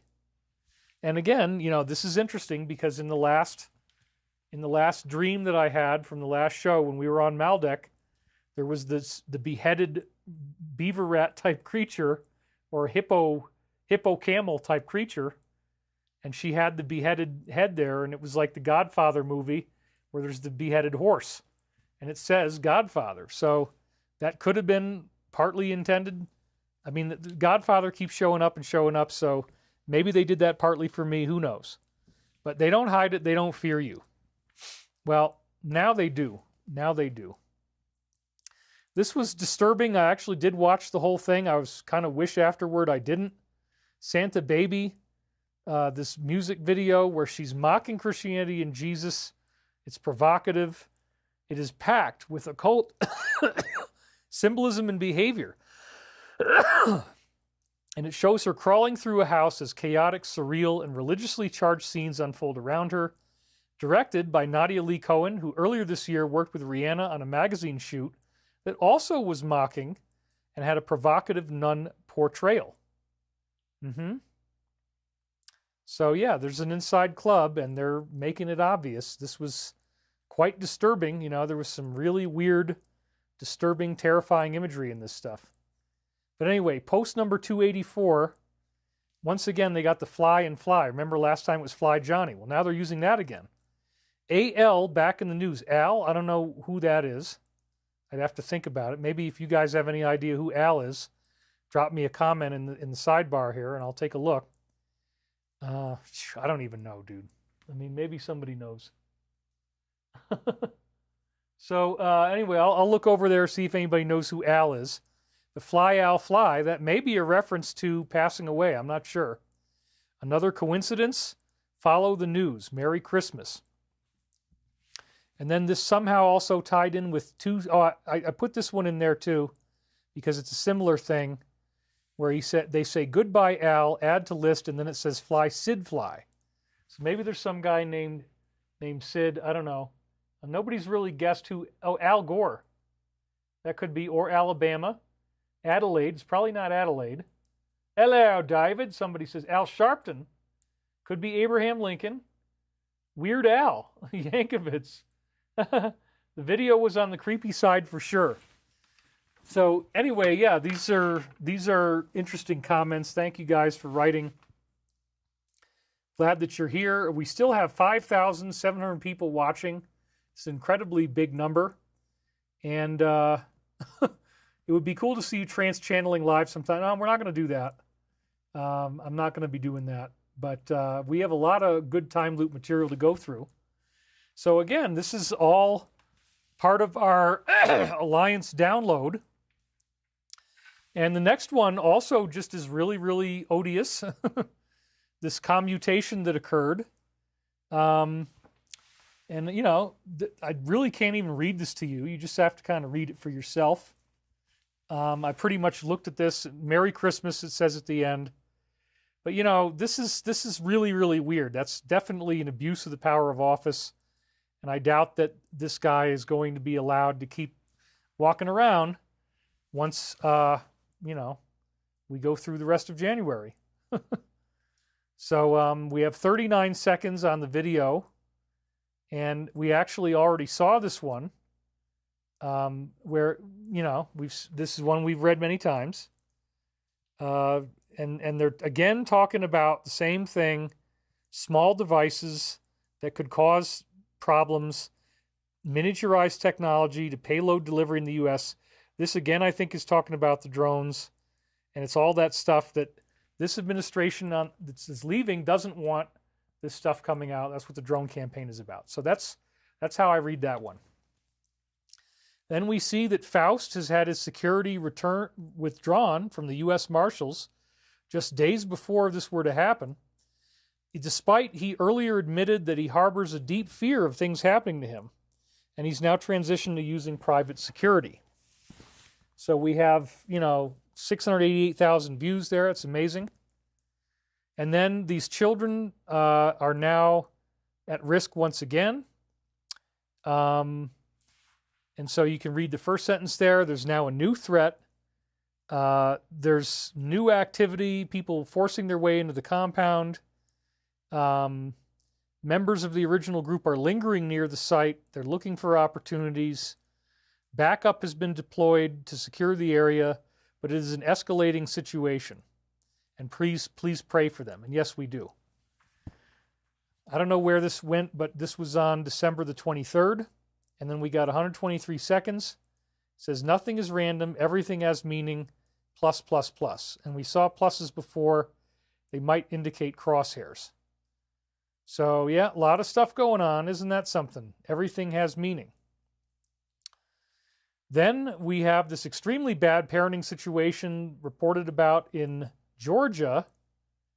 And again, you know, one of these people held a position in the U.S. That's about all I can read to you. So 60 seconds brings us to this one where it says, the people who have the full picture, there's less than 10 of them, and only 3 of them are non-military. So very exciting. This is all going to be resolved. It's all being done on a very secret level.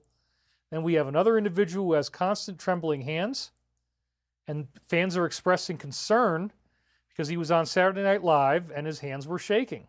He was holding a microphone and speaking, but he could not stop his right hand from shaking. He tried to control it, placing his left hand beneath the microphone, even briefly switched, speculating maybe there's something wrong with his health. Is he actually nervous after all this stage work?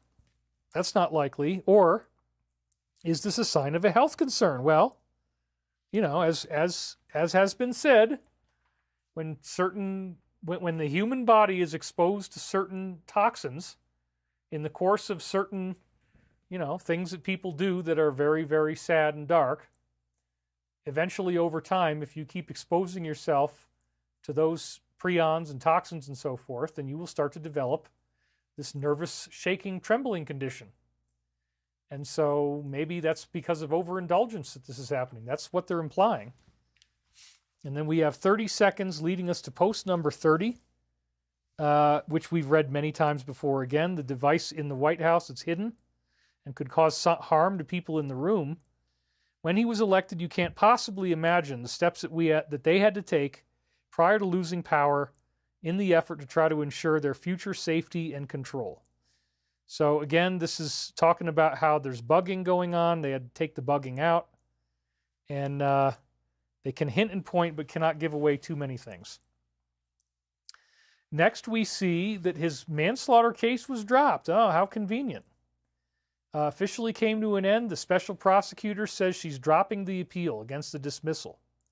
This follows the State Attorney General's office declaring they had no plans to aggressively pursue the appeal for the prosecution.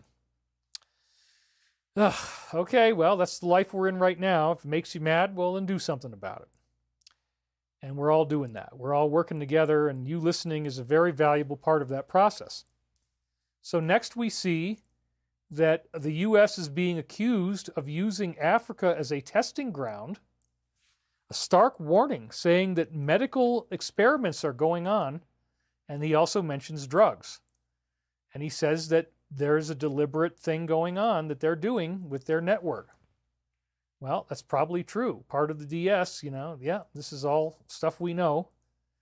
1.3 million views and post 37, which honors people like me doing a show like this. They are the true patriots we will never forget. And again, maybe now this is finally going to come true in the coming days. Let these coming days be remembered in our history as the time we fought to recapture the Republic from those evil bad actors who, for so long, sacrificed the good people of our land for personal gain. Fight the good fight and let justice be served. Then we see that the recalled eggs actually can cause you to die, apparently. That's really freaking scary. A recall for organic eggs. It was organic, too. Yikes. Sold at Costco under the Kirkland Signature brand. That recall has been upgraded to the highest risk level due to potential salmonella contamination. The eggs were distributed to 25 locations in Alabama, Georgia, North Carolina, South Carolina, and Tennessee, starting on November 22nd. So you see, this is why it was funny that I have eggs from Vital Farms, and I'm like, should I eat the Vital Farms eggs, or are they going to be dangerous? I think that their company is fine, but they're a little bit past the expiration date. But it was this post that really sketched me out, and I'm like, I don't know if I want to eat eggs right now, man. They're organic and everything. My God. And it can cause death. But again, it just so happens in the South, this poisonous stuff just so happens to the states that they don't like, if you think about it that way. And then once again, we got the 30 seconds, and we just saw this one again, so they're kind of giving me a freebie here. Again, when he was elected, you can't possibly imagine the steps they had to take to try to ensure they would stay in control. So again, this implies that they're behind the egg thing. It's not just random, that they're actually doing this on purpose. It's really sad. They're pulling out all the stops. And then finally, the day before Christmas, December 24th, what the heck is all this sacred portal stuff? Let's dig into this. On Christmas Eve, he opened the holy door, previously called the 5 sacred portals. This marks the beginning of their church's Jubilee year, which is a tradition rich in symbolism. 10 children from around the world, walked through the door, followed by 54 worshipers from different countries. The sacred event is held every 25 years. And it's 2025. That's interesting, too. So yeah, this is probably, and they're going to tell you in the next post here, there's some really shady stuff going on with this. We'll get to that in a minute. 2.2 million views, dang. And we're up to post number 58, which, once again, it's the same stuff that we saw before about the Muslims and about that sect is not being respected enough in what we're all seeing here. There was no evidence that they had any ties. And then the only fact check was from John McCain. Can't make this stuff up. And then they say here, warning again about the infiltration. Why is this relevant? Who was it that took an undisclosed trip over to Saudi? And why would you want to be face-to-face versus a phone call? Okay, so you can figure out the rest on that one. Then the next one they posted was partially in response to me, I think. They're talking about how George Washington's original revolt was only over 3%. Now, I think I accidentally said that the river was called the Durham River, and then they corrected me, so I want to put this on the record as well, because I think Durham might be, I don't know if it's the boat or what, but the name Durham is associated with this photo somehow, but it's the Delaware River. It says, on Christmas night, 1776, George Washington crossed the Delaware River to kill government officials for taxing his tea at 3%. Wow. Okay, well, you speculate as much as you like on what they might be implying here. And then one time they actually aired We Love You. You can't even believe it, right? But it actually is true. I watched the video on this one. Christmas comedy where children held the sign, but it was misspelled, just like the recent movie. There is no accident or coincidence here. This was a deliberate choice to use them in this disturbing display. So I paused it where they've got it lined up. You can see it, and it's right there. Wow. Post number 26. Think about it logically. The only way we can move out of this safely is with the military, fully controlled. Save and spread, once 11.3, will have come in to verify as your first marker. This is your biggest advanced drop on this message board. So once again, is there going to just be this ordinary January 20th thing? Is it going to just happen? Oh yeah, everything's cool and they're not going to give up too much fight and they're just going to kind of bow their heads in shame and accept the rebuke and let the new guy go in there and get in trouble. They're giving it everything they got, man. So the only way forward is what? Yeah. The military is what's going to have to be used. So, and now we're starting to zero in on this drone thing. There's going to be some more stuff on this coming up. So then this individual made a post that says, kill him with kindness, which might have a lot of subtext in it.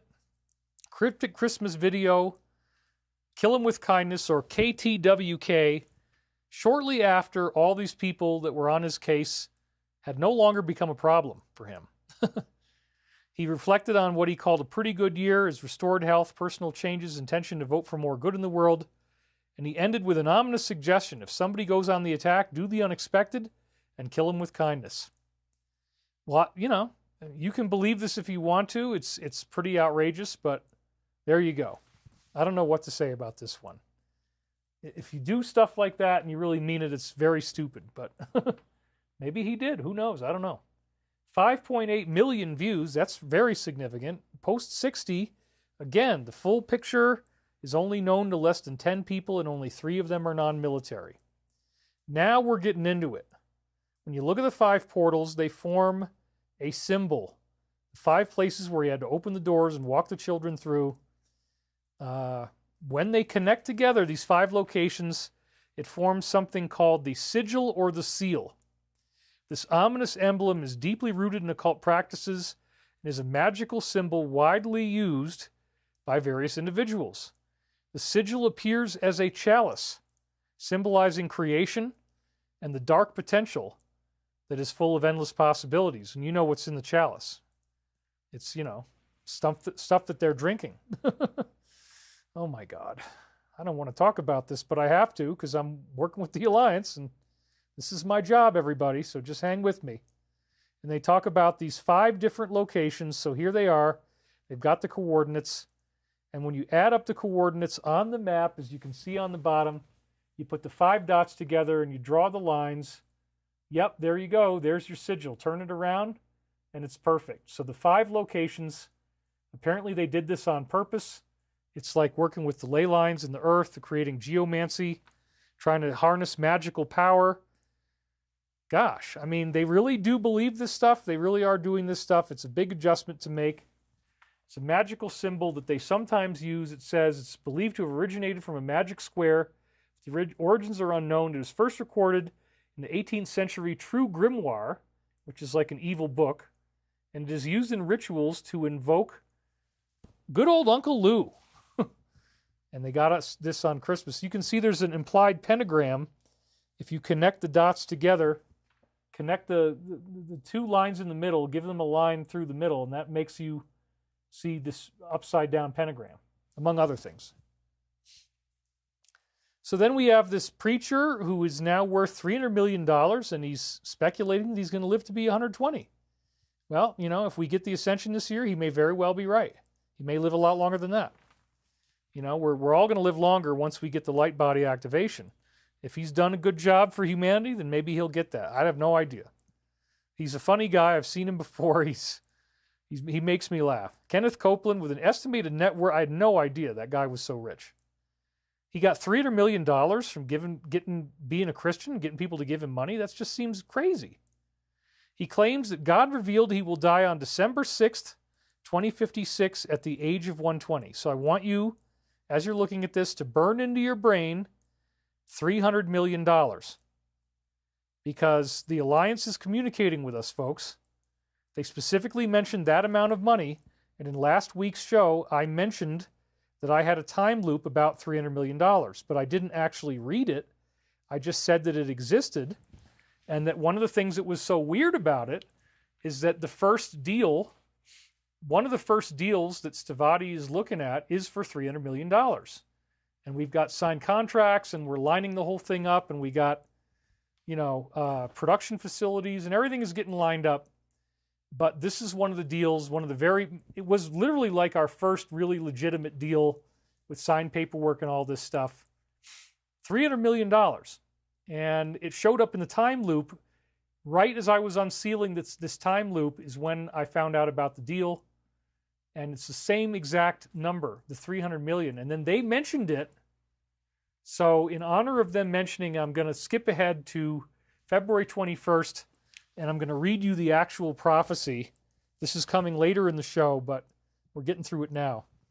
Again, I never hunt world hunger, says Michael, because unless we die, the taxpayers will never relieve their karma as such. So this is one of those strange things where he's speaking as the oneness, and part of the oneness on Earth is these dark individuals that work with the elite groups and are trying to bring about a large-scale loss for the whole planet. And so they are the ones who he is voicing their voice here, because they are the ones that will not try to stop world hunger, because unless we die, the taxpayers will never relieve their karma.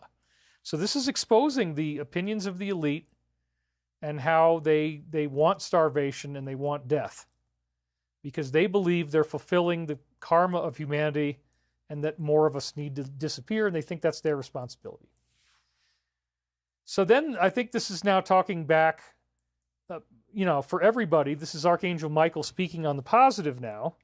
Don't think about death as a horrifying conclusion, but rather it can be a necessary lift to divine beingness along the way. So people do die, and we ultimately don't want to ever be afraid of that. Now look at this. The stone that we build our edifice upon is worth more than $300 million or any other amount of money.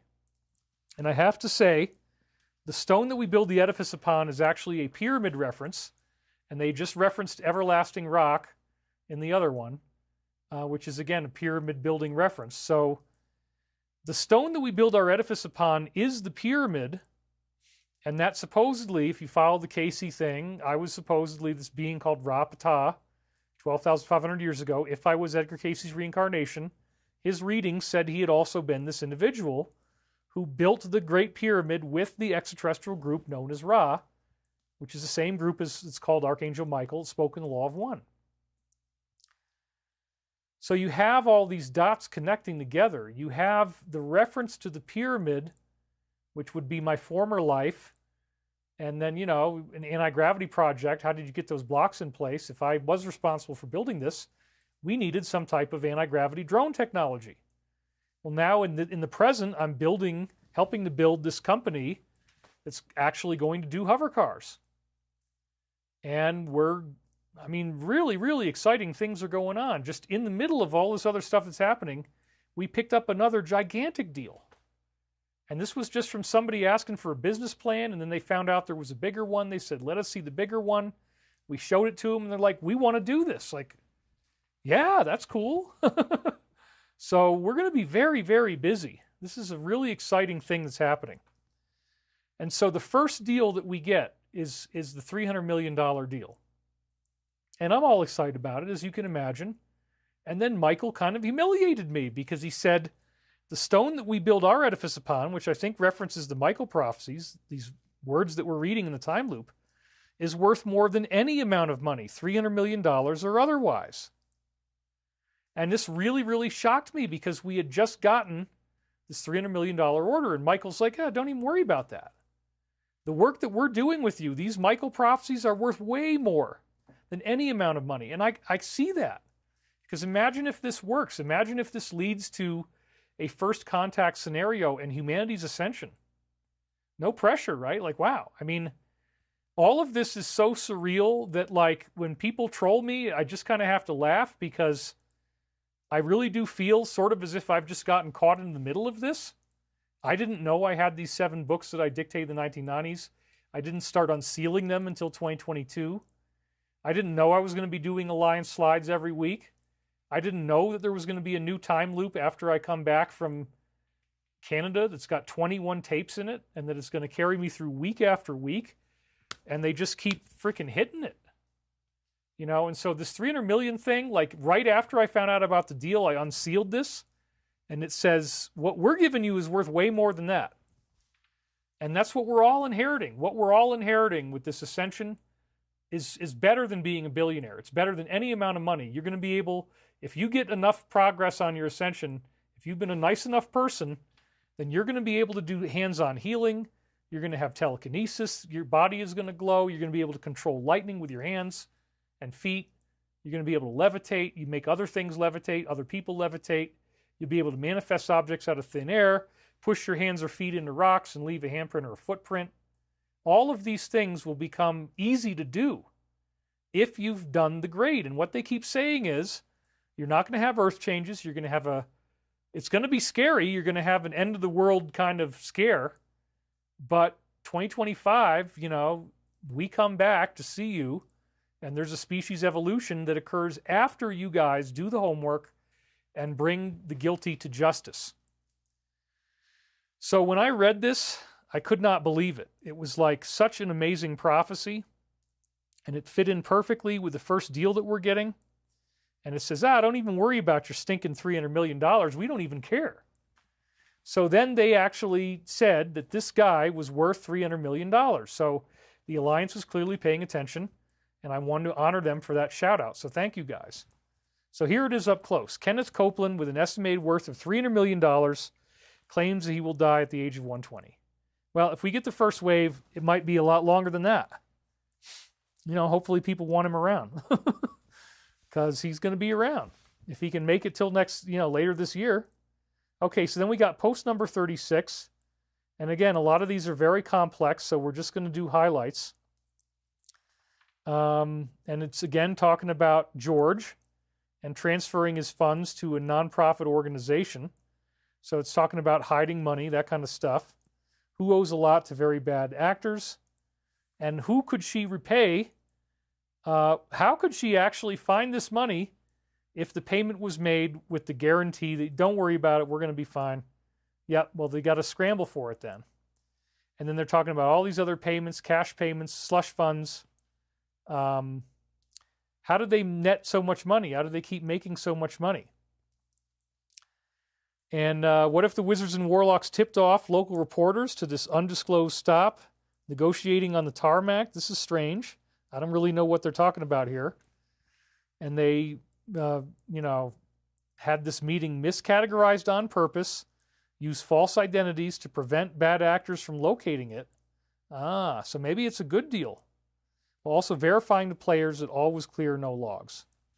What really happened when the Wizards and Warlocks, which is their reference to themselves, they've said that before, revealed what they had. Was this person forced into the spotlight by choice? Not by choice? Yeah, they probably made it happen. Right beforehand, which would cast suspicion. These are crumbs. You cannot imagine the full and complete picture. And so here it is again. This is the really important line I think the whole thing is for. If he failed, if we failed, and if she assumed control, we as patriots were prepared to do the unthinkable. There is simply no other way than to use the military. It's that corrupt and dirty. Please be safe and pray for those in harm's way as they continue to protect and serve our great country. Dig deeper. You're missing critical points to paint the full picture. So what do they mean by do the unthinkable? I think that would mean some sort of a hard force projection to try to solve the problem in a way that would shock everybody and be, very not typical of the United States of America. So they're asking us to pray for those in harm's way. We absolutely do. And we understand there's no other way than the military. So they're telling us that again. You got to love the words that I use. Anyway, here she is out there strutting her stuff, mimicking parties that have already been seen, people already learned about in the NFL halftime show. And they have still maintained their partnership with both of these individuals despite controversy. And everybody's in the video, everybody is wearing white, which looks a lot like other things we heard about. So this has 1.7 million views. Her face, I just happened to click that at random. I wasn't trying to do anything funny. That's just the random shot that we got. Post number 27 says, not everything can be publicly disclosed because so much ties back to foreign heads of state. Yep. So then they're talking about this halftime show. And so, yeah, this is all connected because if they gave everybody everything, then we would not be able to recover from the transparency. So there will be much revealed, but not everything, which means people can make deals. And so some people are going to be granted partial, if not complete forgiveness, if they are heroes. So then this is where I wonder what their opinion is in the alliance, because they're talking about Elon and Vivek saying, no, we want to hold back the skilled workers. They've openly advocated for bringing in these skilled workers from different countries. And then you look at the rest of the wording of that sentence, maybe they don't like it. They use the word replace. Here are some American workers sharing their stories of how this happened to them. Many have recounted, they don't like it. The alliance does not like what's going on here. So you guys, the people that they named, be aware, the alliance is not too happy. I mean, this is their opinion. I'm just sharing it with you. Many of these people recount the humiliation of being forced to train the replacements who earned half of their salary, no benefits, and said it was one of the most demoralizing experiences of their lives. So this is some shade. This doesn't sound like they're all that happy about it. Does it? I mean, you tell me. And then we got 148, which is 108 seconds. And this is another one that we've seen before. Checked and postponing, excuse the post count. The first extraction order was 2 o'clock Zulu time. It was 2 o'clock Zulu when I posted my response. So he's talking about, like, if somebody posted something like this, they just broke operational security in a pretty bad way. So then they say, nothing is as it seems, Anon. What occurred? It flushed out this individual. Why is that relevant? Analyze the timestamps of my go message to his earlier tweet. So I think the reason they mentioned this right now is that they do like to trigger actions on behalf of the enemy by saying they're going to do something, the enemy has to prepare for it, and they don't actually do it. Remember they said disinformation exists and is necessary. So that's how I would read this. And again, what was it in response to? Oh yeah, this was about the replacement that's going on and these two individuals saying they want skilled workers. So we go right from skilled workers and replacement to, that this is flushing people out. So maybe, right now they're flushing out what people's real agendas are regarding how they feel about this particular issue.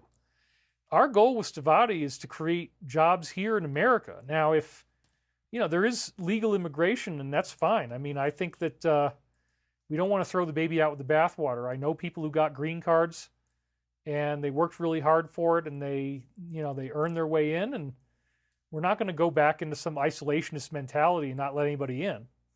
But you have to do it the right way. And I agree with that in principle. There's a certain amount of it that's fine. We just want it to be controlled, and we don't want to feel like we're being screwed. So then, here's this mainstream media source calling for an outburst. They're calling for an outburst demanding Congress use the 14th Amendment to block him in January. Maybe they're going to try that too. They got to throw everything they got, you guys. They got to throw everything they got. They claim Congress has the authority to override the college and quote-unquote restore power to democracy. How Orwellian is that? Oh my God. Yeah, you guys lost. Get over it. Nobody's going to fall for this. You're not going to be making anybody happy at all. Even the people you think would want it are not going to want it because it's dirty and it's criminal and it's wrong. Democratic Representative Jamie previously stated that Congress would use the 14th Amendment to make this stop on January the 6th, even if it led to these conditions. Now, let me just... January the 6th. Let me look. Today is the 5th. I was right. So that's tomorrow. Oh my God. It just happens to be tomorrow. Whoa. And maybe I'm not on the slides. Whoops. I want to make sure that I'm always on my slides here. I hope I was on the slides. But anyway, maybe I missed it for a little bit. Even if it led to those conditions. Well, that's tomorrow. So I hope this doesn't happen. Jesus. And post 54, know the plans I have for you, declares the Lord. Plans to prosper you, not to harm you, to give you hope in a future. Amen to that. Then he goes to a prison and opens another sacred portal. Ooh. Let's just keep this very light. He opened a symbolic door inside the prison. The first time that he ever opened a holy door in such a setting. This was located at Ribibia. Invited all of the prisoners to look forward to the future with hope and a renewed sense of confidence, and described himself as a pilgrim of hope. Sure. 1.2 million views, not too shabby at all. And once again, they quoted, know the plans I have for you, declares the Lord. This is really talking about the alliance. They know that we will prosper, we will not be harmed, we will have hope in the future. The world is going to change so dramatically when the alliance actually gets this done. This is why I've been so motivated to keep doing these videos despite any crap that's thrown my way. Though I thank them for the extension, it's still like you guys are asking for a massive invasion of privacy. It's really kind of crazy. You believe that I did this crime, which I actually didn't. I can easily prove that I didn't do it. Whoa. Maybe we'll just give you what you're looking for so that we can both agree that there's no proof in there. Okay? Because it actually didn't happen. The crime never existed. And I can easily prove, it's called exculpatory evidence. We got tons of exculpatory evidence. If somebody believes something so much, it's like, well, maybe we will give them what they want. Maybe it's like, go look for it. It's not in there, okay? Like, you're not going to find anything. And I'm already indemnified, and it was crazy. So, anyway, thank you guys for being here. And, I don't want to be harmed. I want to have prosperity. I want to have hope in the future. And I want you to have the same thing, and I'm doing this work, and I don't deserve to be persecuted. Some people don't like it, maybe. That's okay. But, let's just keep going. Let me do what I got to do. This is really unfair. It's harassment. So, the next one is that this particular individual is filing lawsuits because of events that occurred under sedation. Again, really sad. Attorneys are now taking on cases of individuals who were administered various things while under sedation. This woman from California previously shared her story, claiming that her daughter had multiple events occur during surgery. Some had her consent, but others she'd never even heard of. Over 250 attorneys around the country and the world are now willing to sue over this. How do they know it's 250? They're watching this very closely, huh? Wow. And then we have 500,000 views, 1 minute 36 seconds, brings us to 96, which we've seen just about every week, about the sending of this large amount of money right before he was able to step away, or was, forced to step away because there was a new guy coming in. And we liked him a lot better. Anyway, we have this thing that says, amazing how things make sense once you ask a question. That's the entire point of our operation. It's up to you to collect, archive, and distribute in order with our crumb dumps. It will all make sense. Once it does, we look to you to get the word and spread it out. That's what I'm doing right now. Thank you guys again for the shout out. Timestamps will help you validate authenticity. Your president needs your help. So yeah, he needs more of us to step up. So if you get inspired by this, God bless you. He wants full transparency for the great people of this country. Everything stated is for a reason. Then, next one is that the origins were completely blocked, as you can see right here. They were stopped from giving any briefings after they got the evidence suggesting how this may have occurred.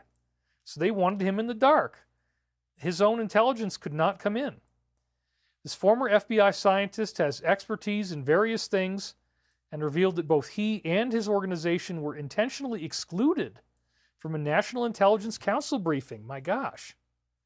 And these revelations come to light as the mainstream now is admitting that he was never truly in charge at all. Very interesting, huh? Then we have 129 is the next one that we're looking at. It says closing act, certain letters highlighted, dismantled, impossible to clean. They keep making that point. And again, I think if people work for this organization, there's certainly going to be a future for them, but it'll probably be contracting with different organizations. And the operations are through the no such agency. There you go. Now we get the second dis. The first one we already read. They were talking about how these people had to train the replacements. It was humiliating. I would pay attention, dude, if I were you, because they're saying this and, yikes. What does it say? It says, describe him in one word. Well, that allows people to come up with negative euphemisms, doesn't it?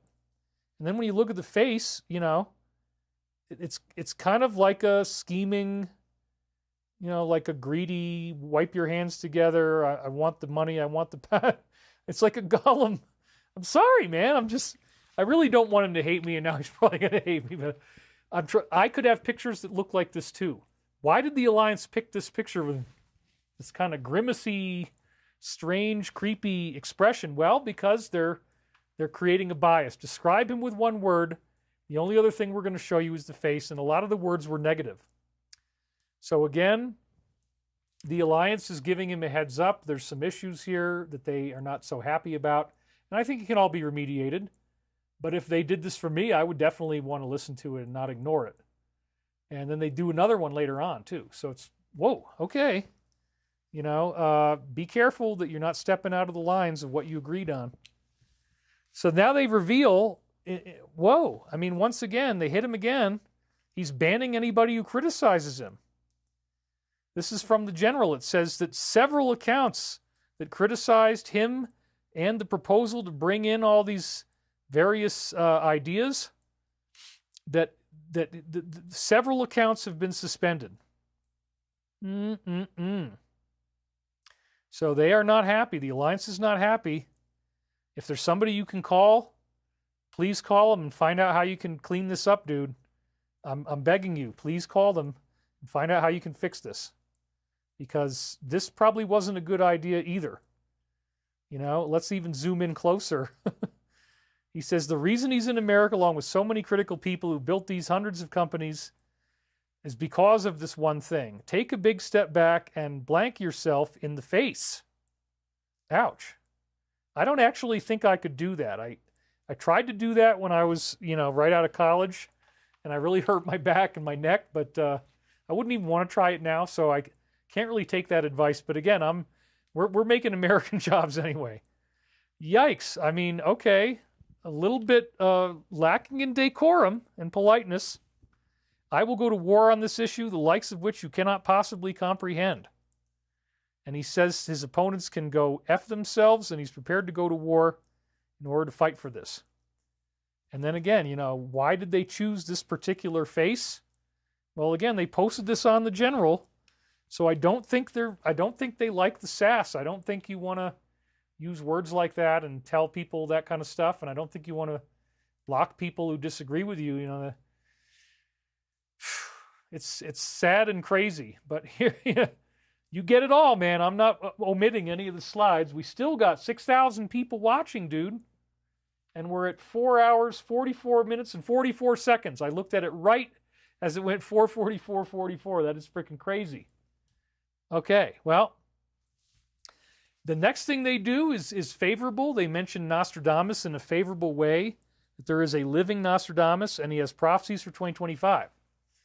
So again, this is an indirect endorsement because the Alliance is again saying prophecy is real and it can work. And of course, now that I got these 21 time loop tapes, I'm doing this week after week, and I'm cranking, and I don't, because, you know, I don't know if this drone thing is going to happen this coming week. I'm going to get through all their slides. We're just going to keep on pounding away here. It's going to take more than 5 hours, but it won't take 6 hours. We're doing pretty well. But I don't want to be behind. I feel bad about it all week if I'm behind, and I got to fight these legal challenges and make sure that the company gets the deals. We have board meetings we have to attend to. We have investor meetings we have to attend to. Zoom calls where you got to be on video. It's complicated, man. I got a lot of work to do. I'm always busy. So again, thank you guys for endorsing prophecy by mentioning the living Nostradamus, who accurately predicted the previous situation from 2020, predicted that Elon would take over Twitter, and apparently also predicted that Queen Elizabeth would die. He's now warning that World War III is imminent. He is a Brazilian parapsychologist named Athos Salome, and he made a series of predictions for 2025. So first, again, let's just stop and say the Alliance likes prophecy, and the Alliance obviously likes what we're doing with Michael and the Michael Prophecies, because they keep giving us these weird tie-ins, like that reference to $300 million. And I had a weird Michael prophecy about that. And at the end of this, if I can make it to the end, they actually quote the prayer to St. Michael the Archangel, which I think is post 106 or 109. So I was blown away by that. It was another beautiful endorsement. So let's just keep going so we can get through all this stuff. So he's multiple predictions for 2025, including the following. And remember, this is probably they're leading you with stuff they know is going to come true. Some of it, at least. Governments will openly reveal, officially, the existence of aliens and life on Mars. And they already telegraphed that last week, so I think this is definitely going to happen, an official government release that there's pyramids and obelisks on Mars. That is so exciting, and that live extraterrestrials are visiting us now. This, I don't know if this is true, kind of sounds weird. Genetically modified humans will emerge. I'll say on that one. I don't think that's going to happen, although maybe if you took something, you have been modified, maybe your code is modified a little bit, who knows. Number 3, AI. For 2025, I don't think so. AI will reach an uncontrollable tipping point and spark a global crisis. I don't think that's going to happen. But I do love number 1, the official existence of life on Mars. Number 4, new lockdowns will be imposed on the pretense of a global energy crisis. I mean, maybe they would try that. I don't think that's really going to happen. Number 5, implantable microchips for health and security will become commonplace. No, I think people are too freaked out. I don't think that could become common in 1 year, so X on that one. Number 6, geoengineering will trigger catastrophic climate events. Well, that's already happening, so yes on that, such as hurricanes and droughts in unexpected regions. So yes, that's already happening. We already know this. Ooh, and number 7, along with number 1, I'm really in love with number 7. Are you looking at that? The existence of underground bases and advanced gravitational propulsion technology will be exposed. It's already started with the drones, but also underground bases. And the governments are officially revealing the existence of life in the universe on Mars, extraterrestrials. Wow. So thank you guys once again. This is, for all of us UFO fanatics out here, Thank you for throwing us a bone, Alliance. Thank you for giving us another reason to hope that this is all going to turn out in a beautiful way. The living Nostradamus giving us scary predictions for 2025. Not all of them are scary. And then we're up to 97, which again is just gigantic. But thankfully, it's not a whole number of words.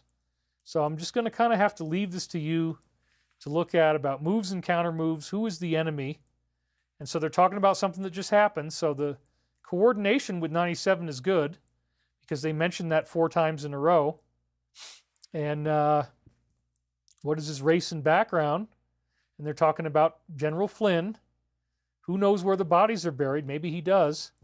What is military intelligence and who was a part of it in the previous term before 45? And who was fired in military intelligence? Paint the picture. Disinformation exists and is necessary. Here it comes. Wait for it. Drum roll, please. And we're going to get this one again. 10 Days of Darkness, which is, yes, it's spelled Darnkess, but for now we're going to overlook conspiracy theories about why they did that. We'll just call it darkness. 10 Days of Darkness, war, good versus evil. But much bigger than we even thought, right? Much bigger evil, much bigger good than we thought. Roadmap of the big picture is here. Review post-happenings clarified. Crumbs are not only for this board, the silent ones, others monitoring friends and enemies. So 10 Days of Darkness. And then they're going to mention it again later. So, dude, I really do think that we are on the threshold of incredible stuff. Who knows where this is taking us? Then we see that we got this quademic situation going on, that it could all happen again because of bird flu, seasonal flu. Comparing the situation to January, she criticizes this organization for repeating their mistakes of the past. She highlights the danger of how these things could commingle and mutate. Her solution, of course, we got to ramp up testing. Well, I wouldn't be doing that. She stresses the importance of getting this looked at an early age, trying to protect vulnerable groups and prevent potential crisis. Yeah, thank you for helping us prevent. Yeah, we really like it. So now we got 387. This is a new one. Post number 387. And wow. The only thing that really matters is what it says right at the bottom, which is end is near. So they just said 10 Days of Darkness. They're saying end is near. We had the thing with Greer that said sometime in January there's going to be a dangerous event, UFO related. We got the guy in the truck, and the letter that he wrote said that these are gravitic platforms owned by China, that they could wipe out the East Coast and throw us into a blackout. And now they're saying end is near. So I really do want you to take this seriously. Don't assume that this is all just like, oh, David is making it up and they're not really using the number of seconds in the video. It's just this weird, no. It's so internally consistent, the messages based on the numbers, and they hit it right on the head here. 387, the end is near. Wow. Can you even believe this? I am so excited. Bring it on, I say. Then we have this father whose son was in a Canadian hospital and he had to rescue him. His child was going to be taken off of life support and they were going to harvest his organs. Dear God. Determined to fight for his son, he transferred him to a hospital in New Orleans. In just 30 days, the child made a miraculous recovery. He was breathing on his own, no ventilator, no IC unit. The father is now giving evidence saying that he has all the records from the hospital and he wants a full investigation. So yeah, I'm just trying to do everything I can for myself here. I've had ankle injuries. My body worker was like, oh, you broke your ankle, you should go to the hospital. I'm like, no, I think I'm good, man. It's good enough. Anyway, now they directly mention UFOs. Are UFOs a distraction? They say, how far away is the closest star? What do you think? Well, I think that based on all the other things that they've said, of which there's redundancy of communication in the posts that are happening right now, they keep mentioning UFOs in a favorable way, time and time and time and time and time and time again. So when the answer is, what do you think, or when the question is, what do you think, the answer is, you guys already know that they're real. And all of this is building to a head that you've been telling us about. You warned us in advance, and now it's happening in this weird drone scare. And we're still at 5,800 people watching. So thank you guys for being here with me. It's important I get through all these, and we're getting fairly close to the end now. This is where it ended last week, where I stopped.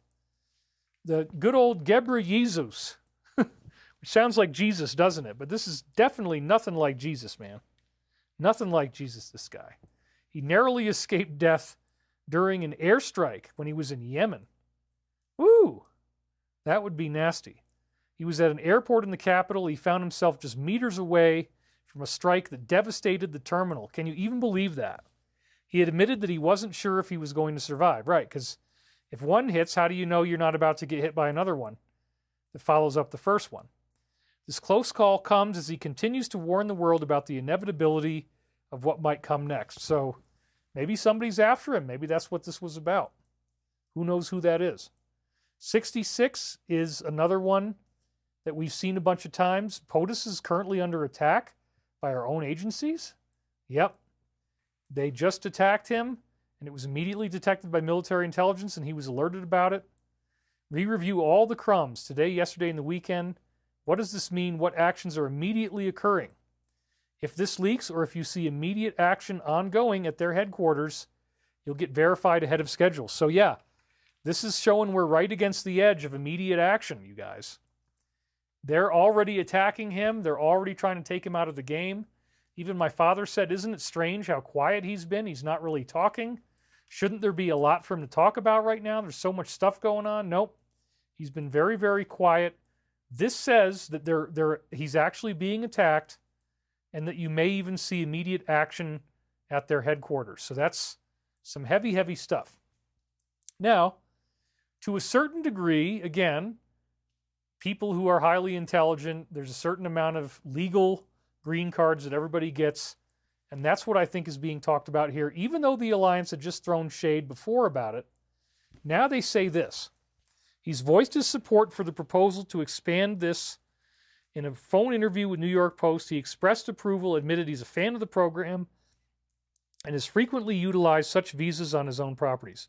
If you heard that, I'm just starting to lose my voice, but I think I can make it through the rest of the slides. We'll see. This marks a notable shift for him because in the past he restricted these things during his first term and had previously criticized similar initiatives. Well, they just criticized it too. The attached video is from 2017, showing him discussing his plans to reform this issue. So again, this is like the difference between what do you see on the surface and what are they really telling you in the briefings. In this case, it's different, which is interesting. And we're up to 94, where it says at the top, if she's not, I think they're gunning for her.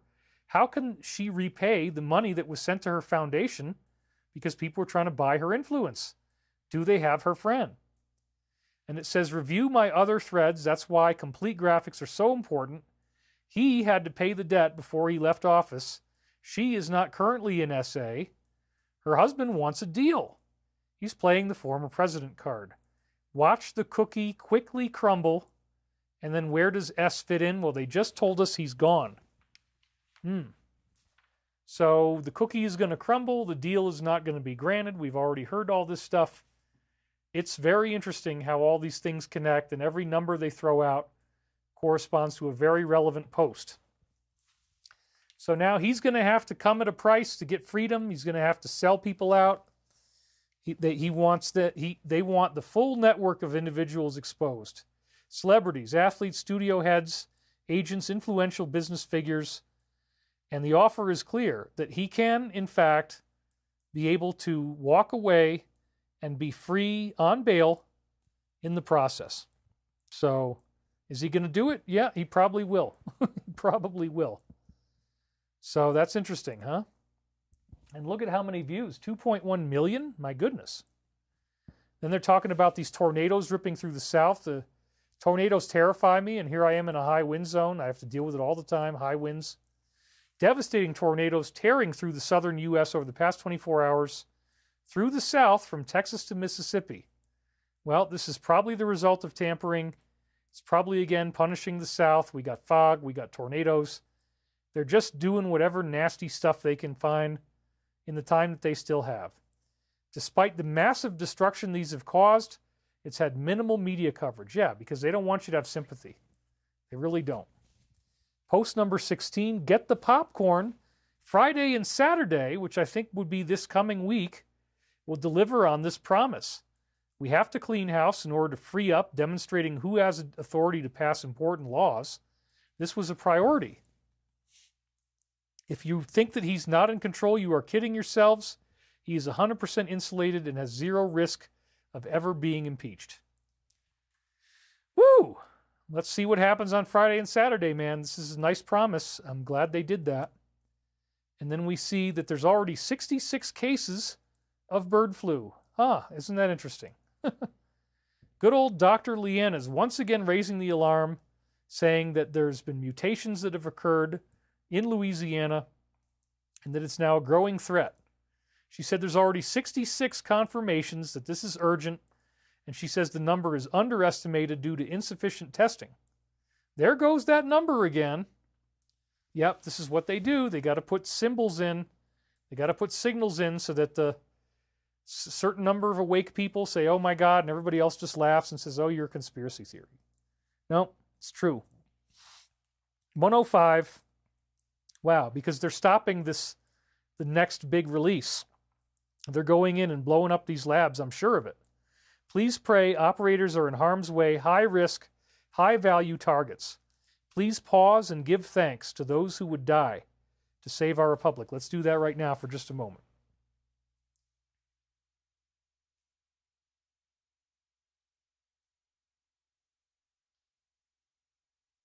And I feel like I should be thanking myself, too. I mean, I'm on the front lines of this as well, man.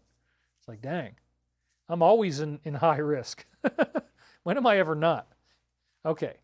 Then they, again, the idea is they may be invading covert facilities where what she was just talking about were being kept because they're in harm's way.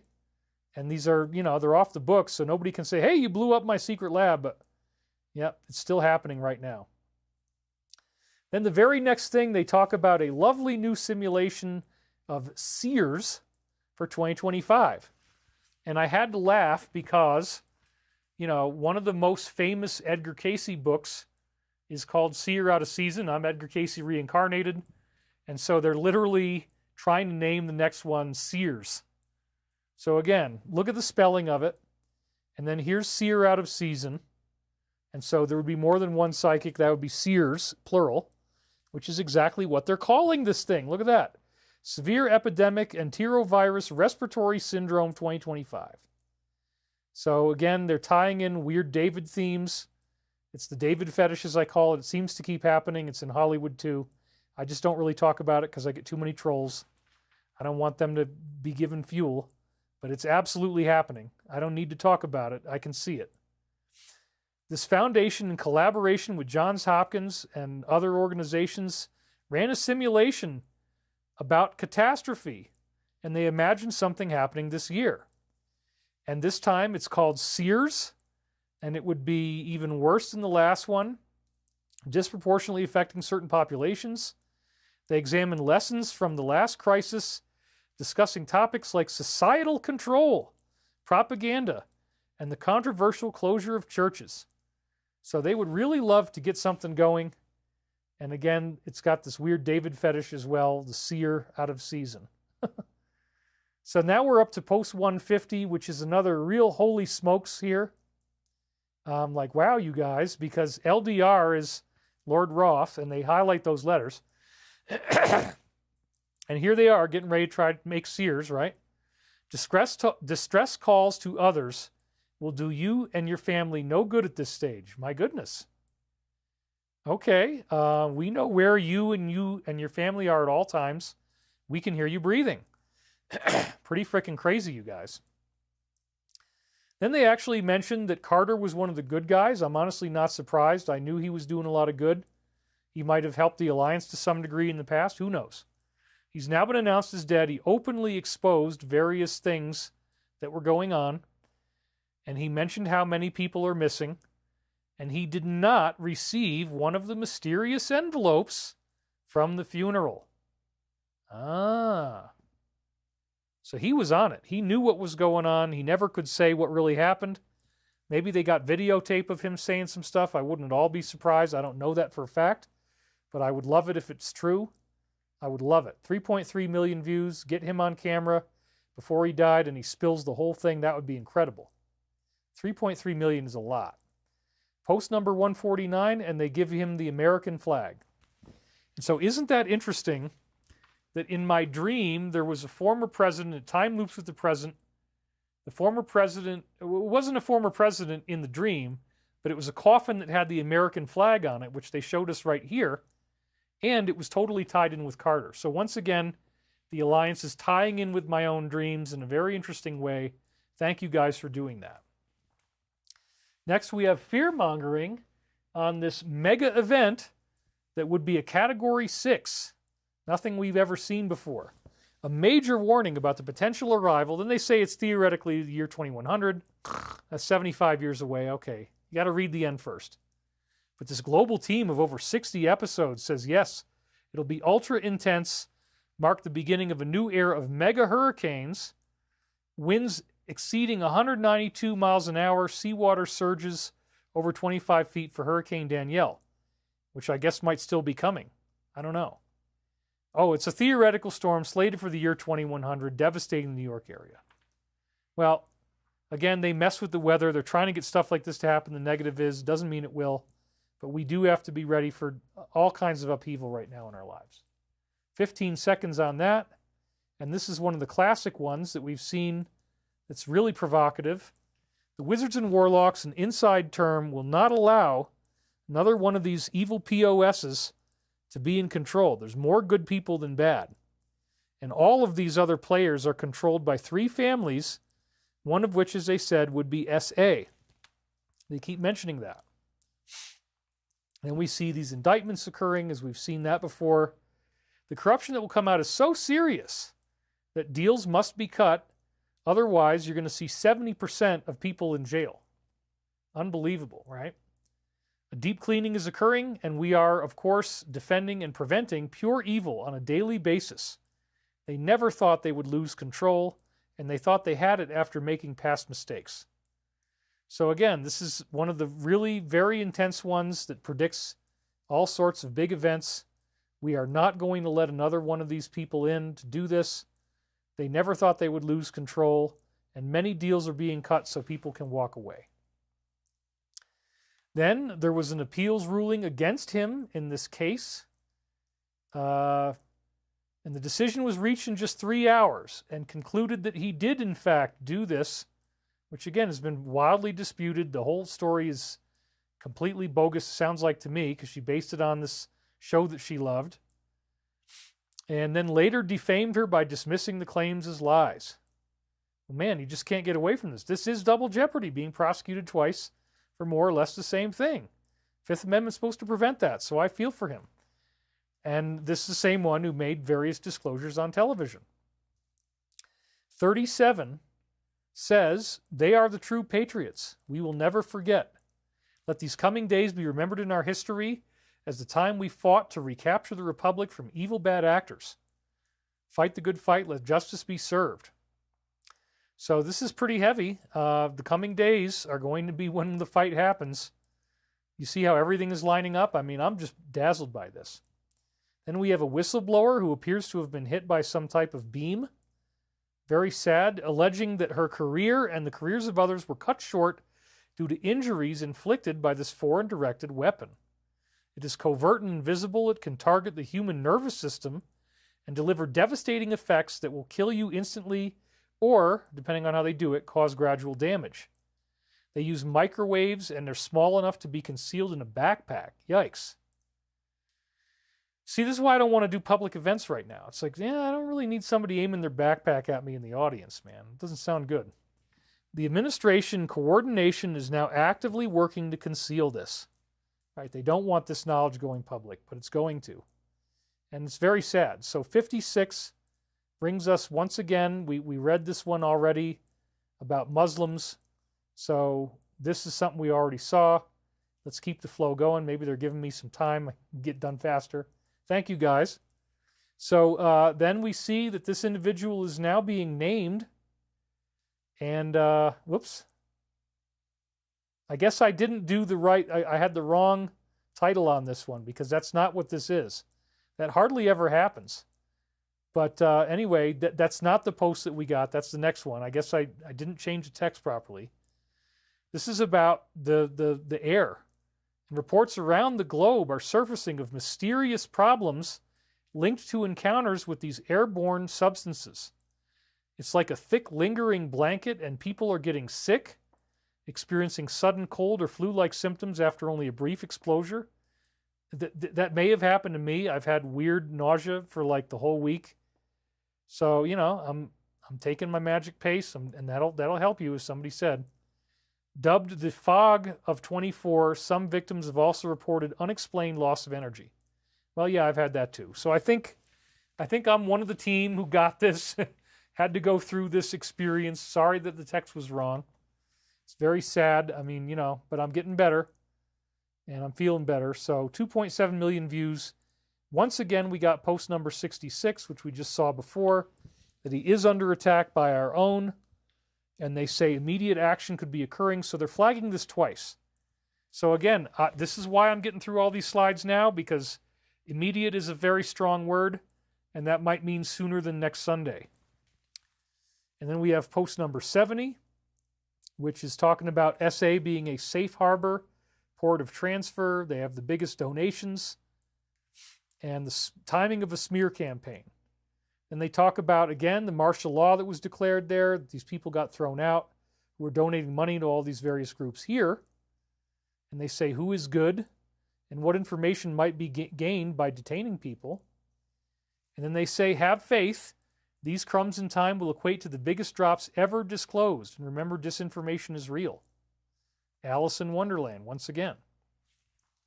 Now we get to the one that I meant to say, which is that she was named in a new legal action.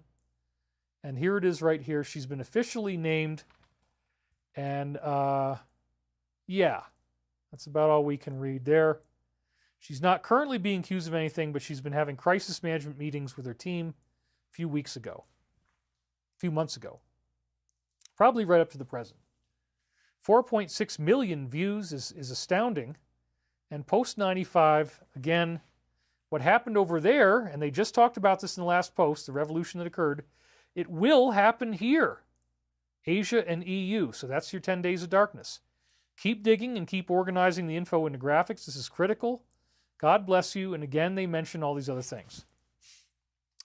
Now, this really caught my eye. This was the big one of the week. We read it at the beginning, so we don't need to go into all the detail again.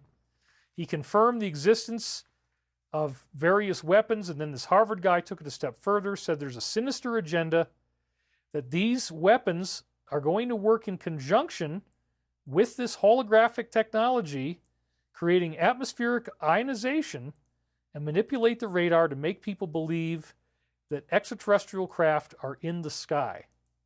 So they are telegraphing you, man. I mean, I really don't know if this is ever going to happen, but I do not want to be silent. He compared the technology to a laser pointer, said it could even simulate an entire army invading Europe as an elaborate hoax. And he refused to disclose who is behind the operations. Well, we're going to learn, and they've already been giving us hints. So, man, they are definitely telegraphing. We might see holographic spaceships in the sky. I mean, I'll believe it when I see it, but wow, this is crazy, right? So then they mentioned 257. You got to look at 252 and 3 first, or it doesn't even make sense. So let's do 252. It says this organization is corrupt and used as a piggy bank, a future topic, that these families in power are creating things on their own, and they make money and they also meet other goals.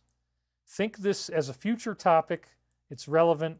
And then again, they say fly, Roths fly. It's the third time we've had the fly thing. So that's where it starts, okay? And what are they doing and what are they using their money for? And then it says on the main page of the red website, is this a coincidence? It says, meet me in Seoul. That's 253. Then 257, you pointed out the picture on the red.org site with a Korean woman pointing to meet me in Seoul. He goes to that particular country. Did he go to Seoul too? And then they didn't answer, but that obviously means yes. So again, when you connect all these dots together, we had them talking about who is making these things and why are they doing it. They're making money. And then it was talking about this particular operation to create blue beam. So once again, the blue beam is used to hide from them being exposed for the crimes they've committed, as you can see right here. So that's how I read these 3 slides.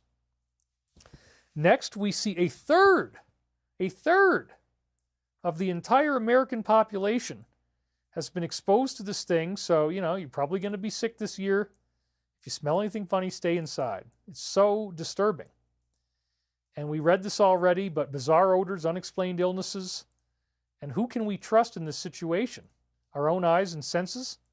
So now I want to show you the maps that we didn't show last time. This one is down by Belize, but you can see there's weird fogs down there. And it almost seems like they're round areas, doesn't it? Like there's one up in Merida. It's round there, and there's another one on the highway. Why would it be a round area? Well, maybe something's being released. Then you see what looks like it's blowing in from off the coastal winds. There's these lines coming into Florida. I love Hawaii too. They're both great. And look at the whole entire state is covered with this crap. So definitely don't be too excited about walking outside right now. I would stay inside. And look at this. It's all this stuff, all this junk, and then these various large blotches of round areas, like somebody's releasing something in probably what amount to population centers. And there's all this weird fog, all in, convincingly enough, the South. Well, they're punishing the South, as we said. So, again, I think if you're going to be fine and you use the tape, all the things I told you, you'll be okay. We're still at 5,700. I'm just going to keep on blabbing away here. December 31st, now we're getting really close to the present, that they found in the Maricopa County water traces of this horrible stuff, and they said that it was a subtype of an AH5, and it was found in Phoenix, Surprise, and Tempe wastewater samples. They maintain that the risk is currently low, but there's growing concerns it could mutate and pose a threat to humans. Well, they would love it if it did, but again, the Alliance is telling you that they're doing active operations to stop this from happening. Justin says, Fly, Eagles, Fly are what the Philly Eagles fans say. I didn't know that. Okay. Alive and Thriving says SEACT. That might be a great idea. Okay, now you can read it up close. I guess I didn't do that because it's already pretty visible. And then we have minute 36, which brings us to 96. And we've seen this one a couple times before. And again, because we already saw this, I'm just going to say, I think the main thing they want us to keep hearing is your president needs your help. And he wants full transparency for the great people of America. So let's all work together to do what we can to help the president. And I do mean that. Then they're talking about southern Florida. Yeah, they got this dense stuff. And he said it's unlike anything he's ever seen. It's weird chunks that he saw on his Ring doorbell. And they have a dense fog advisory. So yeah, if you live in these areas and there's anything like this going on, just tape off. If you feel like it, if you think you need to, you can put tape around the door. That's the main thing. The crack around the door always lets air in. You can fix that. You can seal yourself very nicely. So then we've seen this one before as well, very many times, that they're getting too much money compared to what they're paid, and that they're playing inside games. They don't want anybody to know the truth. So then he reaffirms on the 31st that yes, limited legal stuff is good.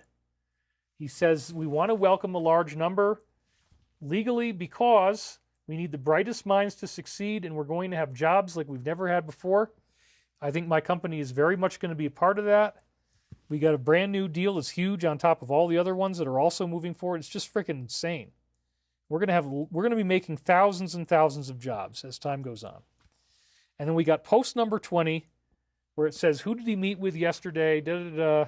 Renovation in the White House. We talked about this one before.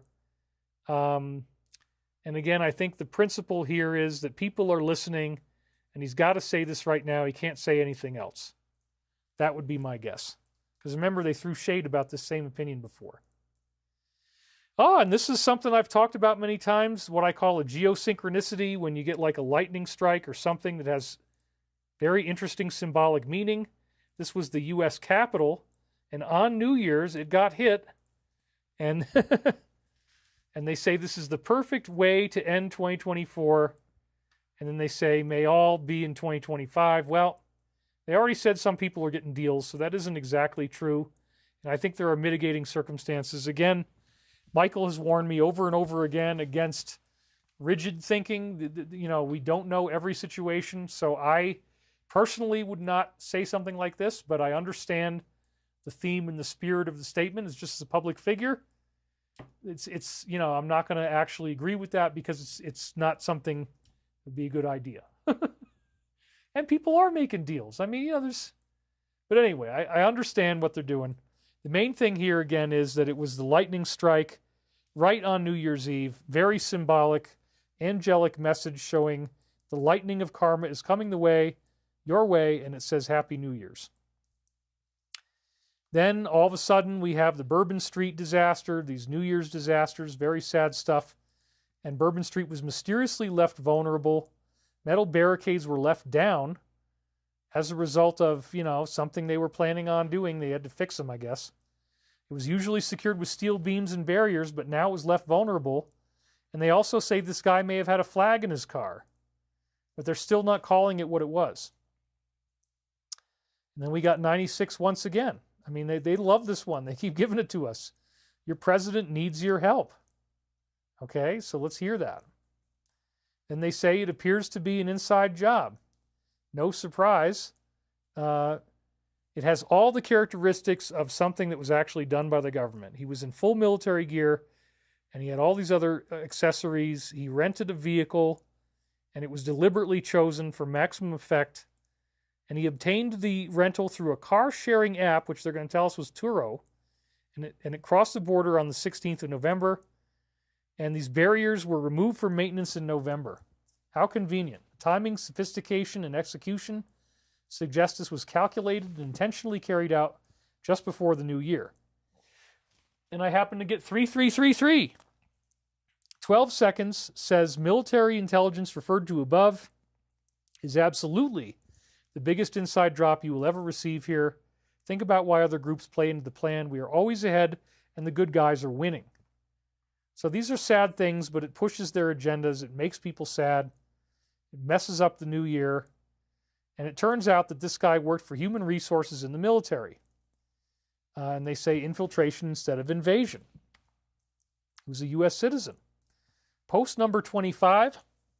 Again, this all has meaning. Everything stated, big picture stuff. The proof will begin, 11.3, and it says, we all sincerely appreciate the work you do. So thank you guys again for that. Keep up the good fight. The flow of information is vital. And that's, again, why I'm not going to get backed up. We're going to blow through these, but we're getting pretty close. And we still got, 5,700, 800 people. So everybody's here. Thank you for being here.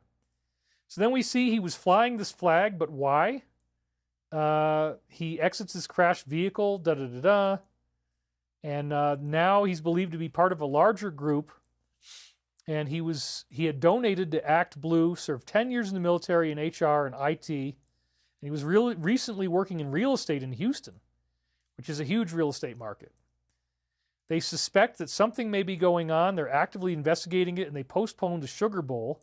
Why would this guy openly display something that labels him intentionally drawing unnecessary attention? Because it's all a setup, right? That's the point. So they're showing his registration and everything. And then we have post number 16. Once again, get the popcorn for Friday and Saturday. So let's hope that that's going to be good. But again, they keep repeating these. Help me speed up, I think, is part of it. So both of these were attacks rented with the same app, which is called Turo, as I said before. And, yeah, we're not going to read too much more of this. You can read if you want to. Too many keywords there. But then his house, where he had been staying, he was renting an Airbnb, and it went up in flames just hours later. That seems pretty smelly, doesn't it? They don't want you finding the evidence in there. Somebody was helping him out. It's no loose ends, right? That's what they're saying. So we got number 45, which is, who is attempting to change the narrative and soften acts forthcoming this weekend. This is like, what, the fourth time They've mentioned this coming weekend, third or fourth time. That's very exciting. Let's be on the lookout for that. Then they have new photos of him when he was serving in the military, and he's in his U.S. Army uniform where he had served for a decade.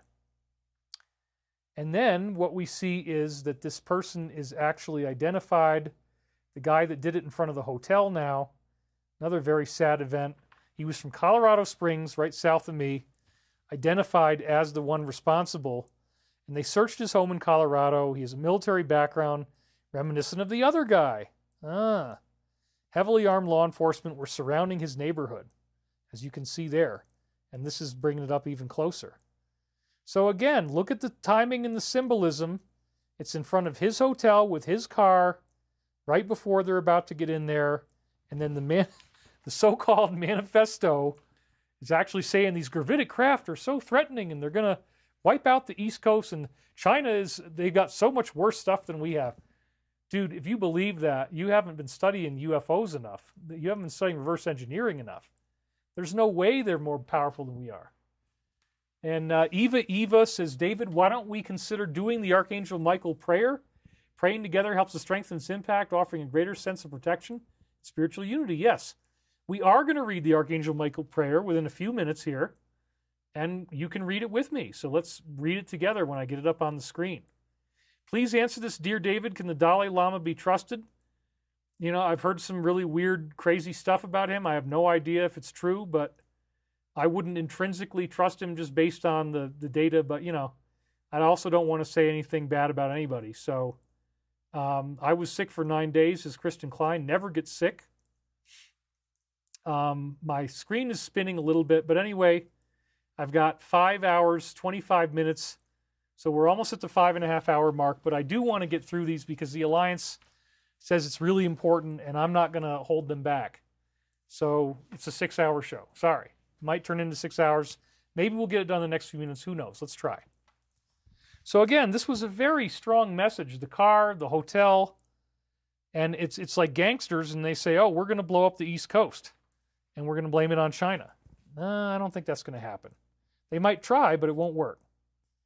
So then we see that they're hiding information about these attacks already. They don't want everybody to learn what's going on. They appear to be covering up, and it says that, as his social media post said, he was orchestrating contracts for various retired personnel to head to another country. Right, so he's organizing other people to do stuff. They say there's no definitive link between these attacks, but they maintain that he acted alone. No, this was very likely collusion. And so here's the guy. He was probably under a lot of hypnosis. I feel sorry for him. And then 349 says the board is compromised. We cannot enter the trip code to verify authenticity. Trip codes on 4 has also been modified. So I think on some level, this is probably talking about the present. Something that they're communicating with did get compromised. But it's going to be fine. They're okay. Now, maybe he died before the explosion, but maybe not. It's very strange. They say that maybe it was done remotely or set on a timer, and that he may have done this before it went off. But then later on, they completely contradict this. Just a couple slides later. Post 66, we saw this one again, that he's under attack. And then, so we don't need to go through that again. But if there's immediate action, you'll have your verification. So they keep releasing this one. This means there might be immediate action very soon. That's why we're going to hang in there and get through all these. Now, wait a minute. He was supporting 45? Well, yeah, but the hypnotized part of him probably wasn't. He was dedicated. He doubts the official story, according to the relative, because this guy was not against anybody, you know, like what they're trying to say that he was.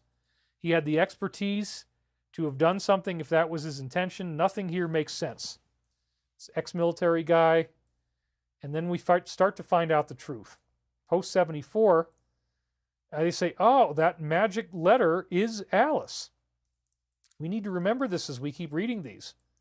So you'll soon understand the meaning between Alice and Wonderland. Everything has meaning.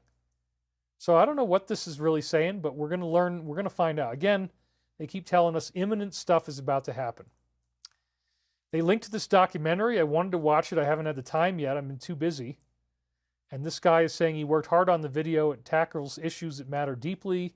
collaborating with talented independent artists made it even more meaningful. We shared the passion, and I'd love for you to watch the video and share your thoughts. And they actually reposted it, so way to go, Fractured Light, whoever it was that wrote this. I guess that's who it is. So anyway, now they're setting up this narrative. They go into his house. They're trying to make it all scary. The New York Post took a tour. They said he had a workbench all set up with residues and bottles. And they're asking the public for help.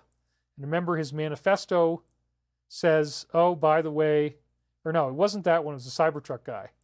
By the way, the East Coast is under threat. This is all carefully planned to stir up a clash of civilizations and a rule through fear. I don't think it's going to work, but they're getting ready to do something big, folks, and we need to be vigilant. Post number 80, we need to get organized. Things need to be solved to understand what is about to happen. Well, in the last post, they solved that Alice equals that letter. Let's start with Alice and Wonderland. And then they're saying Lewis Carroll, this individual in Wonderland. So that Wonderland appears to be this particular SA country, because then they say SA, the bloody Wonderland. Snow White, wizards, and warlocks. I don't know. Something's about to happen. They say you got to solve it and get organized before it happens. So, this is going to be heavy. I can't wait. Oh, wouldn't you know, they're involved in this 31% stake in the car-sharing app that was used for both. They're on the board of IAC, holding a 31% stake in Turo, the car-sharing app used in both cities to rent electric vehicles. And this IAC company gained significant control, and they put in $250 million in 2019. What's a conspiracy without one of these family members? So maybe they invested in this company because maybe they somehow worked with this app and put weird code in it so they can use it to coordinate their assets and make sure everything works out. They like this one the best. That's how I read it. 1.1 million views.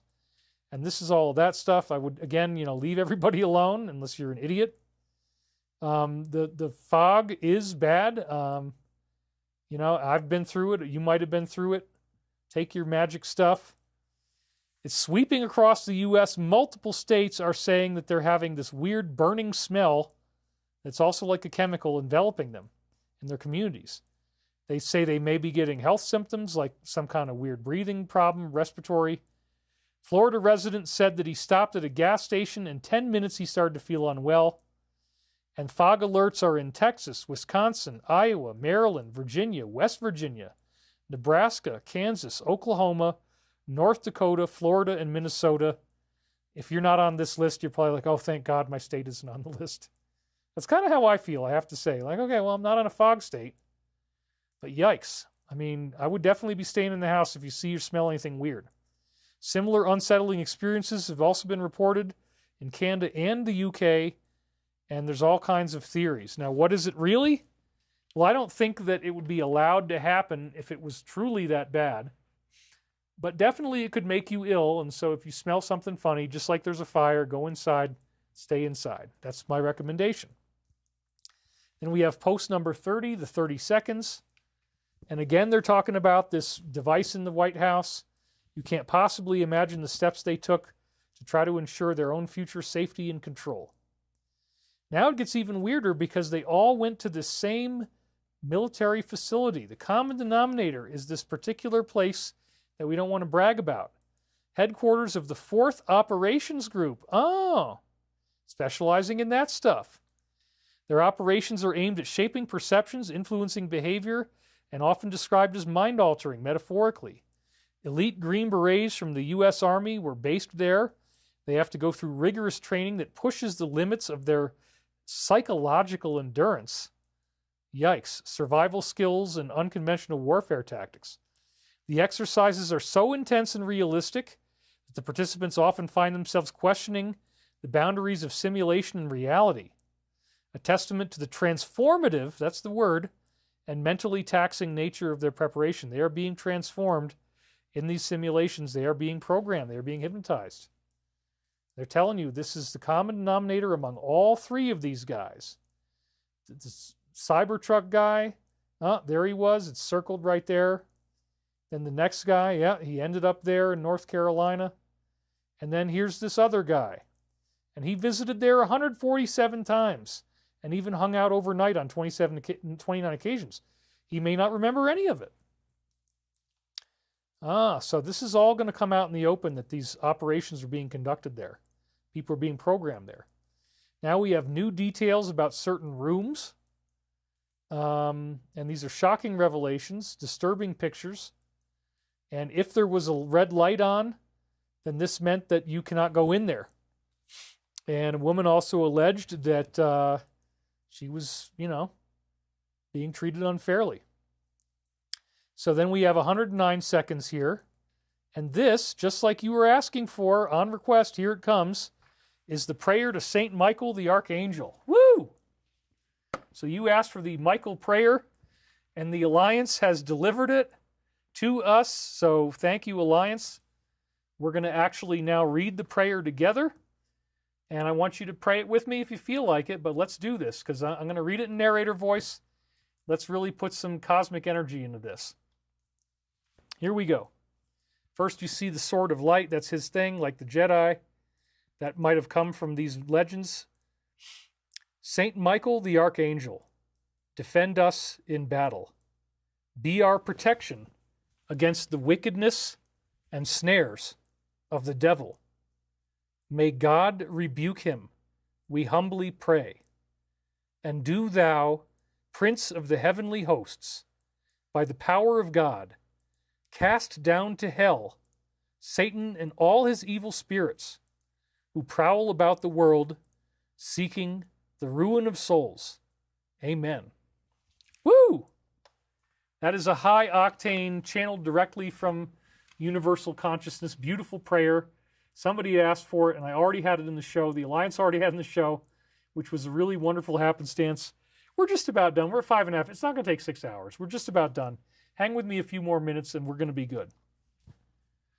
So then his emails are pushing this crazy narrative, as I was telling you about. This is what really excited me the most. He's claiming that they're going to use gravity manipulation in the drones, and they say, oh, it's allegedly exclusive to China and the U.S. No, not true. He accuses us of hiding weaponization of exotic technology and warns drones across the country are hostile aircraft from China, launched from the Atlantic in a show of force. He says this is an unprecedented national security threat, capable of carrying unlimited payload, nothing is, and suggests that they are preparing for an attack on the East Coast. So, again, 10 days of darkness, we may see a blackout, something like this may happen. This really, really caught my attention. It was quite amazing. Is it going to happen? I don't know. Then we get additional details out of his weird email. And now they're going to really go into detail. And again, I told you that some of them really jump out at me. A warning about gravity propulsion technology on the East Coast is one of them. And then, actually, I haven't read this before, so let's read the whole thing. He carried out the email came in on December 31st and was given to this retired Army intelligence officer, Shoemate. And then it came from the same guy who did the attack. It was just one day before, and it said the following things. Number one, a warning about gravity propulsion technology linked to drones along the East Coast. Number two, the claim that China was the one launching them, and that they have had a noticeable surge just recently. And then number three, the prediction of an imminent attack on the East Coast. Again, they're reiterating this, so this may happen. Some kind of blackout. Hopefully no damage, but we'll find out soon enough, I guess. He alleged that people were tracking him, wanted to apprehend him before he could get out. He revealed what he had inside his truck. He accused our government of committing various crimes with Afghanistan, and he believed that exposing this information to the public was critical to stop a world war. Right, but he thinks the drones are going to lead to that, and that's what he was told to say. So we have 247, which is, again, a really long one, and there's just so many of these, we got to just kind of keep moving. So anyway, you can read this if you want to. How do they stack the deck? Who do they want inside the government? And how would you control a puppet? Keep watching The Wives. What is the wife connection? Follow the news this week. And how many of them are not going to seek to get back in, and why? Well, They're being aggressively opposed. And then who is their new handler? Do as you're told. Do you not understand the government is being gutted publicly? Yes. Bottom, middle, and top. Bombs away. Merry Christmas. And this is right around Christmas time. So again, they tied in the date nicely. Then we see this guy actually appeared on a television show about soldiers. He was actually showcased on national television alongside his brother in 2013 on the History Channel in the Ultimate Soldier Challenge, and he emerged as a champion. You can't make this stuff up. It's so freaking weird, you guys. Really? Yep, really. And 97 brings us to the classic 10 Days of Darkness once again. Second time they've given us this. So let's, and again, the context is there. What they're talking about, this guy, his identification, history, background, family. But then we're talking about Flynn again, more of that kind of stuff. And it says, disinformation exists and is necessary. And then the last one here, 10 days, darkness, war, good versus evil. Roadmap of the big picture is here. So could this be that he's predicting that they're going to do this attack on us, and then as soon as they do, if they do this, if they actually commit to this, that's when the 10 days are going to happen. It absolutely seems like that's what they're telling us. So again, buckle your seatbelt. Anything is possible. This is very exciting. Now they're saying that, we got to face up again. You got to face up to it. In parts of the U.S., in quademic, flu, RSV, norovirus, and COVID. Will you comply? No, probably not. Probably most of you won't. And that's good. 51, and this is the guy that's, very sad. He says, I hope this is all really true, because if it is, you're a genius. I would never imagine there'd be any way possible to stop the monster of corruption overtaking our country. And then they say, Dear Patriot, we hear you. We hear all Americans such as yourself. The time has come to take back our great land. Man, it really looks like something's about to happen, guys. The time is now. Rest assured, he is backed by the absolutely finest people alive. Every one of them are dedicated to eradicating evil and corruption. Find peace. God is with us. God bless you and be safe. And then we have this, it kind of looks like humpy virus or something. What is that? Is that the humpy virus? Do you get humpy if you get sick on this one? I don't know. I wouldn't want to be humpy if I was sick. Doesn't sound good. I think we should not have this happen. They've now been reported in Hong Kong, and they've already declared an emergency, urging citizens to remain vigilant, saying it targets the respiratory system, older adults, children under 5.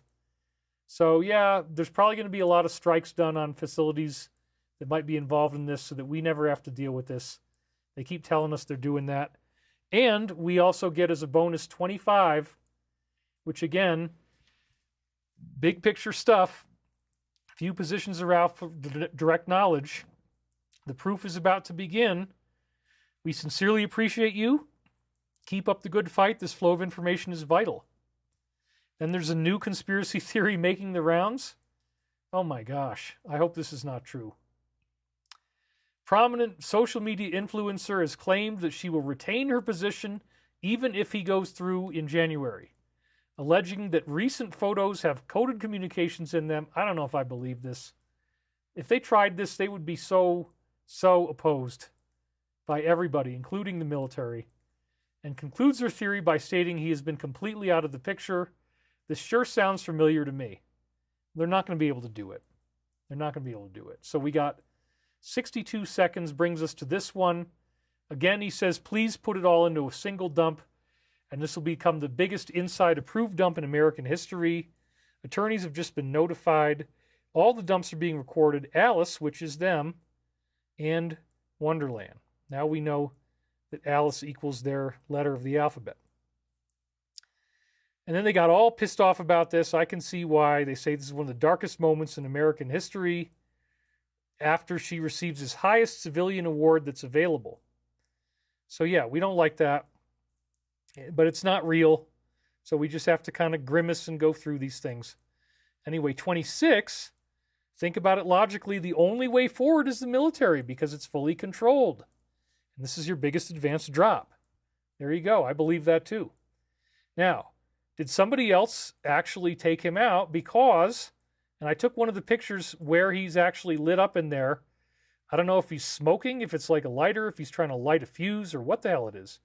Maybe he was working with fireworks. He keeps lighting up and then he disappears again, but his head is moving. So he's still alive. Did they do something to him afterwards? You go watch it for yourself. It's really freaking creepy. But yeah, maybe he did. I don't know. I mean, he knew he was going to die no matter what if he was in there, but very strange stuff, isn't it? 18 seconds. I guess I missed that one. I was right at the end here. Last but not least, I think this might be the last one or one of the last ones, that this guy claims that Area 51 is an operations center, that it's an operations center for gravitic propulsion in Groom Lake inside Area 51. I'm really excited that they're naming these things that are now such a big part of our community. And there's one more, I think this is the last one, where they're calling out Alex. And again, you know, if they're getting mad at you, and if I was Alex, I would listen to this and be really, really careful that I try not to piss them off in any way I could. So Wild Bill once called Alex a liar and a sensationalist and refused to ever appear on the show again, accusing him of spreading harmful lies and rumors detrimental to both the nation and the true patriots. He says, Alex Jones, you are a bold-faced, miserable, stinking little coward liar. They probably don't mind me saying that on this video, do they? Well, I don't know what exactly is going on here, but they also referenced this post number 365. It says, flash break, shall we play a game? Map is critical to understand. 12-7 to 12-17, Concourse 7. I don't really know what this is, but again, they say dark and darkness, and we just were warned about 10 days. Find the markers 10 and 10 in the middle. So this may be yet another reference to 10 days of darkness. Learn the double meanings. Shut down. Yeah, the power could go off. And they got these POTUS 5 different places, special places. Maybe they're going to take him somewhere safe. And again, they use the number 10, which may again reference to 10 days. I don't know. Why are these drops highlighted by him shortly after? Is it a coincidence or a message? And then they mention the Great Awakening. How about a nice game of chess? So there could be all kinds of stuff in here that I'm not really aware of. But then notice also all these other codes. It's very interesting. And then they laugh and say their social reputation score came in very low. It was a 38, which is apparently the lowest you can possibly get. And he says, in my opinion, the lower the score, the better. What's yours? I didn't bother to look. I don't really want to know. I don't want to have that information. But, you know, there's your reputation, 38 out of 100. And wow, somehow, you guys, somehow by the miracle of my just diligently working and being willing to do 6 hours yet again, because I got 2 weeks behind. I got my show cut off last week at 4 hours. Now you're back to the normal David Wilcock 6 hours. And we still have 5,624 people watching. I still feel pretty good. I've used my extremely creepy Ebenezer Scrooge old man sunglasses because they block off the sides, as I said. I got to fix this screw. But anyway, woo! Let's talk a little bit about the summary of all the stuff that we've discussed today. Is it possible that nothing is going to happen? Yes. It's possible that there won't be any drone incident. It's possible that the East Coast won't lose power. But we're already seeing the strange chemical smell in many, many places. I might have been exposed to it too because I have all the same symptoms people are saying. This is definitely a time to be very vigilant. This is definitely a time to focus on your spirituality. Remember the messages from Michael. This is the final initiation that we're having on a global level to bring us into a new ascension experience. The 2025, 5 different sources predicting that we're going to see mass ET contact, that we're going to see some type of ascension event. And that's a good point. Justin said this. Shall we play a game, and how about a nice game of chess? Is from the movie War Games, where they're talking about thermonuclear war. So yeah, that's a very good point. I forgot to mention that. And MJF says, thank you, David, keeping us informed about important info. Mr. Sauce says, Stavati Hovercar Technology #1. Yeah, 10 January until 20 January equals 10 days of darkness. So we don't know what day it is. Please pay attention to the sun, says Jimmy Stutzman. I've been seeing a lot of soul trap videos of Pound Death. Do you go into the light or not?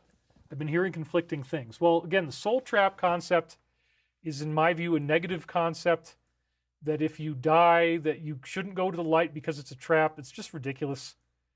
There's so many reports from the Michael Newton books and all these other contactee reports, near-death experiencer reports about people going to the light, being in the afterlife, meeting their friends and family.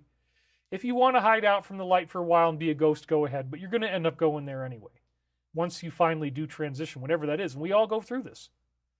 Can you please explain about angels being an ET race, please? Says Di S. I will. And Betts says, thank you for all your hard work and energy, David. Stand strong. Soul family. Okay, so the angelic ET thing. This is very interesting. Valiant Thor was a human ET who showed up in the Pentagon in 1957. Pete Peterson told me about this. Other insiders told me about this. This was real.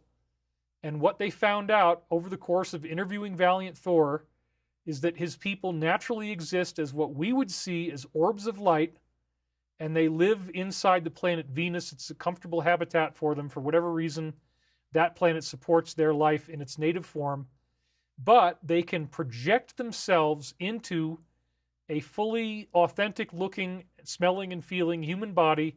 The organs are a little different inside, but it's basically the same. So that's the human ET phenomenon. And now we go back through time and we see them showing up everywhere. And they gave us these interesting prophecies about 2025, including the Michael Prophecies, including my time loop stuff, which is very, very fascinating. So I'm ready to see just about anything happen right now. We got 9 minutes left to go before we hit the 6-hour mark. But thank you for that great question. Prophets are saying there will be a timeline split. The baddies stay in the third dimension.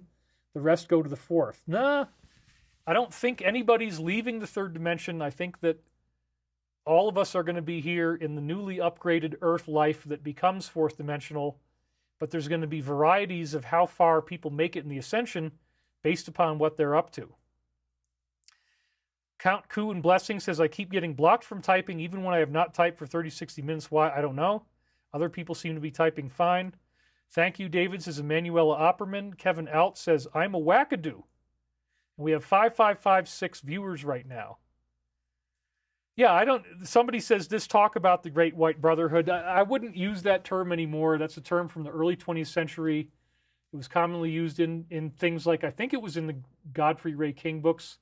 I think they used it. But yeah, let's stay away from that term. I totally agree. Thank you for making that point.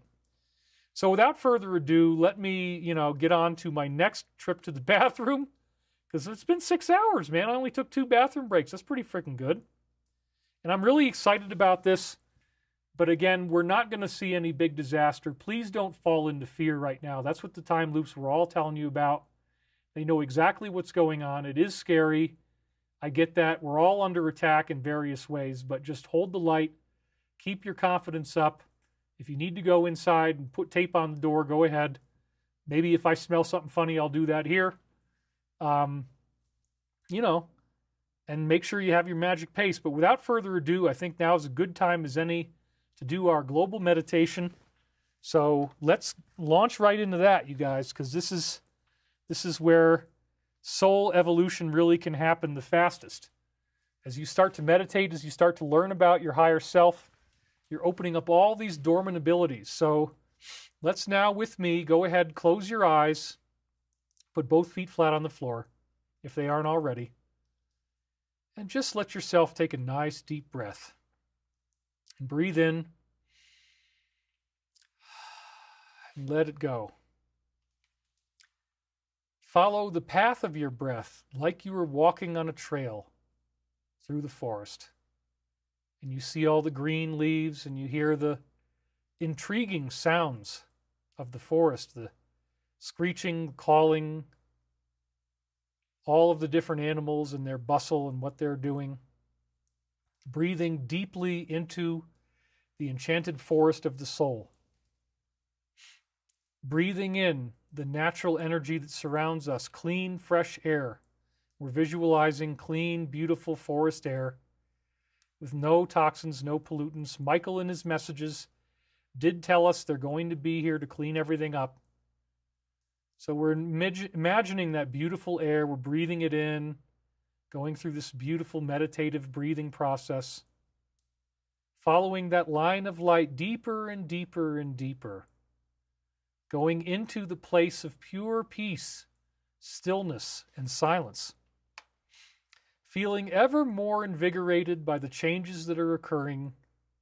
Every day we know we are making progress towards this fascinating goal of first contact, ascension, and meeting these projected human extraterrestrial angelic beings face to face. The big piece of ancient scripture that we did not realize. They really are here. They really do intend to help us. Everything is going to be okay. Taking this energy that we've raised and breathing it back into the earth, breathing in the love and light of total healing, total peace. And we thank again Saint Michael the Archangel and the Saint Michael the Archangel prayer. We wish for the casting of Satan into hell, because that might actually be something real. And we pray for the holding of the light against all enemies, powers, and principalities, now and forever. We thank you, and we are so grateful that we had the time to commune together for these 6 hours today. There was no problem with the equipment today. Everything worked the way it was supposed to, and here we are, sending this energy to all those in need of prayer and healing in the world, envisioning this golden light lifting the planet out of misery, sadness, depression, sorrow, and pain, breathing it into yourself, healing anything that may be wrong, rising yourself up into the light higher and higher, feeling good about yourself and positive about this change, embracing the collective consciousness, the Christ consciousness, the galactic logos, and learning every day to be more patient, more forgiving, more tolerant, and more loving. For we are the light, we are the love, we are the one infinite creator, and this is as it was, as it is now, and as it always shall be. And so it is. Amen. All right, I'm still in the Netherlands, halfway. There we go. Now I'm back. Whoop, and we lost some people, or so it says, but again, that may not really be true. It says it's now 5,300. We were up at like 6,000, so did 700 people really leave? Maybe not. This seems to keep happening every time we do a show. Well, I'm past the 555. You said weird camera shot. Well, I like sliding in between a little bit. Ooh, look at that. You know, I can do that. You gotta let me use my tools, you guys. Don't be so critical. Anyway, Nanu. Urologist David Wilcock, will you please say a healing prayer for my broken arm so that it will heal and mend and not hurt anymore? Thank you. And thanks for all you do for the UFO world community. Renee Cruz, yes. We definitely pray for your broken arm. I don't know why you're calling me a urologist. Everybody has to urinate, and, you know, mine takes a little bit longer because of my age. But anyway, Alive and Thriving donated Heart-Brain Coherence, he says. Amen. Thank you, David. Shelley Watt says, I've also been having trouble adding my comments today. I didn't do anything different. It's the same settings. I didn't change anything. So I don't know what's going on. I'm sorry if that's happening to you. Skipping Rock says, YT keeps kicking me off after a commercial. Sorry about that. I don't know what to do. I mean, we're trying to get the show done. You got to log back in again. I'm sorry. Great job, David. I like the camera work. I don't like the chat going over your face. I don't know if I had the chat going over my face, but anyway, thank you for that. I mean, you don't have to look at the chat if you don't want to. Beautiful meditation, says Chomo Lonzo. Thank you, David. Great show, says Mimsy. David, when is Chris Beskar coming on the show? Actually, we do want to bring him on. We're going to get him set up with his own cameras like the ones I have. And we're going to start to do like a little segment for Stavati at the beginning of the show live. I have the computer for that right over here. I'm really excited about everything that's going on, you guys. We're at 5 hours and 58 minutes here. So I should probably just cut it right to the 6 mark. A lot of Elon bashing today. Well, look, I didn't do it. I mean, I'm just reading you what it said. Nobody is beyond, you know, pissing off the alliance. And I would just be really careful. If it was happening to me, I would definitely want to try to find out who I can call and what are they mad about and what can I do about it. Elizabeth Henderson, at David, you are funny. Another great show, mister, says Ed Creeder. How is it you say amen when your show Wisdom Teaching says a man was an awful God? I don't know. That's a good question. I guess they got me. I've been cross-examined. Thanks, David. You're a warrior, says Robin M. I'm just going with what most people are comfortable with. If there's something nefarious, is it? I mean, like, it's so funny. If you talk to people who are into this stuff, almost any funny thing you say, well, did you know that's sick and crazy? Well, no, I didn't. I just made a joke. So you got to be really good. So everything is bad, right? The word amen is bad? I don't know. Well, sorry if I used it, upset you. The intention was there to be positive, and it was in prayers that the Alliance had as well. Something is going on with the comments. It is not you. It is on that side, the YT side. Okay, I believe you guys. And again, we're losing people. Thank you, Angry Daddy. This world is beautiful with pure, authentic intention. All right, we're going to cut it off at the 6-hour mark. So I want to thank you guys for watching. I do love you guys very much, and I will see you next Sunday. If we still can do a show, let's hope that everything is cool. I'll see you then. Thanks again for watching.